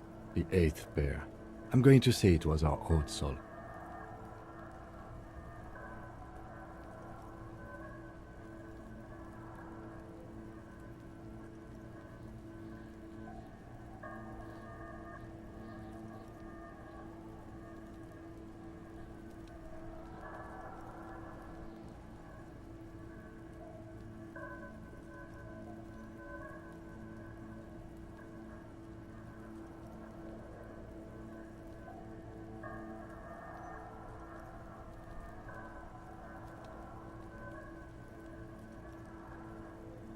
Yes, I doubt the Hardys are going to tell us who this person is.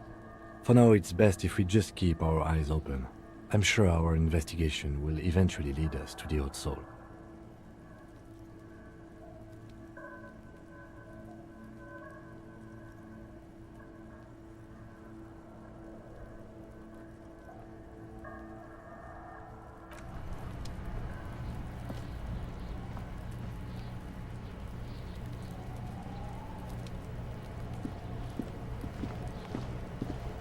Kuno's like Kuno's dad? Kuno doesn't give a fuck about anything.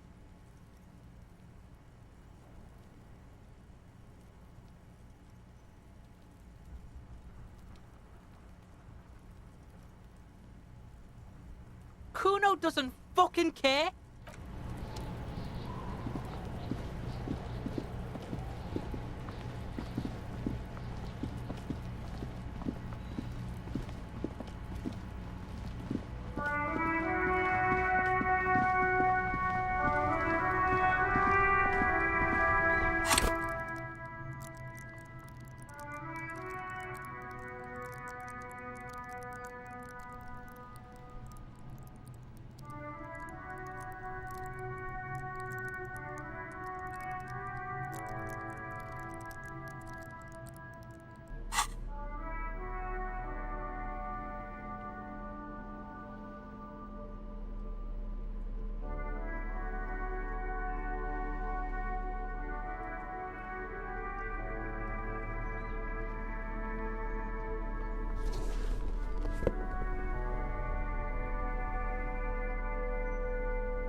Officer!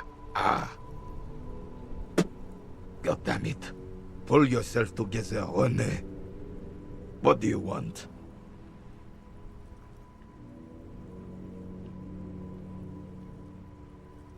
Yes. The terrain here provides an interesting variety to a familiar game.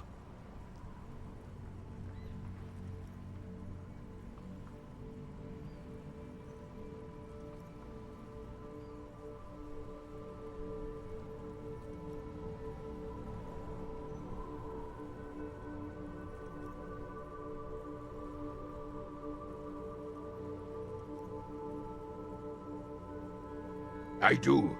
Fire from heavy artillery. Heavy artillery fire, you say? That's the best kind of artillery fire. Very interesting. Why what?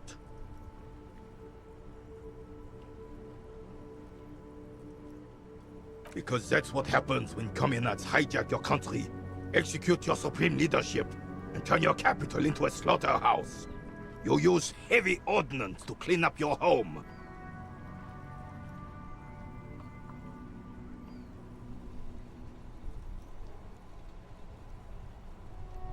Commies, communists, socialists, anarchists, call them what you like. They just chose the name to feel special. Senseless sentimentality.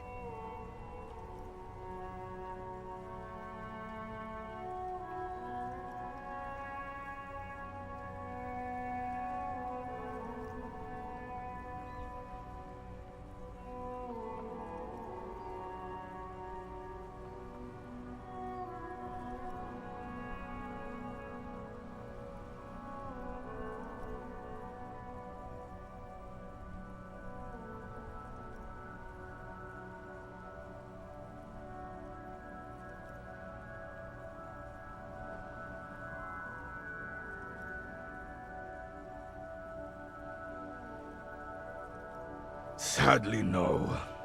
It was the foreigners who brought them to their knees. We fought valiantly. Too valiantly. So valiantly we got licked.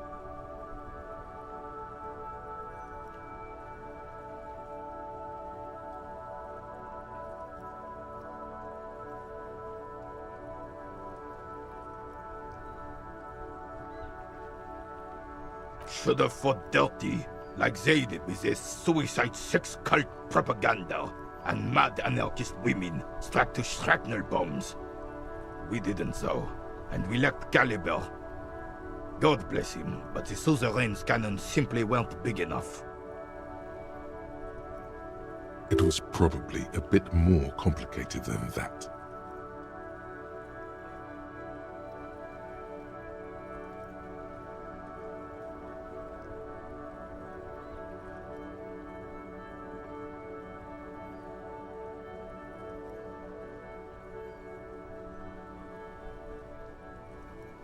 This place is a damn beachhead, son. They had to soften the commies up first.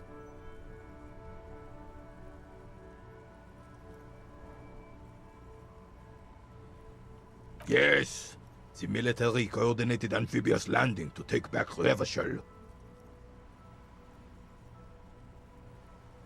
Martinaise was used as one of the 3 footholds in Revachol during Operation Deathblow in 08. The other 2 are off in Stella Maris and the Delta.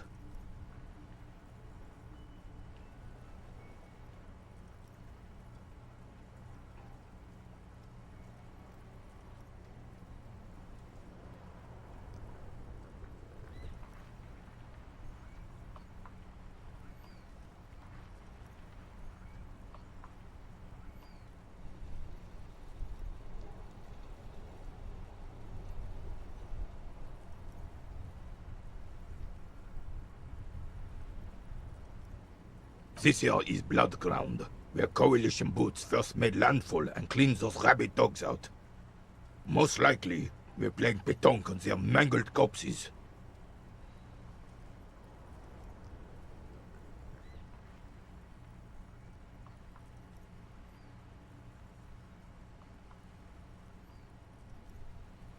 Blood Ground. You got old René going there.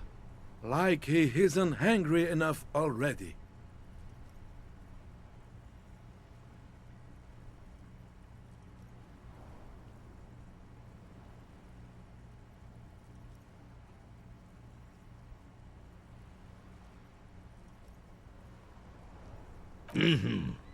Don't get me wrong, officer. I hate those foreign dogs, but the enemy of my enemy and all that. They're the lesser evil.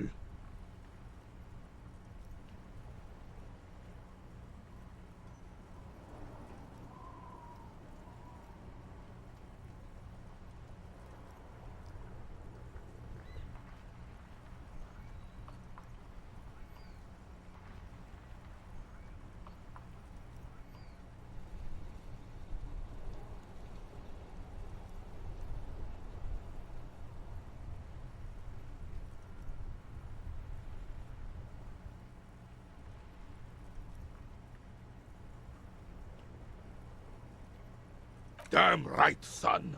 They laid the fire of hell on this city before they stormed it. And it worked, too.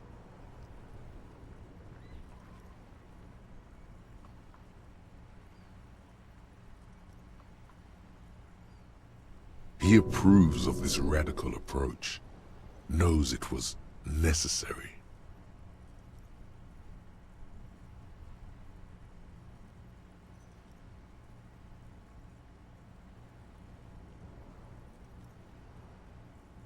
The rest of the city got cleaned up, but Martinaise they keep as a monument. And now the Union Socialists are practically running the place.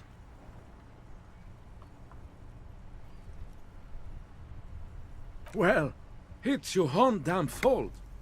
You, we, the coalition, Revachol, whoever you want to blame, never finished the job. Officially, the party never surrendered. Of course they still all influence. You don't even begin to truly understand the players on the table, let alone the specific circumstances surrounding the... What do you think? Thinking men have opinions on these things. Present one.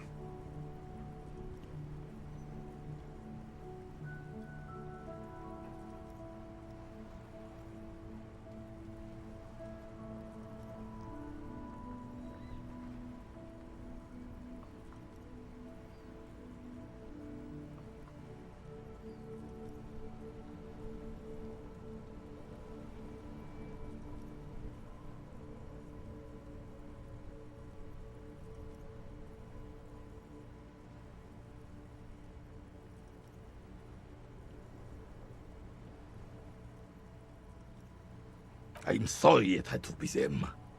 After 8 years of fighting those hyenas, boiling cats for food and drinking piss in the mountains.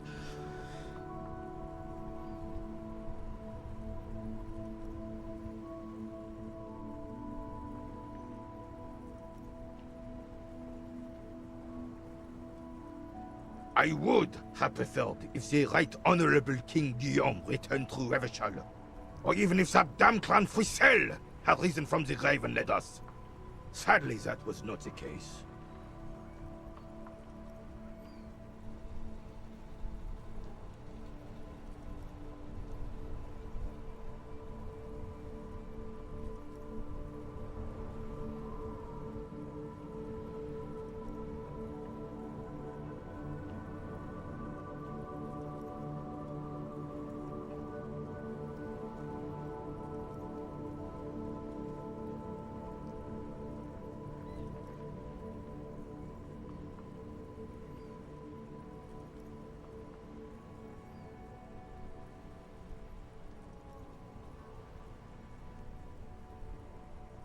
This royal failure weighs heavily on him. Instead, all that is just, holy, and beautiful in the world was wiped away, and now it's neon signs with toothpaste ads everywhere. Foreign influence peddling garbage and stupid music on the radio.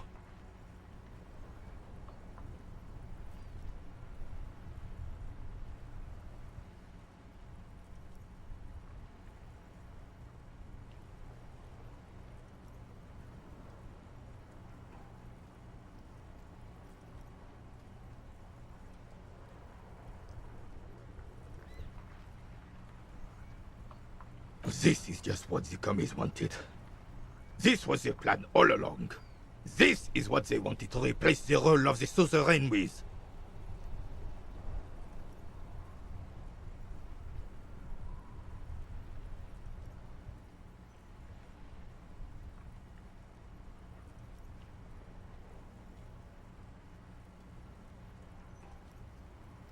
A true king in both blood and mind led Revachol before Frissel. He would have been better, but the damn commies drove him into exile. Exiled, Joyce said Guillaume ran and his nephew, Frissel, was shot in his place.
This is communal propaganda. Guillaume would never do something like that. He is Le Lion.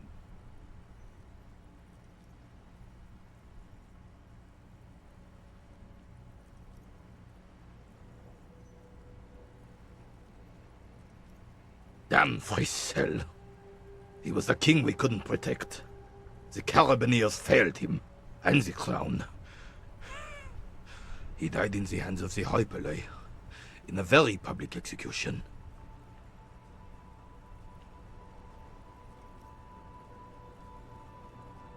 He slouches as he says that. It makes him smaller, admitting they left the king to the mob.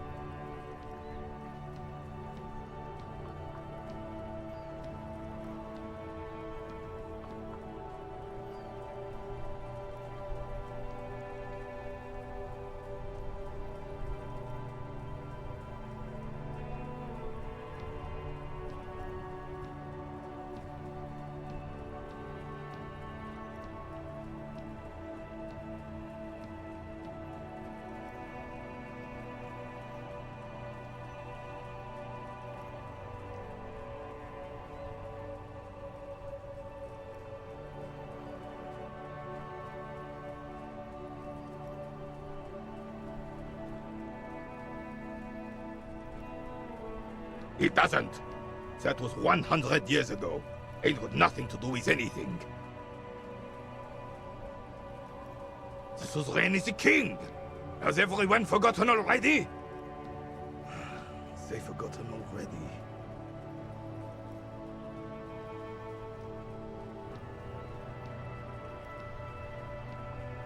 It's no use talking to you. You were still in Daddy's borders when it happened. When we took our last stand against the filth and rode the cavalry straight into gunfire.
This door is made of metal and appears to be reinforced.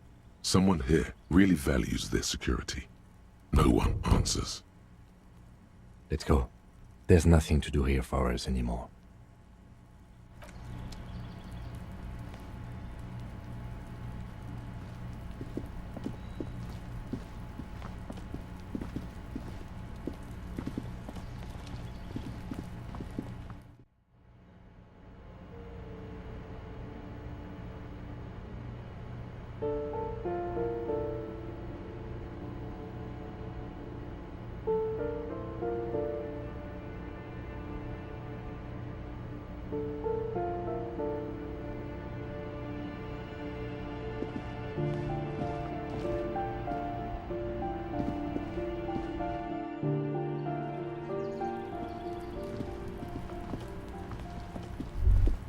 The spread pattern of these bullet holes makes your chest ache. Your breath grows heavier. More old bullet holes, half a century at least, from the Revolution.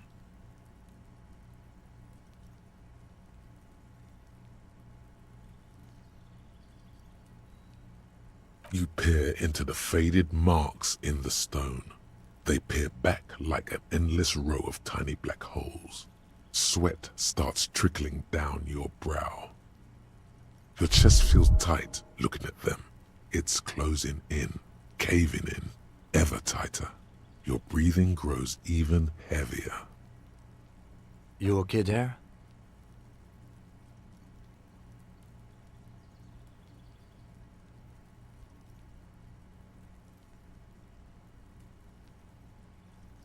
You were looking pale there for a second. What are you looking at? Bullet holes generally look the same, so probably. But you're right. More old bullet holes from the Revolution.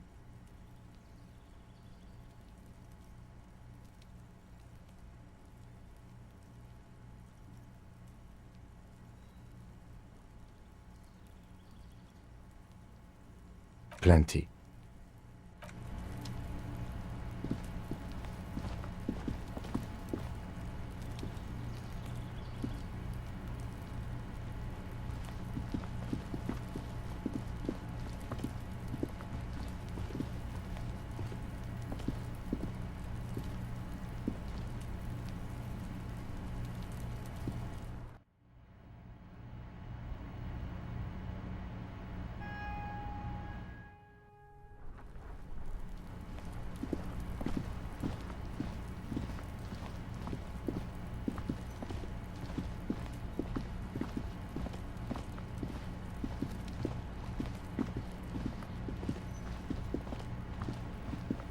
Just an ordinary wall. Nothing to see here.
This coin-operated viewer is facing south. The instruction manual says to insert 25 centimes and pull the handle while looking inside. Then use the focus knob to zoom in if necessary. Your money disappears into the coin slot. A clunk, the ring of metal.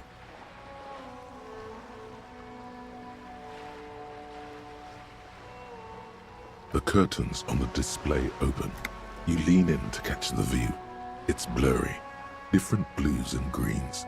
In the middle of the shimmer stands a drab grey shape, like a ghost.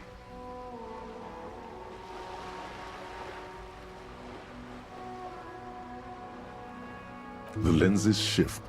The ghost sharpens into an islet in the bay. In the ruins, a man-made structure is visible, a half-sunken sea fort. Its concrete almost reconquered by nature.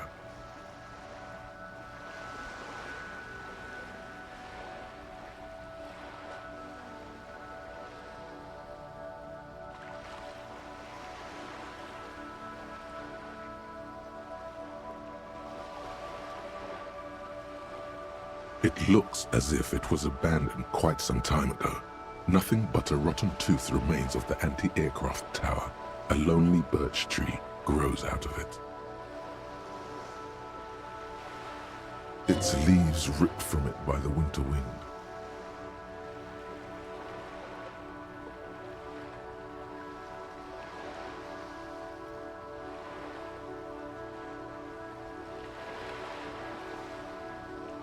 The little brave birch tree seems to wave back in the wind.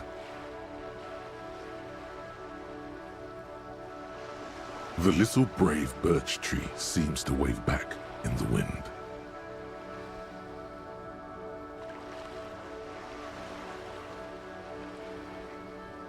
Really? I don't have the eyesight to make it out.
Hello again, esteemed officer, and welcome to Crime, Romance, and Biographies of Famous People.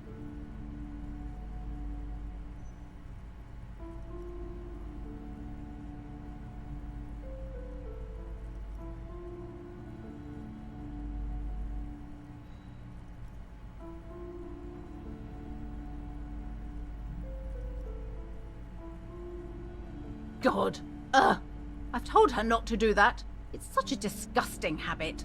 She'll get over it. Anxiety is a part of life. Part of hers too, clearly.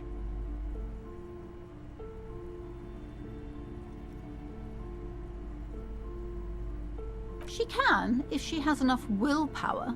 This is what's called growing pains. Life isn't easy. Life doesn't give breaks.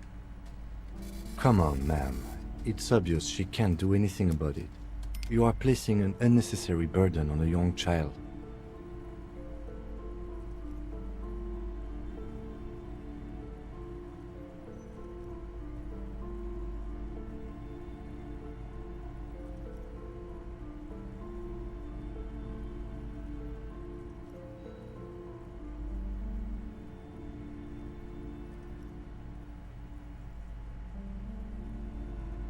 She stands stiff and severe, silently fuming.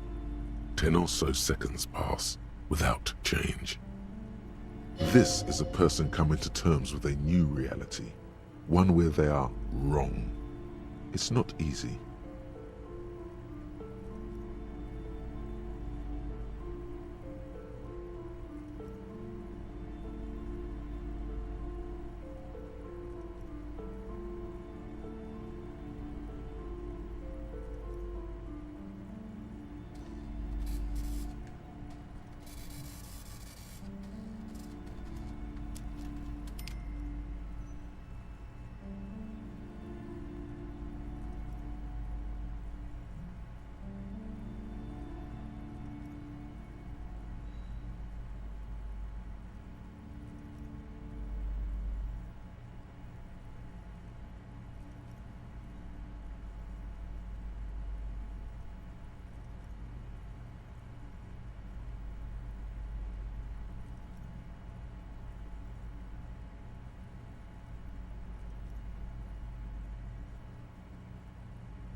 She's looking for one, but there simply aren't any good arguments for being an asshole.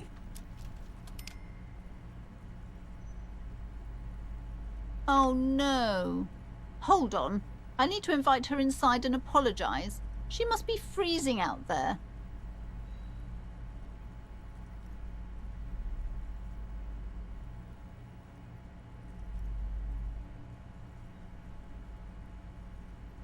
There.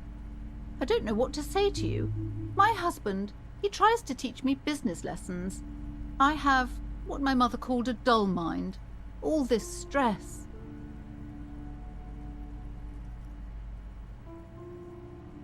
It sounds like both the husband and the mother treat her the way she treats Annette.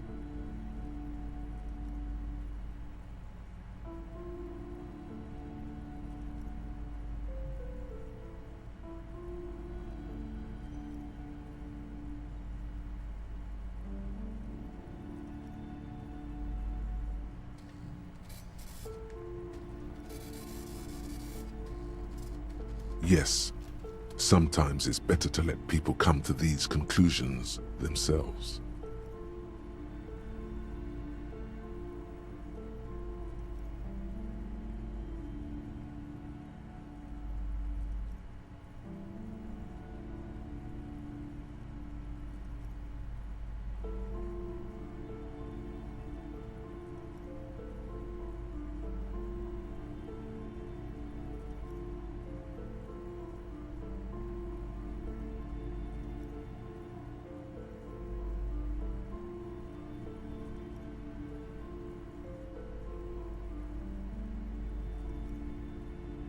Yes, I'm afraid so. A real treat she is. It would be nice if she had... No, we couldn't have afforded more children, really. Not in this economy. A glimmer of sadness blinks through the well-crafted exterior.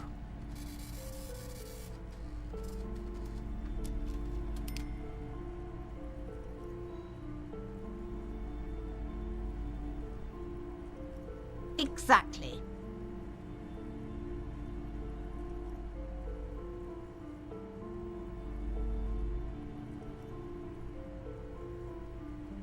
Yes, my husband is a successful entrepreneur east of the river. If only he were more involved in the business we're running up here. No matter. Soon we'll both be off for Grand Couronne.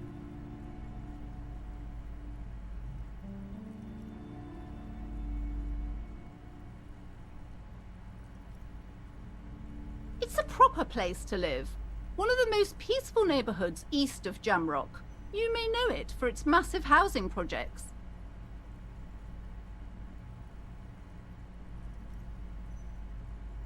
Most of the buildings are empty at the moment. It's a great opportunity to get ahead of the crowds. Better times ahead for sure.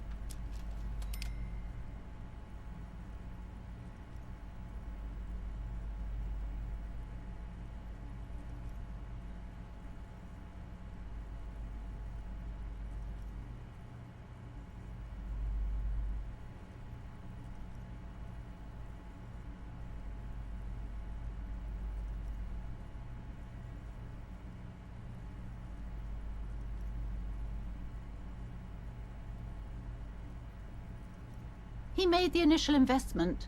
Since then, he's been what you might call a silent partner. Super silent, almost inaudibly so.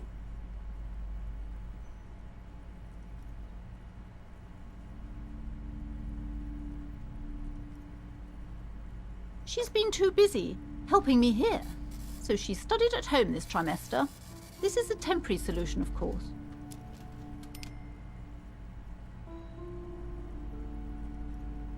I assure you, I of all people understand the importance of education.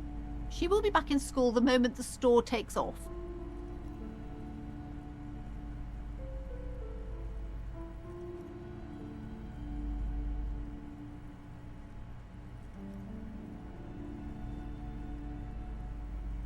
And hell freezes over? Never mind. It's not a good topic to get into.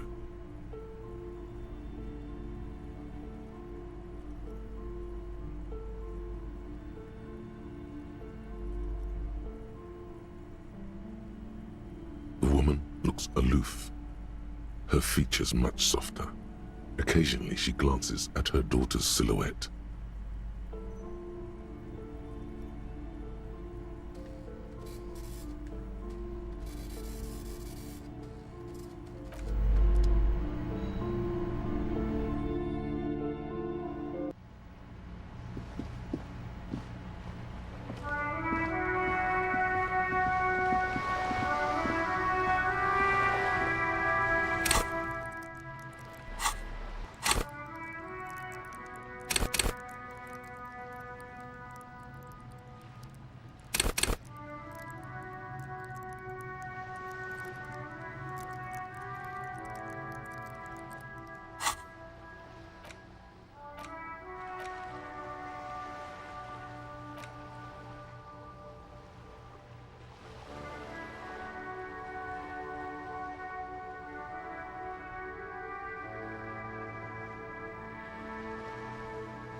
Hi again, gendarme.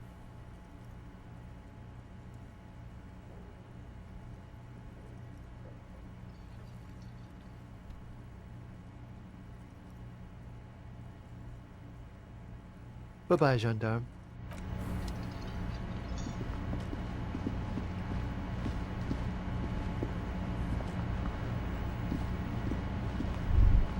The man ponders his cooking utensils and gives you a little nod, acknowledging your presence.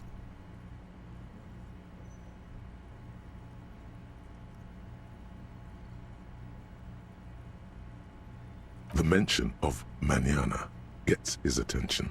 He smiles and delivers a whole slew of unfamiliar words and lively gestures.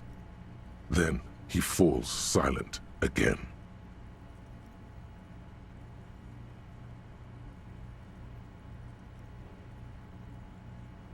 They're friends.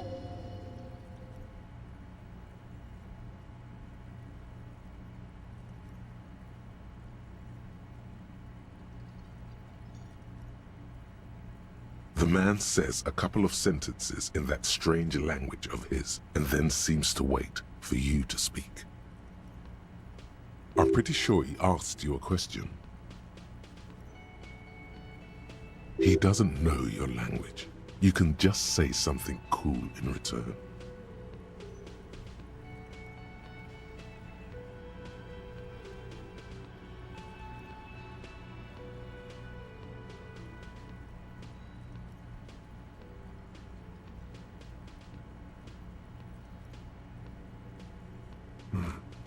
Borscht need more vodka?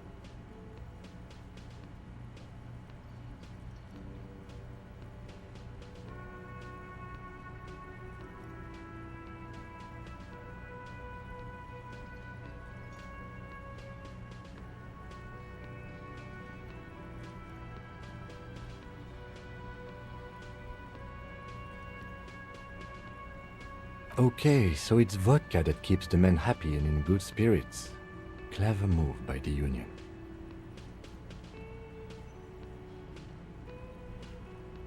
Of course, vodka. Now that makes a very, very special borscht indeed. Turn it up and then ask for some yourself.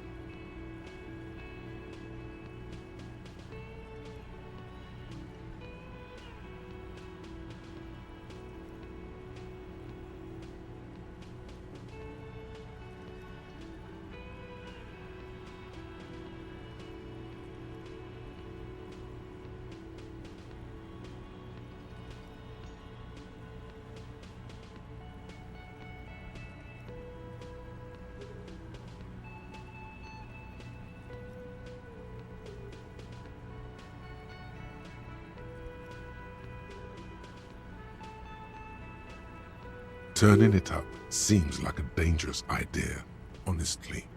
The place is a powder keg.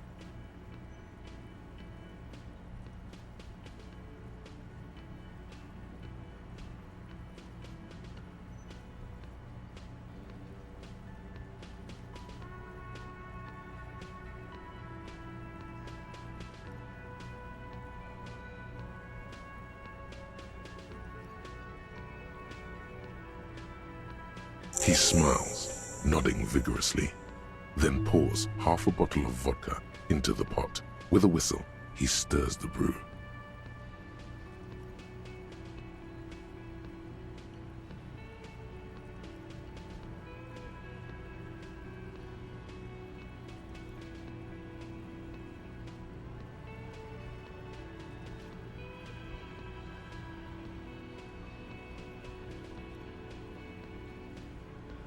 He smiles and nods enthusiastically and, chattering away in his language, ladles some brew into a small thermal cup, then hands it to you.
I've got nothing to say to you.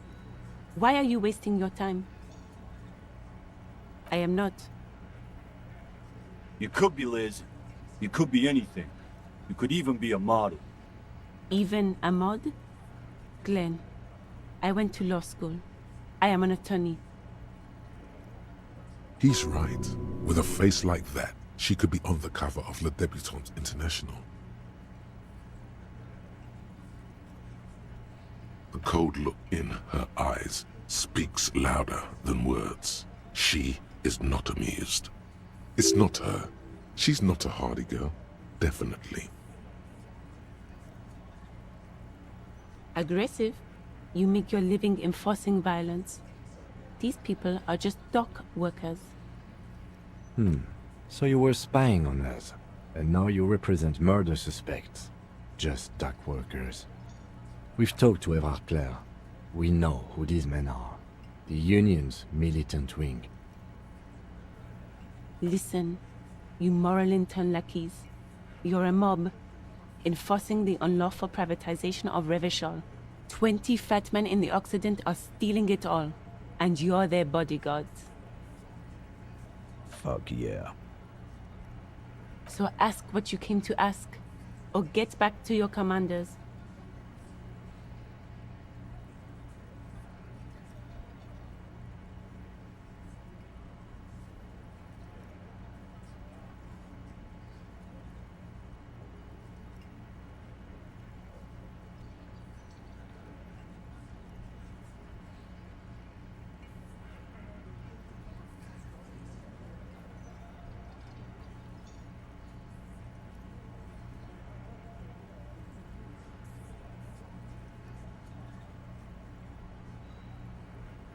Look, a comedian.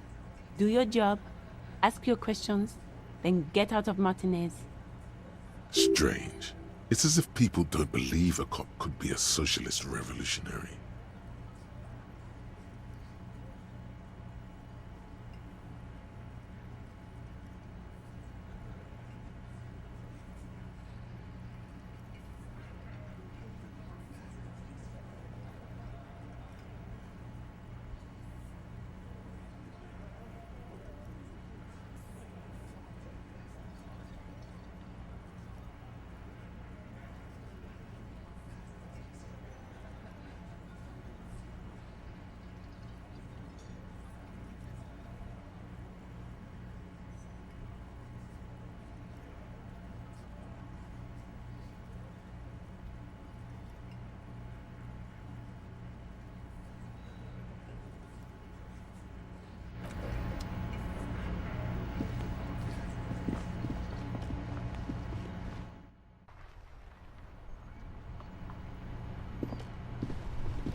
Great news.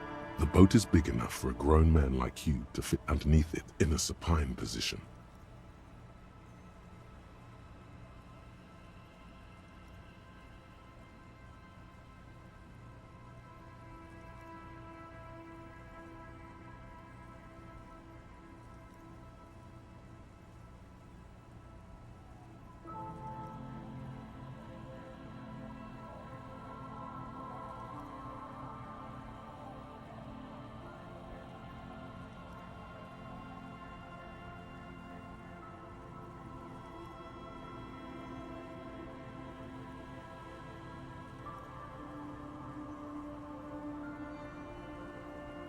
Huh?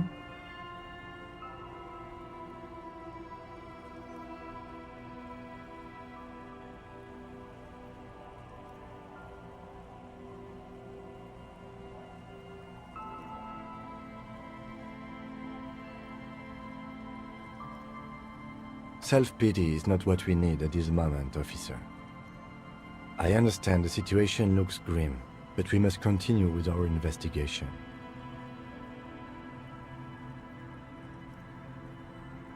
You have a home somewhere. All cops do. When this is done, you can return.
The old woman still hums her unknown song. She opens her eyes to acknowledge your presence. There's a gap where the name of that song should be. You should ask her about it right now.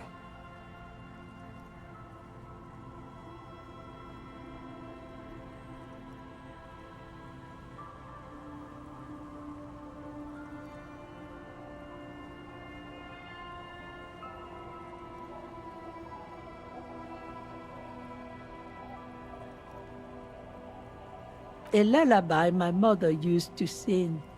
I sang it to my kids too. It's an old Samaran children's song.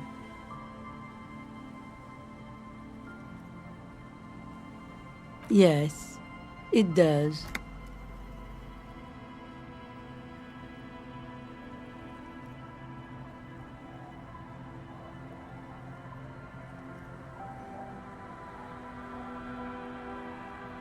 Just us.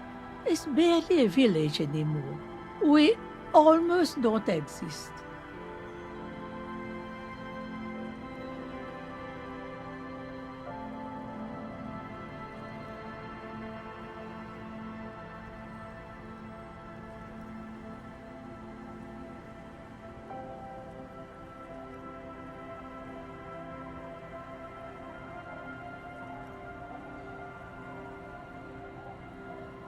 This is pretty much a non-place. A gap, a blank spot on the map, just a cluster of nameless shacks on a nameless street.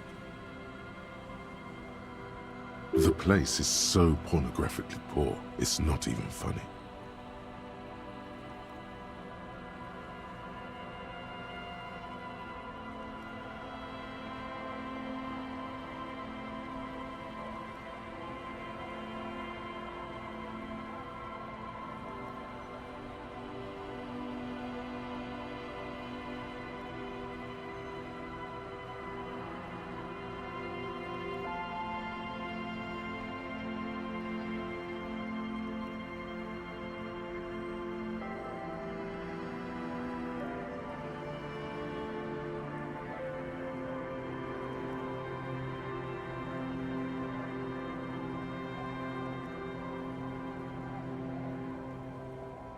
The lack of wealth is the one thing we've got in abundance. It's a cold, cynical smile. Riddles fits with the general ambiance here.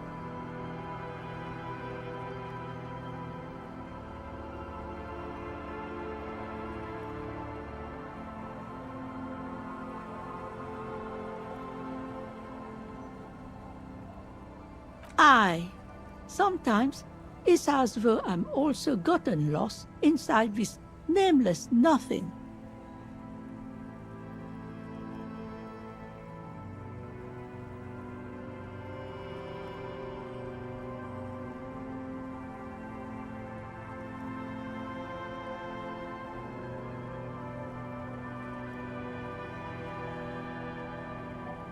Oh, it seems to be a common theme these days.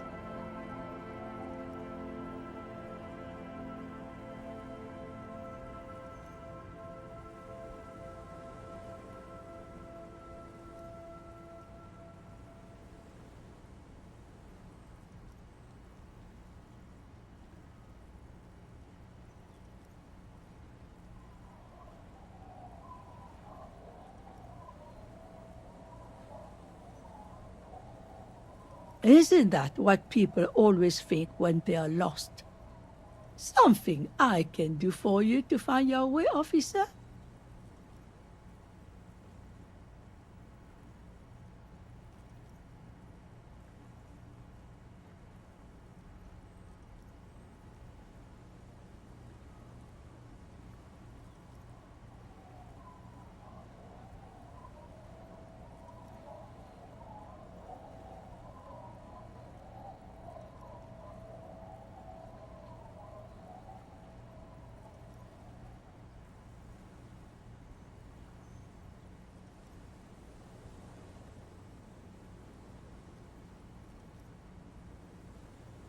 Well, there's Lillian and her kids. A few new folks live in the house to the east, but they're away right now.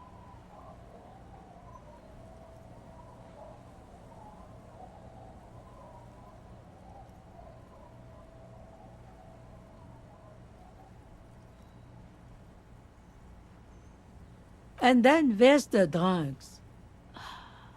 Not a pretty sight, but there's little we can do about it. Home is home, even for them.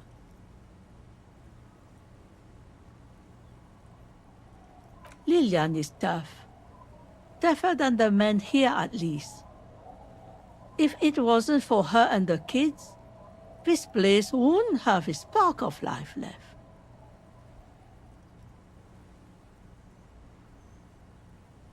Sooner or later, you'll see for yourself. Don't have to look long to find these guys.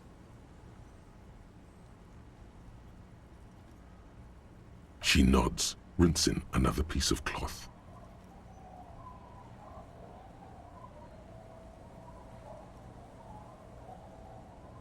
Not much.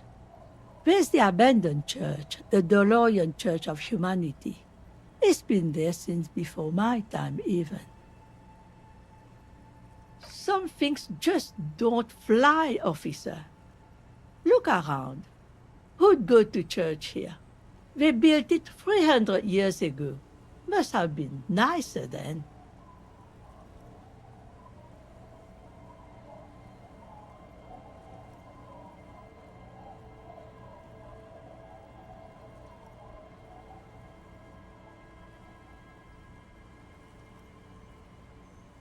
So, they don't hold services there anymore? The Ecclesiastes? No, we've tried, but things just keep happening. Crime, accidents, other things. The place never stays open. It's a pity. It used to be such a nice church. She's not telling you all she knows. Keep her talking.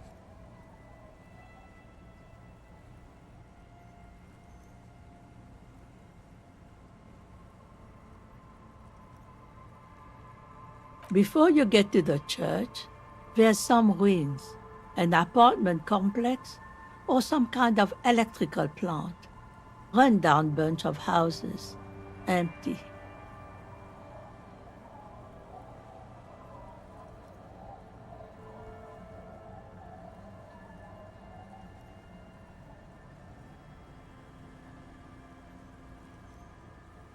Of note, the old fish market up on the boardwalk, but it's closed.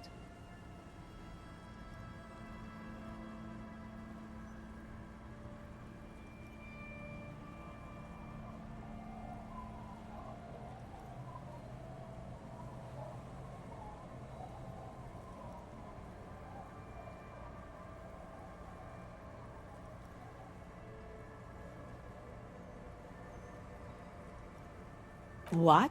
You're one of those real estate people with big plans? If you want a development opportunity, you can check out the abandoned building over at Land's End. Used to be a supply depot, we think, sending goods and ammo across the bay. It's jammed shut though. We tried to get in, see if there was anything to sell or scavenge, but it's impossible. And now you know everything there is to know about this coast.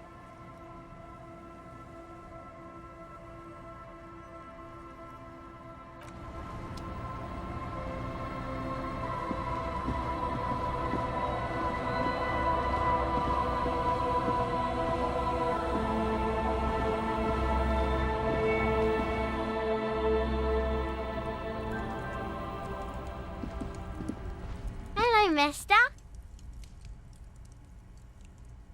Oh, I had gloves. Very big ones. Heavy, too. Where did you get these gloves? Found them when Lemmy and I were playing hide and seek. In an empty house. Where no one lives. I think someone hid them there. She doesn't want you to think she stole them.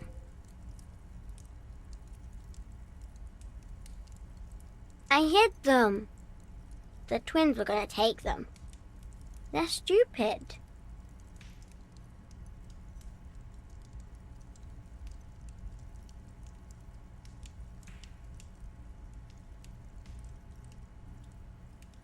We're going to need those gloves. It's for important police business.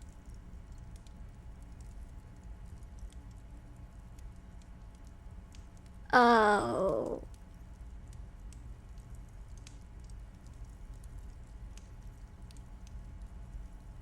They're in my sandcastle. Behind our house. Under the sand. You can break the castle. It's not very good.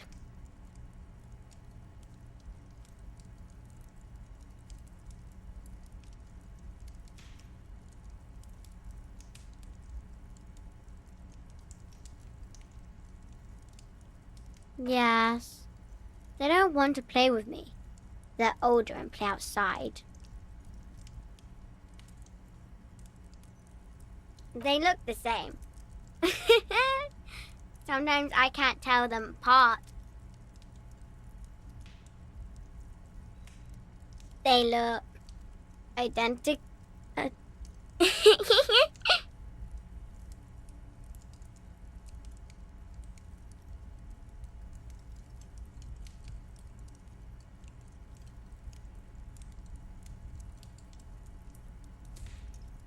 Bye!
What can I do for you, officer?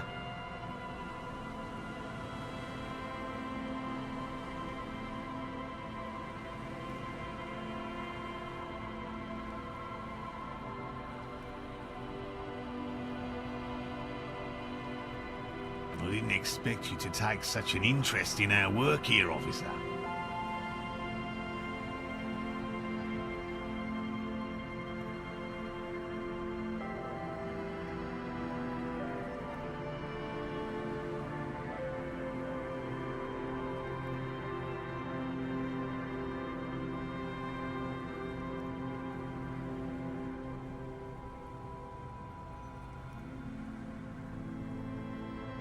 Well, be that as it may, I'd really appreciate the help.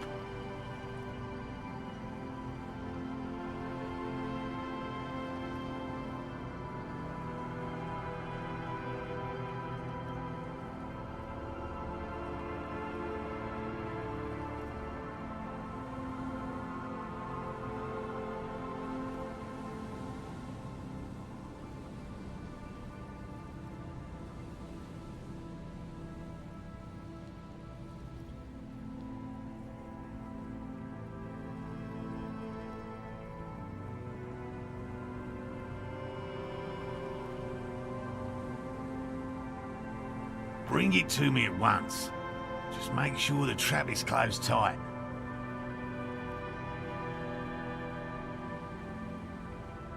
He's not comfortable with the possibility that you'll claim the find.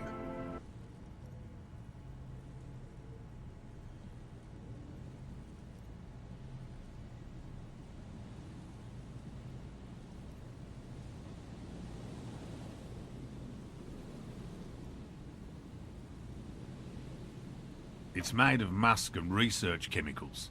The pheromone should attract the insect to you, or at least prevent it from bolting at the sight of you. It's quite potent. Will last you about a week.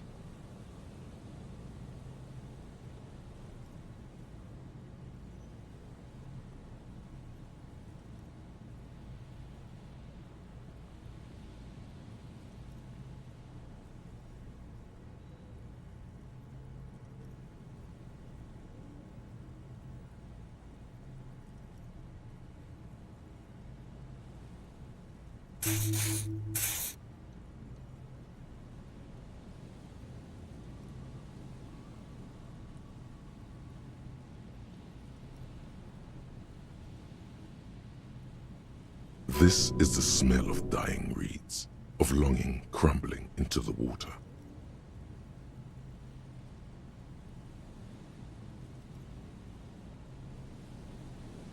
I hope you're not buying this. It dispenses it without letting you touch the canister, so it would be precious like holy water.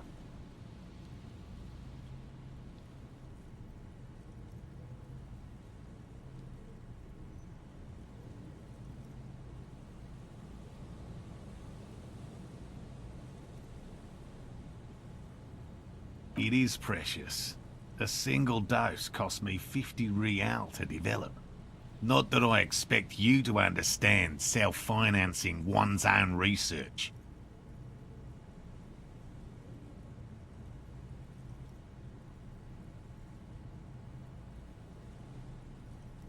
There are 4 in total. One is to the south, on this little peninsula, by the boathouses there. It's very near. Another we set in Land's End, to the northeast. It's behind a small sand dune there, on your way to the old radio tower, after the church. The third is set near the canal, where you crossed, by a concrete slab. A big thicket of reeds going up the slope, and among them,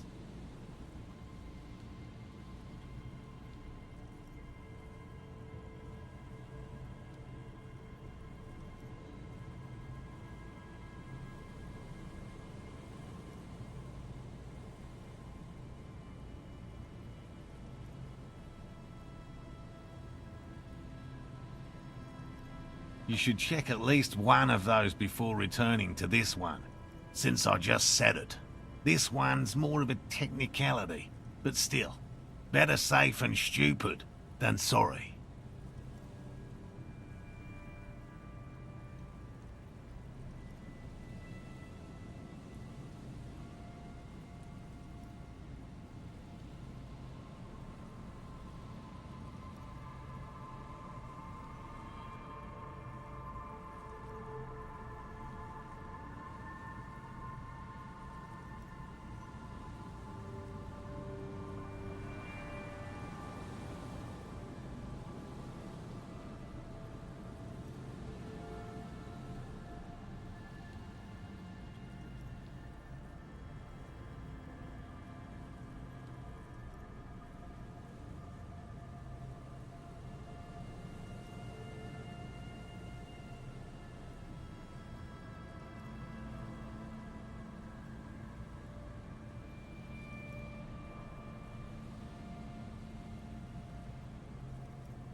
That seemed like a lot. Do we really have time for this extracurricular venture?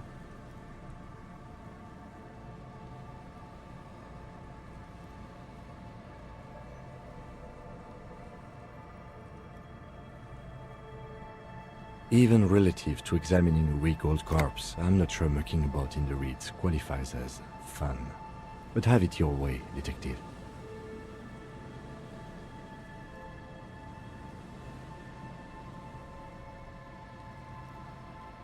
If you think it's important, you have been right before.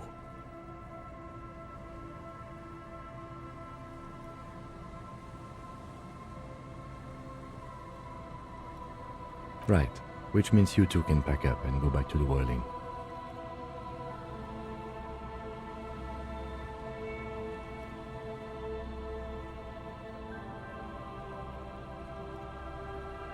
Whatever he thinks about this detour, it's clear that these men are exhausted and in need of assistance.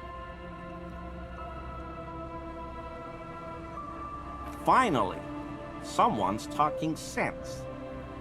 Thank you for your help. Gary and I will start breaking down camp. If you have any more questions, now's the time to ask. We'll be gone once you get to it. If it's more cryptid-related business you want to discuss, you'll have time for that later too. But what if the information is vital? On the hunt.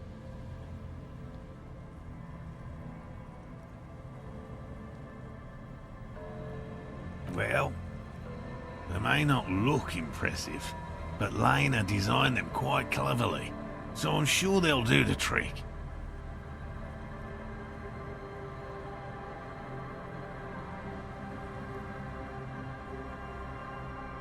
Yes.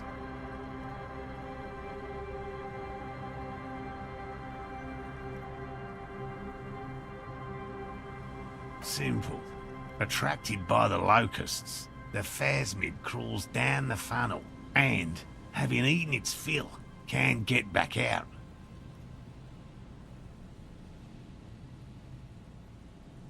At least, that's the intention.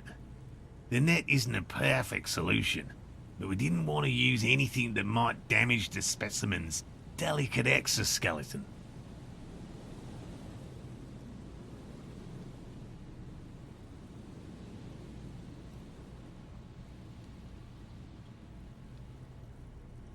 Locusts. Nearly all known phasmids are herbivores, of course.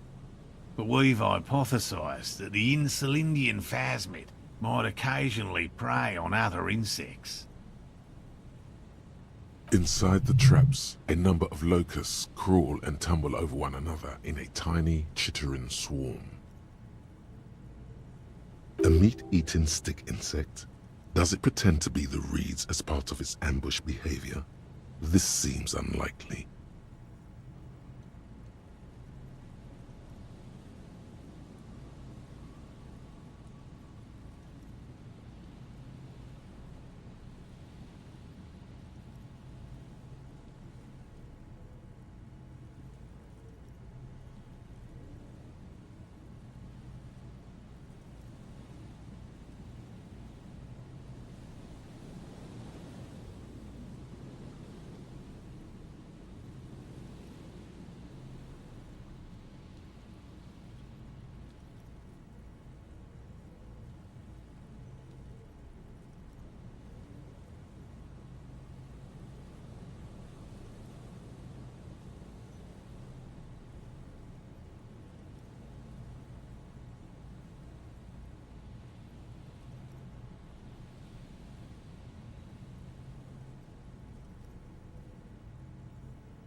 Thank you for your opinion. We have also included plant material in the traps to satiate your skepticism.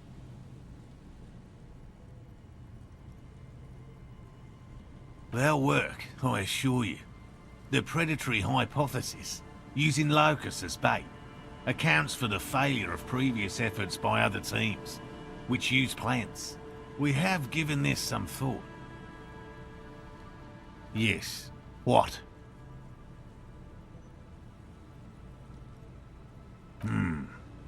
Well, first of all, it's damn difficult to find, which is why we've been knee-deep in the reeds laying traps for it.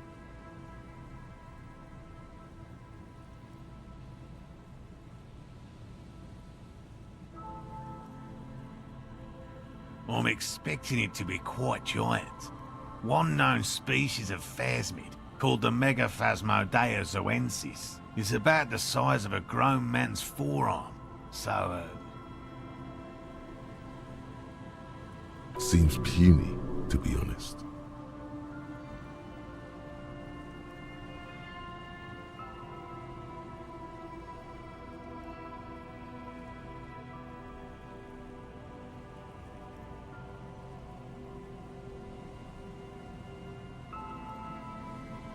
very little, I'm sorry to say.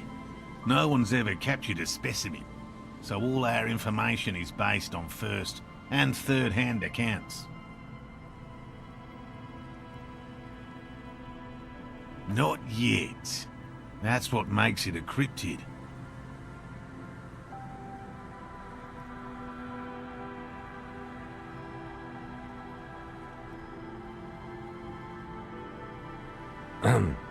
Just out of curiosity, if there's no proof of its existence, how do you know it's real?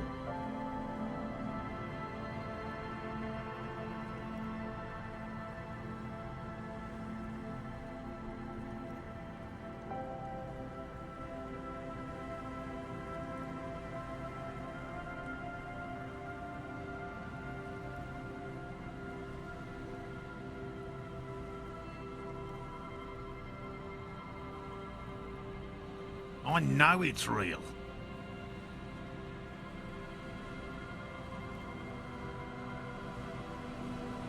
It's clear that his obsession with the phasmid is driven by something more than the pure pursuit of scientific advancement.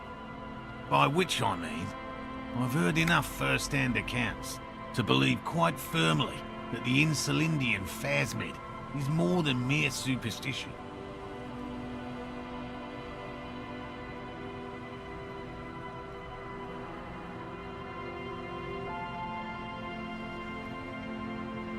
Yes, the most recent sighting was by a couple of teenagers along the coast here. That's what brought us to Martinaise specifically. It's the first credible sighting in several decades. Admittedly, it's an unusual location for this species, but with all the sewage runoff upstream, it probably doesn't matter much anymore.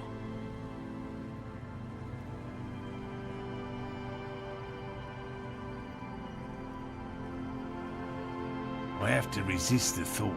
Such an extraordinary creature is doubtlessly highly resilient. After all, it's generally thought to be capable of parthenogenesis.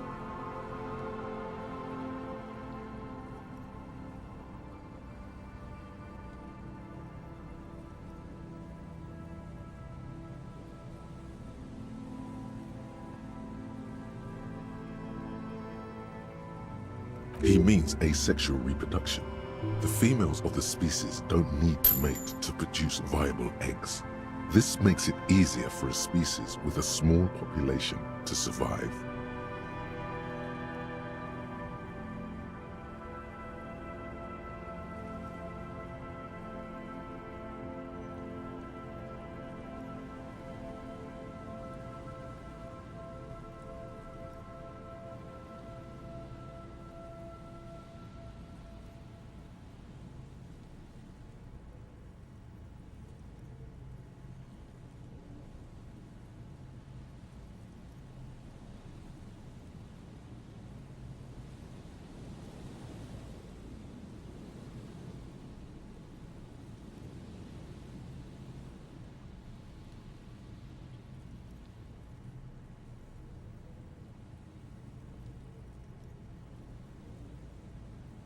Yes, the Insulindian phasmid is a very clever insect. That's why it's so damn difficult to catch. But as a scientist, I'll try my best to remain dispassionate.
Weather has not been kind to Lily's little sandcastle. The once mighty towers are quickly eroding away. You can see something shining back to you from what must have been a vast underground catacomb network.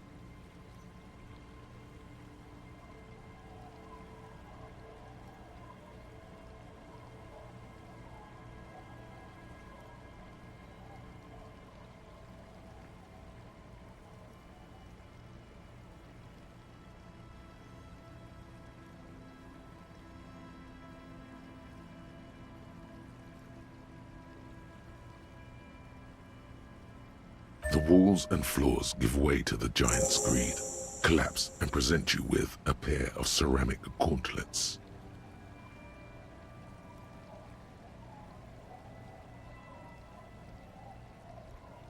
Congratulations. That's the gauntlets down then. We're doing good on the armor collection front.